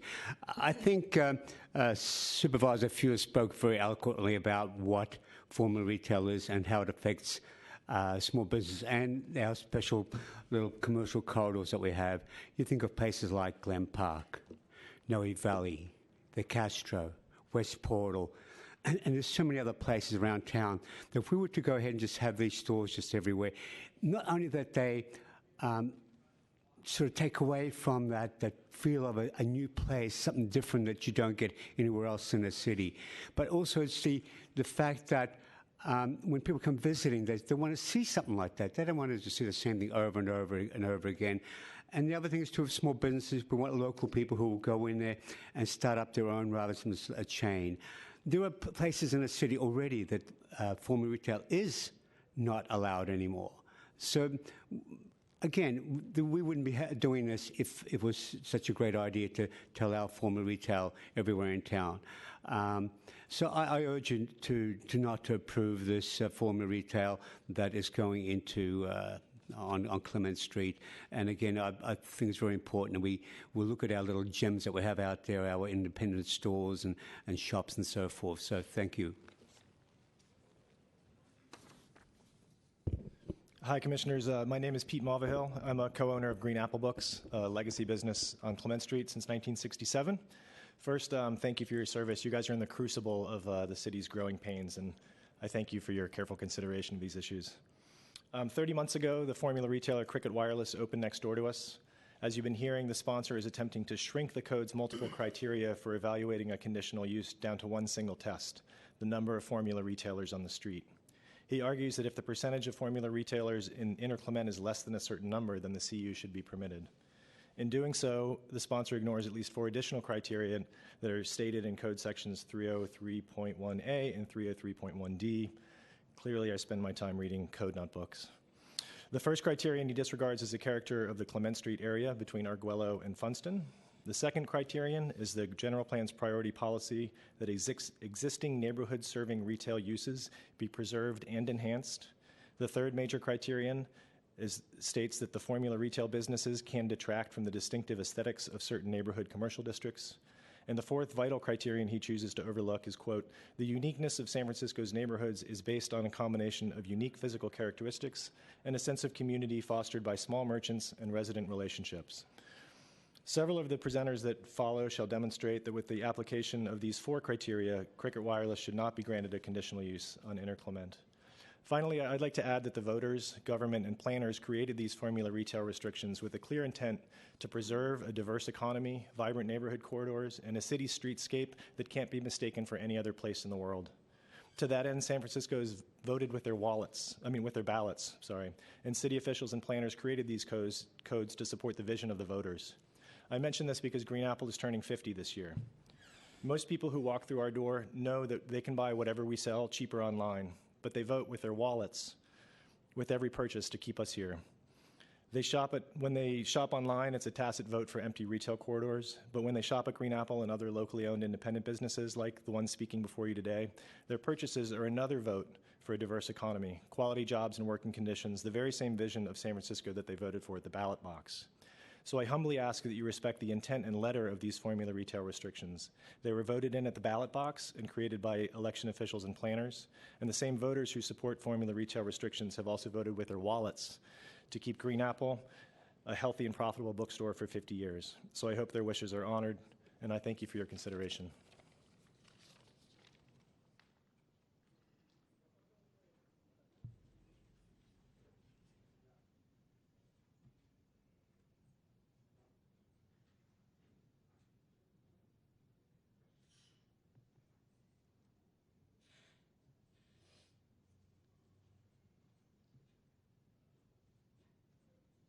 My name is Michael Busk. I'm on the board of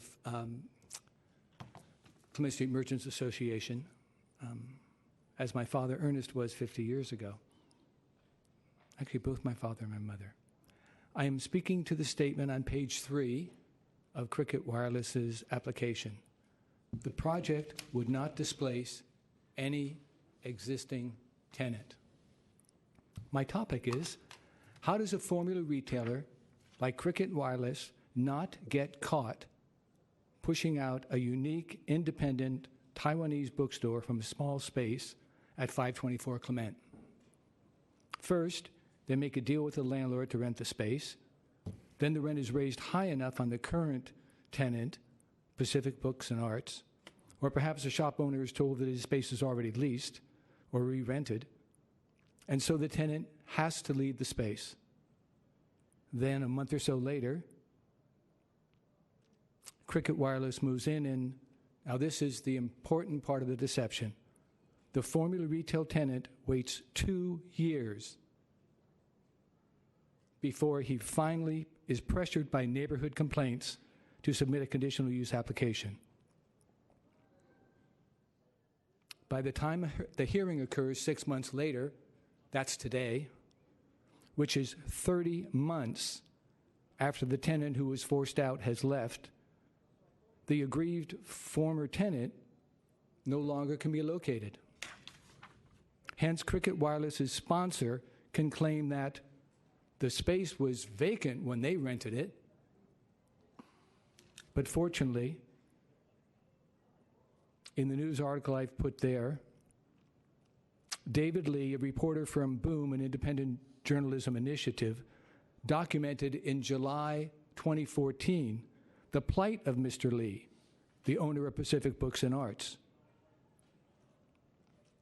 At the least, Mr. Lee was forced out by much higher rent. Possibly he was even forced out through a lease signed by Cricket Wireless, as happened and as was referenced casually by Mr. Lesser in March 2016, when Cricket Wireless wanted to move to a larger space across the street from 524 and signed a lease with the owner of 455 Clement, which displaced Lisa's Jewelry, who had rented the corner space for over 10 years and who already signed a lease with the landlord to re-rent the space for another 3 years. I appreciate your attention.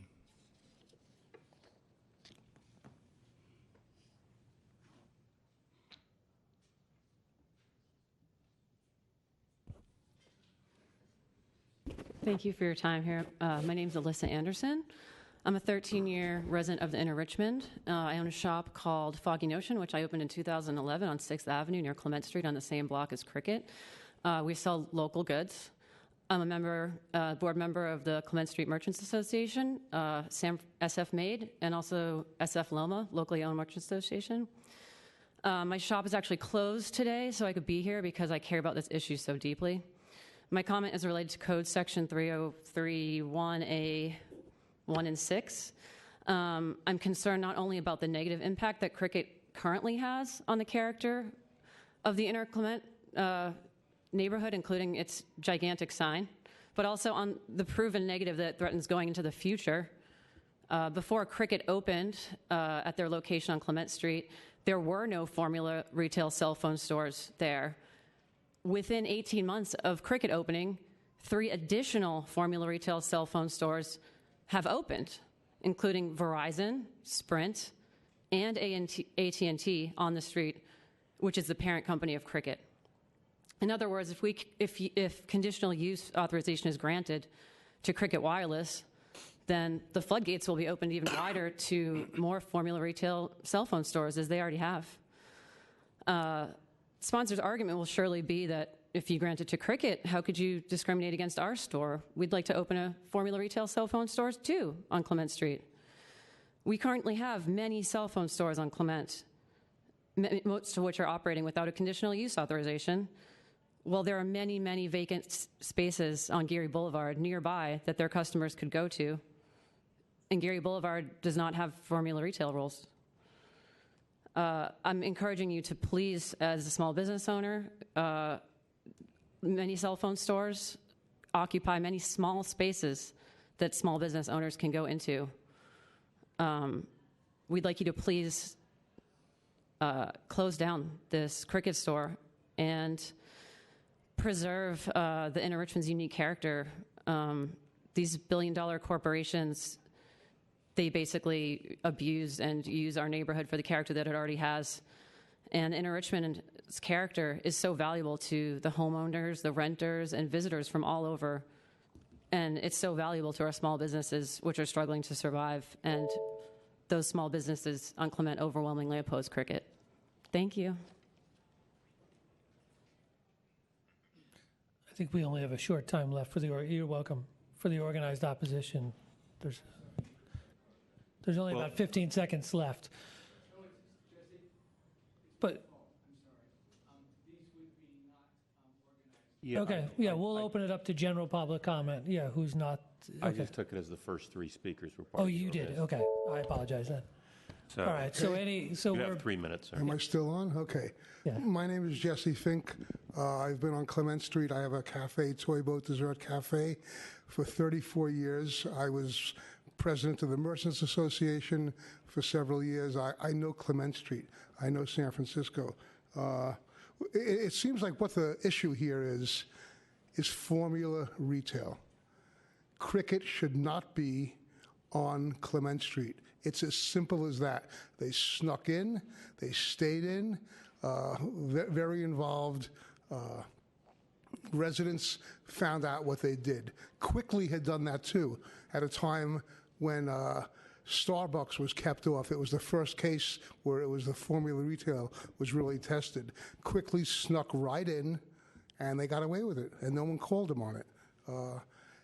There should be no formula retail allowed on Clement Street. Clement Street's one of the most unique, this is repetitious, streets in the city of San Francisco. I see people come into my store every day from out of the city, and they can't believe that there's a street that isn't inundated with chain stores. It's a very unique street. You've all been there, I hope. You know that. Whether someone said that we haven't reached an oversaturation of formula retail. Well, no, we haven't reached an oversaturation on Clement Street, and that's why these laws were put in, so you don't reach that. So you don't even get close to it. You don't wait till the water's above the dam and then say, oh, stop. This is the time. And it's not just Cricket, it should be anyone who gets in. It's not whether you want them or you don't want them, because you want Cricket, you want Sprint, you want AT&T. That's not what the game's about. There should be no formula allowed on Clement Street. The reason the voters created this legacy businesses is because there is a value for businesses that have been around, that have a personality. That's why it was voted on. And if we voted the city to keep out chain stores, a lot of people would vote to keep them out. Legacy, keeping formula retail off Clement Street, they go together. That's it. Great, thank you. Thank you. Next. Additional public speakers. My name is Richard Weld. I'm a member of the Clement Street Merchant Association and a co-owner of a small shop on Clement Street. I want to speak to you about my opposition to the conditional use application filed by Cricket Wireless. A cell phone store backed by a multi-billion-dollar corporation is not desirable for the merchants and the residents of the Inner Clement because it occupies the small spaces that are essential to starting owner-operated businesses. These small shops add to the interesting atmosphere that is the quality of the Inner Clement. They, in turn, depend on everyday sidewalk traffic that is looking to be delighted and surprised by a new discovery. Cricket Wireless being granted a conditional use authorization is detrimental to the neighborhood also because it drives up rents for other retailers. Cricket Wireless, a subsidiary of AT&T, a corporation with a revenue of $70 billion in 2015, a mega corporation that is willing to pay higher than market rents to obtain a location in an area that they view as beneficial to their image. I would also like to second the suggestion that disapprove the conditional use for Cricket Wireless in the Inner Clement, and they can move 1 block away to Geary Boulevard, which is just as convenient for Cricket's customers. In that way, Cricket can keep its customers and Clement Street can keep its character of an attractive village of singular shops. Thank you very much. Thank you. Any additional speakers?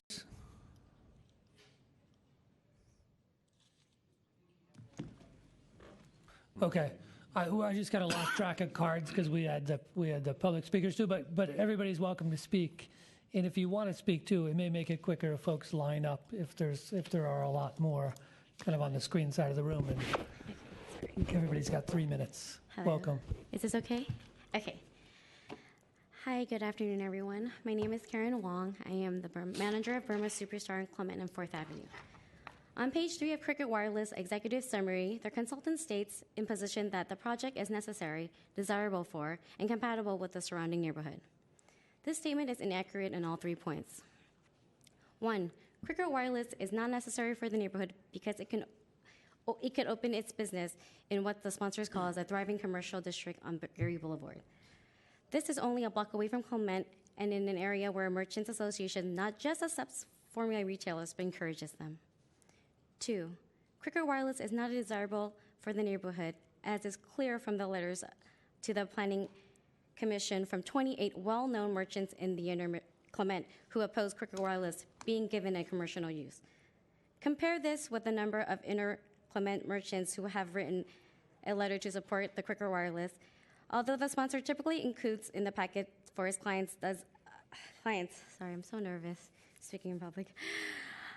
This is a letter from the neighborhood retailers. The packet that the commissioners were given for the Cricket Wireless at 5248 Clement includes 0 letters of the support from merchants. Even the residents' letters fail to impress. A third of the residents miles beyond the Inner Richmond, 2 are from Brussels, which is in the Excelsior. Even 10 of those from the Inner Richmond are duplicates. 3, Cricket Wireless, if not compatible with the neighborhood because the Inner Clement is a village of unique, independently owned and independently curated shops. In other words, a commercial district with a unique community character created by the non-traditional businesses, not a wannabe shopping mall. For these reasons, I ask the Commissioner to disapprove Cricket Wireless conditional use application. Thank you. Thank you very much. Next speaker, please. Hello, my name's Amanda Weld. And 1 year ago, my husband and I opened a small toy store in Inner Clement called Tantrum. It's a highly curated store, and I pride myself on the thoughtful design of layout and displays. We were attracted to rent on Inner Clement because we found other small businesses that shared that aesthetic and know we share the same type of customer, a customer who's looking for products that are not widely available, who appreciate the personalized and free gift wrapping that we offer with every purchase, who enjoy dealing directly with the couple who created the business, who enjoy asking about our backgrounds and how we got to this point in our lives, who enjoy strolling the block with their family either before or after visiting our store. Tantrum is relatively new to the Inner Clement, but we've been delighted from the first day of what a truly special community it is. We don't know of another neighborhood of its size that still holds these qualities. I believe formula retail like Cricket only hurts small businesses like ours. The success of Tantrum is essential to our future and to the future of our 2 children, one of whom just started at Roosevelt Middle this year, which is right down the street. Please say no to Cricket Wireless's conditional use application and help us to keep the Inner Clement the singular community that it still is. Thank you. Thank you very much. Any additional public comment on this item? Seeing none, we'll close public comment. Commissioner Richards.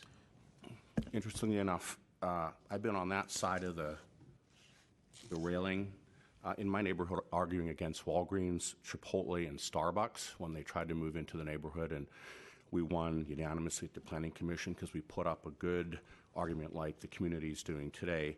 On this side, for the same neighborhood, we approved and I voted for Hamburger Mary's and Phil's Coffee because they went through the process right, they were additive to the neighborhood, and they did a compelling case and the community supported it. For what I'm hearing here in terms, I think this is different from the prior kind of legalization or legalized abatement in the North Beach project. The issue that I see here on displacement of businesses, assuming that the Boom article is correct, and I hope that they have journalistic standards that it is, that we have a displacement of a small business, that being a Taiwanese bookstore. I think this is a kind of thing which is wrong with formula retail. It can and it does displace local small businesses, and it doesn't sometimes play by the rules. I think if there are other businesses in the Clement Street corridor that haven't been legalized through the conditional use process, that they need to all be reported. I think one of the things that really kind of turns me on this one is when I heard the train of the case that the community presented. You struck the chord there. You could erase Cricket and put Quickly in there. We had the same issue with Quickly, one on Castro Street, one on Clement Street, one in West Portal, and they were all the same. And it's almost like the corporate folks at Quickly were complicit in this lie, not telling the dealers or the authorized franchisees that they needed to follow the rules. And AT&T knows how to follow the rules, and they should be telling these dealers and franchisees that they need to get a conditional use as a part of their contract. It should be written into the contract. You shouldn't have to get a lease unless you get the conditional use permit. So I don't want to tell Supervisor Fewer how to do her job, far be it from me. However, I know Supervisors Peskin and former Supervisor Mercarimi actually did a formula retail ban in a couple of their neighborhood commercial corridors. You might want to consider one for this commercial corridor. I don't support the conditional use for all the reasons that were eloquently given by the community. I think the business can move a block away or a couple of blocks away onto Geary Street and still have a customer base that is vibrant and successful. I also think that whatever we do today, we need to send a letter to AT&T and Cricket warning them, like we did Quickly, that we're not going to tolerate any more of this kind of shenanigans, and that they need to actually write into their contracts that they need to get a conditional use, and their dealers and franchisees need to follow the rules. So I make a motion to disapprove. Second. I mean, I also support that. I think the formula retail rules were put in place to give neighborhoods kind of the right to have some control of what's in their neighborhood, and Clement is obviously a very unique spot. I've been to all your establishments, and I don't live close to Clement. It's just a place you go to. That's an interesting San Francisco street. And while I don't necessarily usually support a ban, like I think we approved Ace Hardware recently there, that is formula retail. I think we want to give you all who live there and work there kind of the control over what should be there and what type of formula retail users work in the neighborhood. So I'm supportive of the motion to disapprove. Commissioners, in this instance today, you don't have an alternate motion? Make a motion of intent to disapprove. Thank you. Wait, go ahead. No, we do not have an alternative motion. Right. Okay. So just so folks know, we don't have a motion before us to disapprove. So we're going to pass a motion, presumably if it's supportive of an intent to disapprove, it'll come back to this commission next week, and we'll vote on it again. Well, that was the other question. Is next week we don't have a hearing. Would you like to continue the matter? We at least continue it 2 weeks. Let's go 2 weeks. April 27th, you have the Yeah. inclusionary housing adoption hearing. I don't know if you But want again, this Put shouldn't. this on this- consent, couldn't we? Yeah, Yes, or it you should be could. relatively soon. Very good. And again, it presumably will be on consent calendar, and we wouldn't necessarily take public comment unless people wanted to. I mean, you could have public comment during consent, but just so you know. Commissioners, then there is a motion of intent to disapprove this project and continue the matter to April 27th. On that motion, Commissioner Fong? Aye. Commissioner Koppel? Aye. Commissioner Melgar? Aye. Commissioner Richards? Aye. And Commission President Hillis? Aye. So moved, Commissioners. That motion passes unanimously 5-0. Commissioners, that'll place us, as item 18 was continued to May 11th, that'll place us under your discretionary review calendar for item 19, case number 2016-006303 DRM at 3326 Mission Street, a mandatory discretionary review.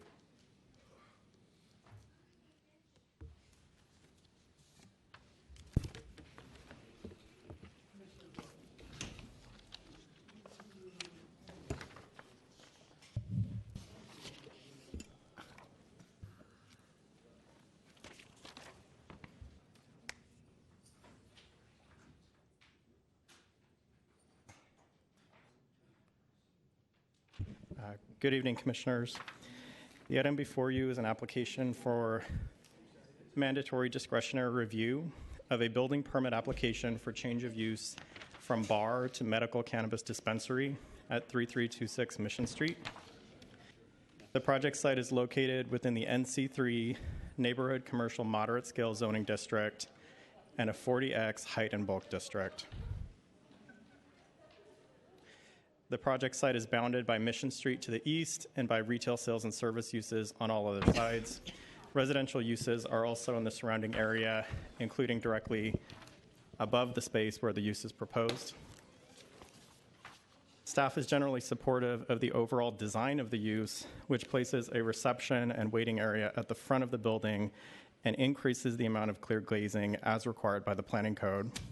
By shifting product sales to the back of the building and placing a reception and waiting area at the front, the use will appear more similar to a typical medical use than other MCDs, which often lack such space. Per Planning Code Section 145C6, the frontage of the building is required to be fenestrated with transparent windows for no less than 60% of the frontage at pedestrian level. The department has received mixed feedback from the community regarding the project. A common point of concern among those opposed to the project has been that multiple medical cannabis dispensaries have opened or been approved in the immediate area in recent months, and that the area is becoming too concentrated with MCDs. The department has also received many letters of support, including a petition in support, with a common point raised that the replacement of the bar use with an MCD would improve the area. Comments received before packet publication were included in the packet. Since publication, the department has received 13 additional comments regarding the project. 3 individuals express additional concern regarding the number of MCDs that have opened in the immediate area and request disapproval of the application. One adjacent property owner expressed support for the application, specifically identifying that the physical improvements to the storefront would improve the visual quality of the block and that the replacement of the bar use would improve the area. An additional 9 letters were received from area residents, businesses, and nonprofits speaking to the character of the applicant and requesting approval of the application. The proposed MCD may only operate between 8 a.m. and 9 p.m. per the San Francisco Health Code. While staff does recognize that there are multiple MCDs which have opened in the immediate vicinity recently, the Planning Code does not have limitations on concentrations of MCDs in the zoning district. Staff has prepared a map showing the location of MCDs in the local area, which was included in your packets.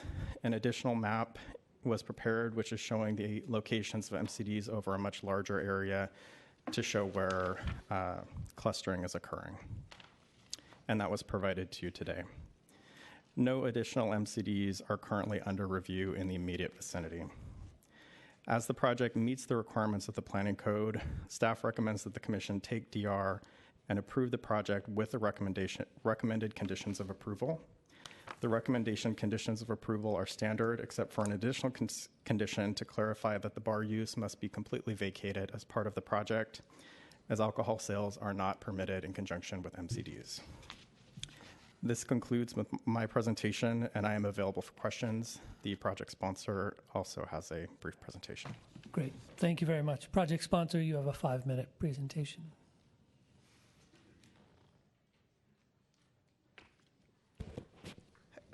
Good evening, dear commissioners. My name is Jorge Esparza. I have lived in the Mission District for over 40 years.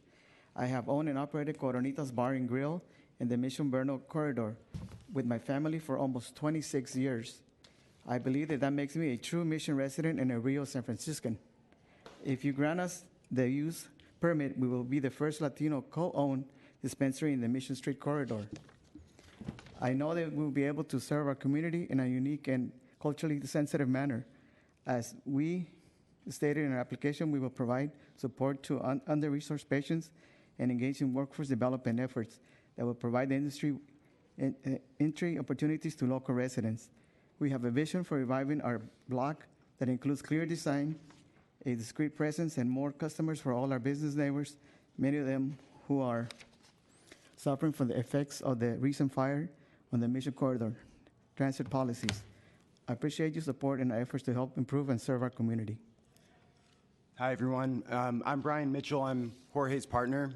While attending UC Davis, I was diagnosed with cancer. I was not a marijuana user at that time, but I started using it instead of using other medications. I went into remission, and ever since then, I've been a big advocate for marijuana. After graduating, I moved to San Francisco, and I started a painting company that still operates to this day. I met Jorge at the end of 2015 through a mutual friend, Jose Pecho. Both are proud alumni of Mission High. Jose and Jorge spearheaded our community outreach for this project, and I know they've done a tremendous job, which is evident by having gained the support of many key community stakeholders, including area businesses, residents, and noteworthy nonprofits, including Meta, the Mission Language Vocational School, the Hispanic Chamber of Commerce, United Players, Homie, and Roberto Hernandez with Carnival. Lastly, our design team, G and James, are here if you have any questions regarding the design. Good afternoon, Commissioners. Pardon me for being a little late there. Number 18 caught me off guard. This project is a special one. It's an MCD, but it's also a San Francisco Mission District legacy small business. The project applicant is the same small business operator who's been running Coronita's Bar at this location for over 25 years. He wants to continue to be a part of the small business community and help preserve the cultural identity of this corridor. We did significant public outreach and worked extensively with planning staff on the issue of proximity. And it was determined that there would be no negative impact to having multiple dispensaries coexist in the same neighborhood. Mr. Esparza and his team have overwhelming public support for this project and for keeping him as a small business owner on this small strip of Mission Street. The benefits of this project are greater access for a more diverse patient base to the benefits of medical cannabis, increased variety and competitive pricing, and of course, more support for community benefit programs. We have a supplemental materials which weren't included in the packet, which I'd like to hand out to the commissioners right now.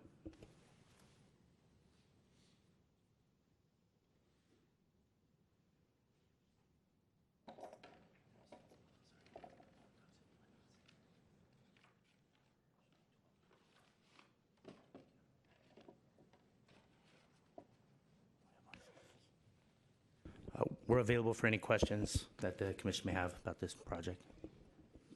And I just want to thank everyone who came out to support us, and thank you guys for the opportunity to present this to you. Great. Thank you very much. We will open this item up for public comment. I have several speaker cards. Carlos Solerano, Rudy C., William Ortiz Cartagena, Tony Fazio, David Page, and Natalie Hopner. And if there are additional folks who want to comment, you're welcome to line up against the screen side of the room. Welcome. Good afternoon, Commissioners. My name is Carlos Solorzano. I'm the CEO for the Hispanic Chambers of Commerce in San Francisco, and we represent over 800 small businesses in the area. As we see the diversity that's coming into the Mission District and we see the need for having more small business in there, we're here as an advocate to support the project. The small business in the Mission has seen a lot of lost businesses and a lot of loss of opportunities to grow. This is a good opportunity in which a business has decided to diversify and move transfer from one type of business to another one. We see that this is something that it can help the community. This is something that it can help the small businesses in there, and we are here just to ask you to please support this and that make this happen, please. Thank you very much. Thank you very much. Rudy. It's best if you want to line up on this side. It keeps the door open. Good afternoon, Commissioners. My name is Rudy Corpus.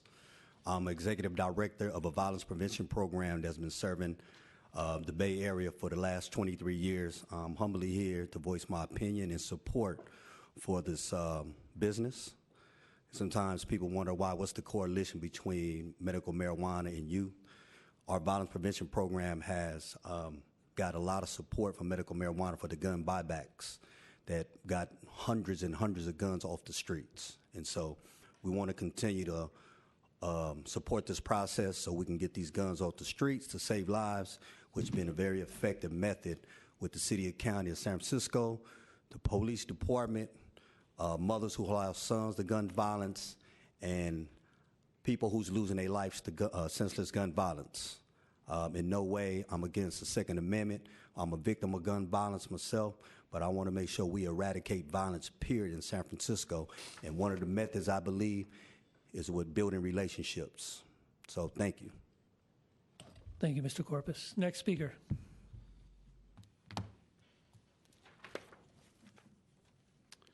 Good afternoon, Commissioners. My name is William Ortiz Cartagena. I'm a San Francisco native that was born and raised in the San Francisco Mission District. Today I'm speaking as a private citizen, as a small business owner, but I also serve as Commissioner in the Office of Small Business and President of the Board of the Mission Economic Development Agency. As all of us know, the Mission has endured great gentrification of both residential and small business owners. With the impact of the red striping of the 14 Mission and the fire that happened just adjacent, it's nice to see small businesses adapt and try to continue to give back to the community they serve in, as Jorge and his family and his partners have.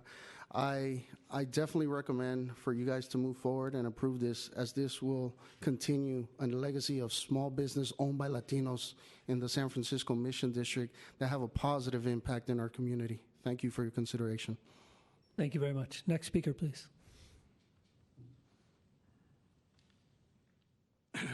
Hi, my name's Tony Fazio, and I've lived in the Mission District since 1972, and I'm also the chairman of the board of directors at Mission Language and Vocational School.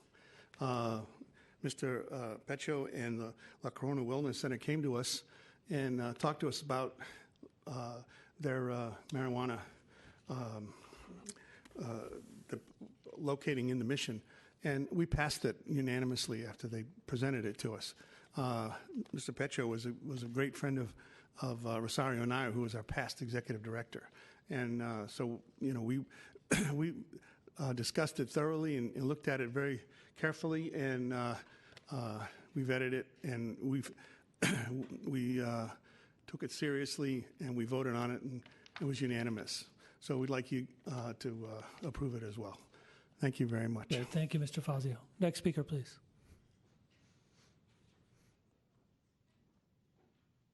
Good afternoon. My name is Natalie Hopner, and I'm currently acting as the Executive Director for Mission Language and Vocational School. MLVS provides workforce development training in healthcare, hospitality, clerical training programs, and we look forward to supporting Jose, Jorge, and Brian for the La Corona Wellness Center project as a community partner that's equally engaged in a shared mission to provide job opportunities to the most underserved members of our community through workforce development training and through a positive community and neighborhood presence. Their commitment to medically effective cannabis treatment is strong, and I do believe that it will go a long way towards providing strong opportunities for long-term employment and opportunities for growth for members of our community, and getting folks off the street, really, and keeping them in this community. I know that people have mixed feelings about the new MCDs coming to their neighborhoods, but I believe this project is of the community and for the community and has a diverse ownership with history in the community, and this is the kind of MCD project that we do want here. Thank you very much. Thank you. Next speaker, please. Good evening. My name is David Page. I'm retired. I am a neighbor of George's. I bought my home in Bernal Heights in 1985 with my wife. We've both worked 34 years for the Niners. I was a 35-year member of the Elks Lodge. I was at First Congregational Church for 35 years, and I came basically as a neighbor and a retired person that speak in support of this project. I think that it offers great economic development, really a good way to go in the mission in our particular neighborhood, and I just want to voice my complete support for the project and for the investment group. I think it's a really good repurposing of one business into another that we all need. My wife and I are both cancer survivors, and competition is good, and if we have another dispensary in the neighborhood, it'll give us another opportunity to get our medicine. Thanks very much. Great. Thank you very much. Any additional public comment on this item? Welcome. Good afternoon, Commissioners. My name is Jennifer Garcia. I'm with UFCW Local 648.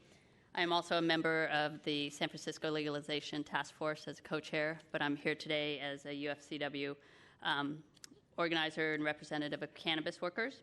I'm speaking as an advocate for the workers in the cannabis industry and on behalf of La Corona Wellness Center's application.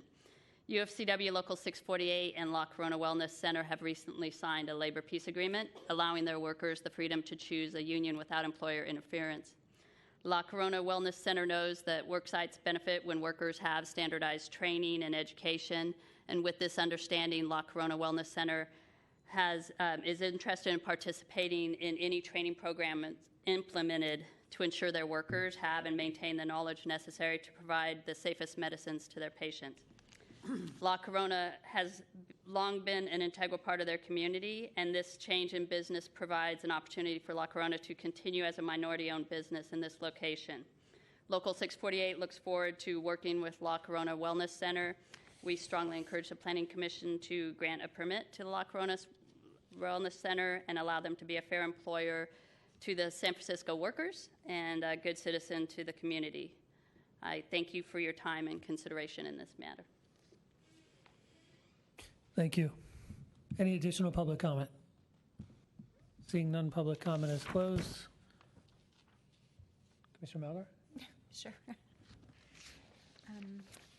Thank you very much. I really appreciate all the community folks who came out to speak on behalf of the project.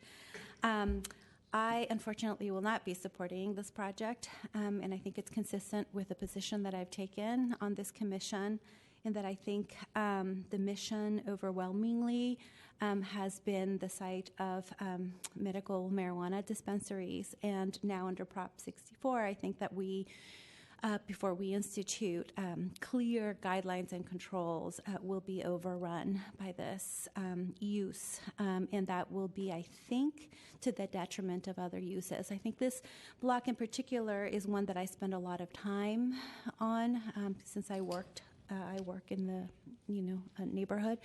And I think this block needs some help. There was a fire, one of the most anchor institutions, business institutions, burned down. And I think as a city, we should be helping it. And while I recognize that this business owner has been in the community for a very long time, I'm not sure that this is the only way that this particular business owner can remain in the community. So I do, as I've said many times before, encourage the department to put out clear design guidelines and, above all, clustering, because I do think it's an issue of environmental justice to have so many MCDs in a very short geographic area. So, any additional? I mean, I too am concerned with clustering when it happens, and I think that's been an issue for us in the past, but typically we get a lot of public comment against an MCD when there's clustering or issues that are compounded by additional MCDs, and it's obviously it's refreshing here to see a lot of support from the community. So I'm supportive of this. I mean, I think we've had projects before where, there are other not so great operators, and clustering is going to compound that. But surprisingly, we've not heard from one neighbor opposed to this MCD. And while I too am concerned with clustering, and we passed actually recommendations to the Board of Supervisors that they take away some of the limitations, like the 300 feet around schools, that would do what we're concerned about and eliminate some of this clustering. I think we've made it entirely too difficult geographically as to where MCDs are able to locate, and that's why we're having clustering in South to Market, in the Excelsior, in here, which we find unfortunate, and hopefully those issues get resolved when the recreational use starts to take hold, and we were getting approvals for that. But given the fact that there is not neighborhood opposition and in fact a significant amount of neighborhood support, I'm in support of this MCD. Commissioner Richards. One question I have, I do share the clustering concern. As I look at this map, we voted down 2 MCDs out here in the Excelsior with what would have been in the same circle I drew around these 4 here, the proposed, the existing, and the ones that are going to be coming. Spark was one of them, and there was another one on 100 Sickles. So that would have been 4 out here. If there was a way, if there is a way to say, hey, this is the best way to run an MCD from what I heard today, that would be it. I mean, this is just kumbaya. It's amazing what I'm hearing. 2 questions I have for the project sponsor. One is, I don't see a security plan in here. Do you have one? We have a security plan. I can hand it to you. It's right here. Please. So can you hand that up there? Can you talk to us about it? Sure. So essentially what we did to develop our security plan, we started by meeting with Captain McFadden, and that's where we started, and asked him what would be the best way for us to handle our security. And from there, what we did is we went to other dispensaries and kind of studied what they did to see like what we thought was good and what was like we didn't really like. And then we started to develop our plan around that. And then we even went as far as, if you see the people that remarked, there was one person that was concerned about the project. All of us on our team met with that person in person, had coffee, and we discussed what their concern was. And actually their concern was actually having like the smell of marijuana like in the streets when they're at the park. And so we basically stated that we're going to make sure all the packaging states the rules that you can't just consume outside. So here's what we want to accomplish with our security. We don't want it to be intimidating to where there's like people standing outside the block. Like I go to other dispensaries and there's like a line, or there's like a big like security guy out front. If you go right around the corner to the one right around the corner at Harvest, they're actually promoting people from the street to come in, like literally on the street. And it's just kind of weird. Like you feel like you're at like a club or something. So what we want is we want the security to be inside. That's going to make sure it's secure, but it's also going to be welcoming and not intimidating. And that's our goal. Okay. I mean, we have Apothecarium in my neighborhood, and I get what you're saying around. I think so Apothecarium and the Green Cross, I would say, have done an excellent job. Great. And so we actually have an individual here that helped develop a lot of stuff with some other organizations, and they've helped us develop the plan. Okay. Another question. When we get these applications, we have the project sponsor come and say there are 20,000 users within a 3-block area. They have statistics around the number of medical cannabis cards. So do you have any usage statistics on why we need another one here? MCD card holders? So to be honest with you, I couldn't give you like an exact number, but what we know is when we've engaged the community, there's a lot of people that aren't happy with some of the smaller dispensaries that are nearby. Their prices are too high. One of the things that we could provide is a big competitive advantage. I'm not trying to start a price war, but I can, the product is a lot cheaper because I have a, grower's license. Yeah, so it essentially allows us to provide medication for people at a better price point and higher quality. So I think that when we engage the community, they don't even like to go to those places. And then if you really think about it, this is a legacy play for George. And if you go into the other dispensaries, they don't even have someone that's bilingual. So how can the Hispanic community go in and buy medicine if they can't communicate properly? So that's why we teamed up to do this project, so that we could provide and cater to everyone in the Hispanic community. There's people that go into the bar, they've been going in there for years, and instead of buying it from, say, Harvest or one of the other ones, they don't go there because they don't feel comfortable. I think the differentiator here on my clustering concern is the fact that there is no opposition. If we had busloads of people coming in, I would probably be less supportive of it, but I like the fact that it's Latino-owned. I like the fact that it's culturally sensitive. I like the fact that it's unionized, and you have all this support. So I'll be supportive of it. Thank you very much. Commissioner Fong. Thank you.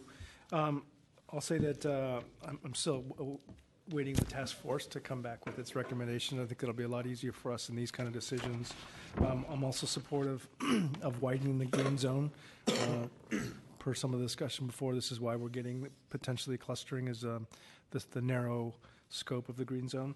I think as we go further along, the operations of these MCDs are getting better and better, and you guys are, I think, independently or collectively finding out the best way to operate these. So I have confidence in this one. No neighborhood opposition today.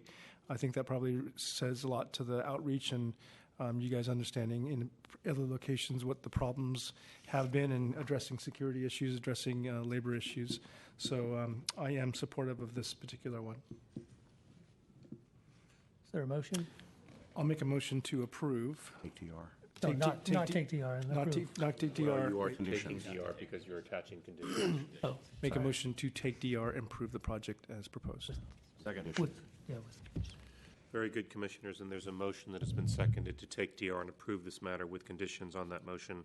Commissioner Fong? Aye. Commissioner Koppel? Aye. Commissioner Melgar? No. Commissioner Richards? Aye. And Commission President Hillis? Aye. So moved, Commissioners. That motion passes 4-1 with Commissioner Melgar voting against.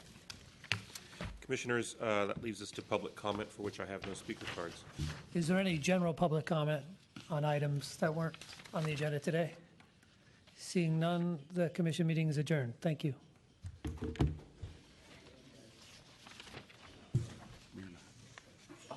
Yeah. That's a reasonable. This is very reasonable. That's a good shift. Yeah. I thought it would be longer today. If it wasn't for But you guys break me over the whole